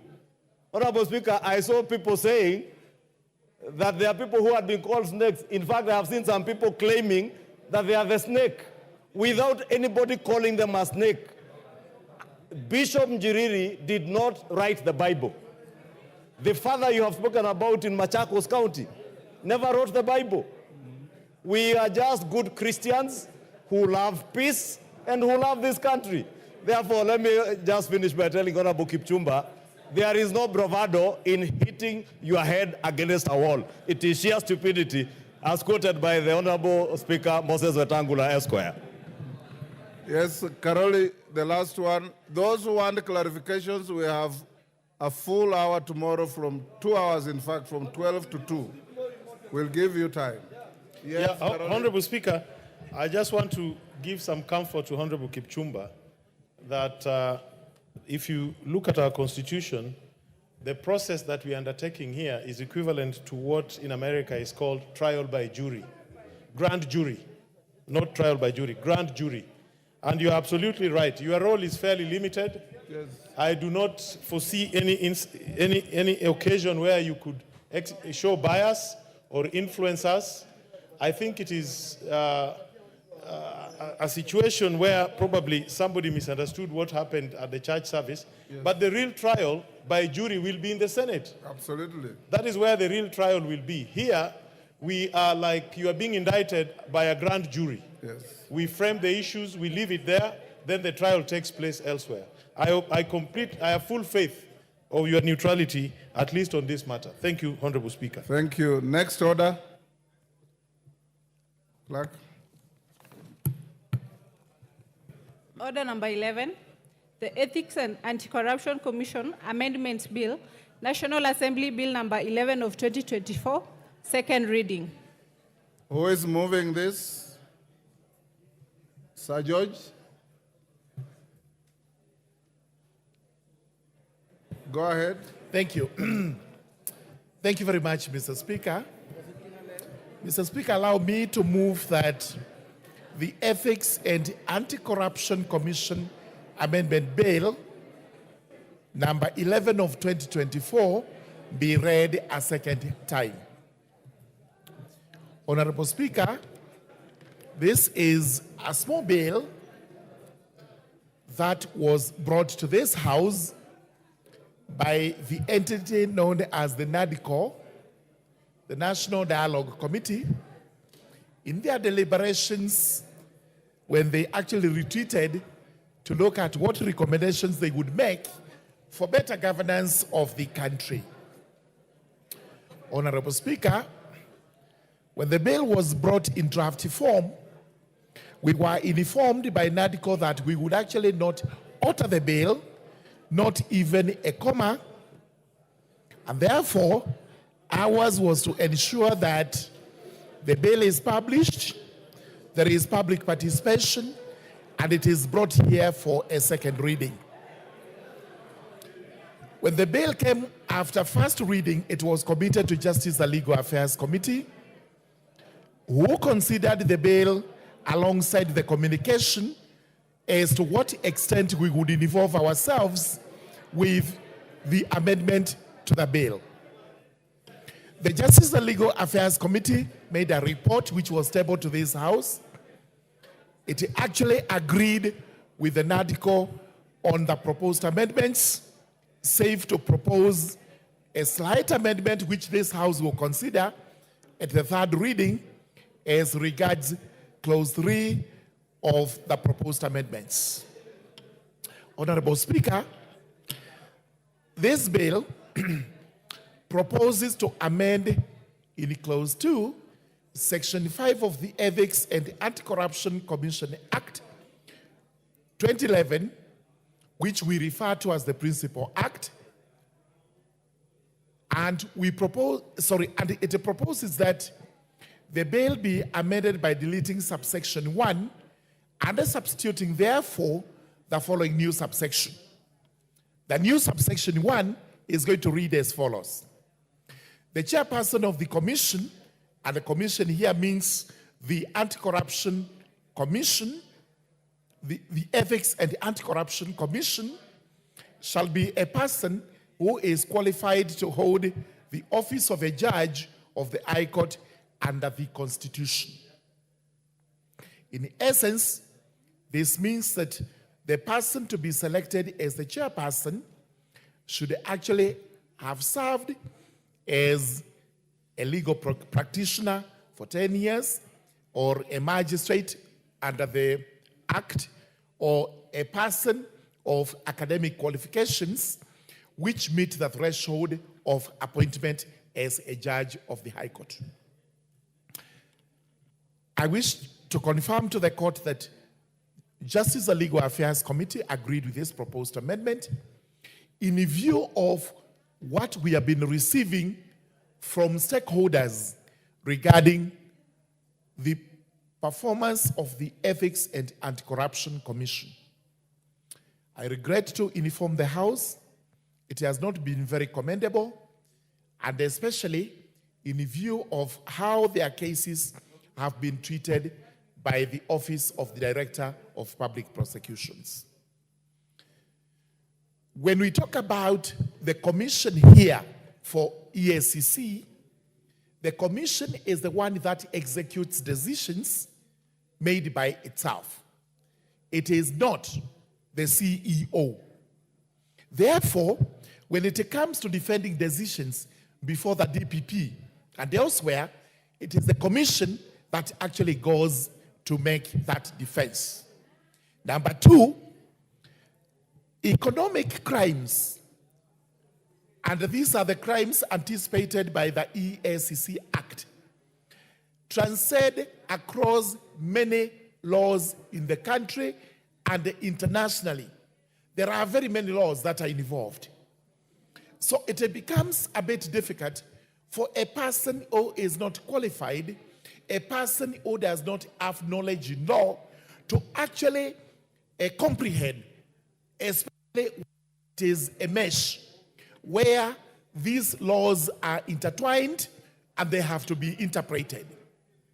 So we are saying, in view of this act which came into force in 2011 after the promulgation of the new constitution, this particular section should actually remain as proposed, that the person to hold that office will have to be qualified for appointment as a judge. Then we have clause 2, a proposal to amend so that when clause 1 comes into force, then clause 2 would protect the person holding the office for the remainder of the period of that period of the term of that office holder. We did not have any particular problem with this, save that it is clear in our laws, cardinal principles of legality cannot approbate and reprobate at the same time. Number 2, there is no point in guaranteeing which cannot be executed otherwise. Clause 3, which deals section 2, actually deals with an accrued right of the chairperson holding the position now. That person has a contract which cannot be terminated through this legislation or any other legislation. The fact remains the person will serve for the remainder of the contract before it comes to an end. So our only problem with this clause was what would happen once that person serves the remainder of the contract period. Section 2 would become a dead letter law. It would not be protecting anyone else from that period until this act is repealed. So we asked ourselves, is there any need of legislating on what we would consider in legal terms as obvious? Because you cannot interfere with this contract until it comes to an end. And that is the fact in law. So we proposed as follows, that we delete that section so that it does not remain in our statute books after the chairperson completes the term, where whatever number of years are remaining. It would thus be a tidy statute which does not have any dead letter provision in it. The assurance is that under our laws, which laws are wide, whether Commonwealth, whether our own practice here, laws of equity, principles of equity, you cannot interfere with an individual's accrued right unless that person consents or agrees to the interference. Therefore, the position of the chairman is actually secured until the term is over, after which then the rest of it will kick as per clause 1. So, in brief, we are saying, let us allow clause 1, clause 2, which proposes to amend section 5(1), but we can delete clause 3, which proposes to amend section 2, so that we do not have to keep this provision in our laws after the term of the chairperson in office expires. May I make it very clear as I conclude that the current chairperson need not be worried. He is protected by the law. All the laws protect him, the laws on contract, the laws of employment, the laws of equity, the doctrines of equity, and even our common law practice. He is protected, he's not targeted. But let's make it very clear that every Kenyan is looking upon the EACC to deliver on corruption cases. This is why we are putting the standard on the chairmanship to be quite high, so that that person can answer on issues of law where these come into play. Today, the commission may not have any advocate apart from a cutlery of qualified advocates in the staff. These do not sit in the commission, and when the commission is called upon to go and defend itself, sometimes it may be difficult for the commissioners to express themselves as lawyers. Therefore, we do propose that clause 2, which amends section 5, be allowed by the House, and also the House agreed with us, in spite of the provisions in the NADECO report, that we should not touch any provision. We do convince this House that clause 3, which amends section 2, would soon become dead letter law. With those remarks, I beg to move and I request the Deputy Majority Leader to second this. Thank you very much.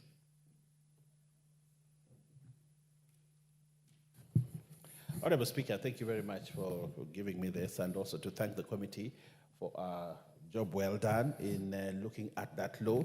Honorable Speaker, it is very important that progressively as a democracy, we need to review the laws and also look at how the functioning of the law that has been in place has impacted either positively or negatively on the country. And therefore, a review of the Ethics and Integrity Act that we have here today is very important, especially to look at the qualifications of the office bearers, especially at that high level. Honorable Speaker, I think it has been seen that there is an issue in having a non-lawyer or a non-advocate to serve as chairman, and it has had repercussions on the commission.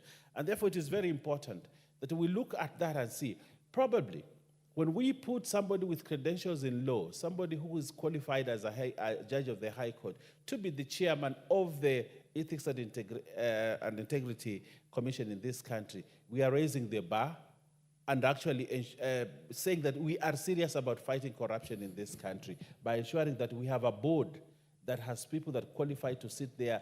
Because the work of the commission is usually nitty-gritties of law that spread across many. So as you chair that board, Honorable Speaker, it is very important that the chairperson, the person sitting to chair the board, has the prerequisite qualifications to ensure that he can conduct board meetings and is able to follow through whatever is happening. Honorable Speaker, I want to support the Honorable Murungara on the issue that although the current chairman may not have those qualifications and assist there, because we know he's a man of integrity, we know he's a man that can be counted for to stand for this organization and for Kenya, and to ensure that the fight against corruption in this country is taken to the next level.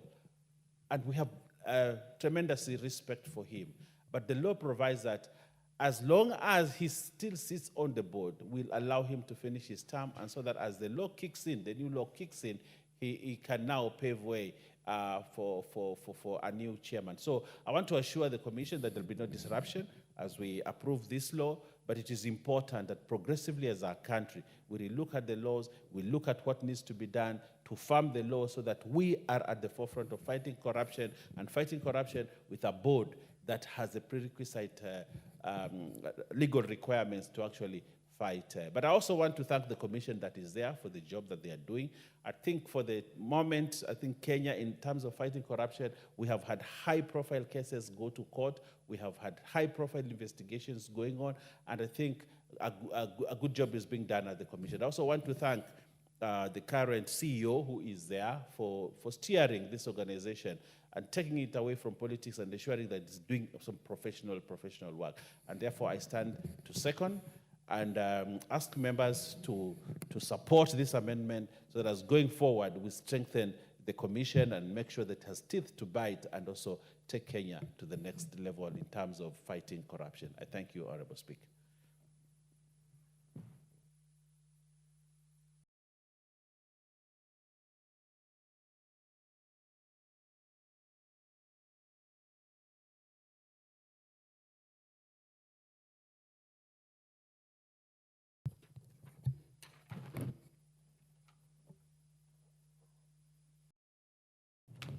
Honorable members, I now propose the question that the Ethics and Anti-Corruption Commission Amendment Bill, National Assembly Bill number 11 of 2024, be read a second time. Yes, Honorable Karoli Omondi. Thank you, Madam Speaker. I'm looking at the clock, and I'm not sure we can exhaustively debate it, but I want to have a go at it, and maybe if you will allow me to have a first bite when it comes up for debate. Actually, Madam Speaker, I rise to oppose this amendment. I rise to oppose it because I don't think it is well aligned with the structure, the legislative structure of the Commission and the provisions of the Ethics and Anti-Corruption Commission Act. Madam Speaker, let me begin by giving some examples. Number one is the Corrupt Practices Investigation Bureau of Singapore. And Singapore is always rated as the least corrupt country in the world. That particular agency, as a matter of fact, is headed by a senior police officer, not a man with the qualifications of a judge of a high court. The second most efficient anti-corruption agency in the world and a country known for least corruption is Sweden. And they have the National Anti-Corruption Police Unit, headed by a police officer. Why am I doing so? Because the idea behind this proposal for amendments is that EACC is not able to conduct effective investigations because they do not have a legal mind heading it. That is, nothing could be further from the truth. The commission, the Australian National Anti-Corruption Commission, is headed by a judge, but for a very specific reason. But now, let's go specifically to the Anti-Corruption Act that we have in Kenya. If you look at Section 7(2) of the Ethics and Anti-Corruption Act, the commissioners, which is the chairperson, and the members actually serve on a part-time basis. They are not full-time employees of the commission. So to try and appropriate inefficiencies to them is actually to miss the point. They are part-time employees of the commission. That is Section 7(2) of the Ethics and Anti-Corruption Commission. How that affects the work of the commission should have been the focus of any proposed amendments. Secondly, if you look at the mandate of the EACC, it is broader than criminal investigations. Look at the functions of EACC. They are much, much broader than investigations. There's suppression, there's detection, there's public awareness, all those issues. There is no particular reason why a judge should, on a part-time basis, head a commission. Thirdly, in this country, we don't have a Criminal Investigation Act. And as a matter of fact, I've proposed that we enact a Criminal Investigations Act. Because we don't know the standards of the investigators, the qualifications of investigators. We don't know their training. This is where the problem is. It is not with the person heading the EACC commission. We do not have a Criminal Investigation Act. If we had a Criminal Investigation Act that stipulates how criminal investigations are to be conducted, that empowers the investigators, be they DCI or EACC, with the sufficient power and tools they need to investigate corruption crimes, there would be no problem with the EACC. If you go further and you look at the functions of the commissioners under the current act, what are they? Policy formulation, ensuring performance of the staff, providing strategic direction, strategic linkages and partnerships, and internal discipline. Why do you need a judge to discharge those functions? I think, Honorable Karori, time is up, but thank you. I think what we'll do is tomorrow you will be able to, you'll have a balance of 6 minutes. Thank you. And Thank you'll you. be the first to give Thank a you, go, Honorable go Speaker. at it. Thank you. So, honorable members, the time being 7 p.m., this House stands adjourned until Wednesday, 2nd October 2024 at 9:30 a.m.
Yes.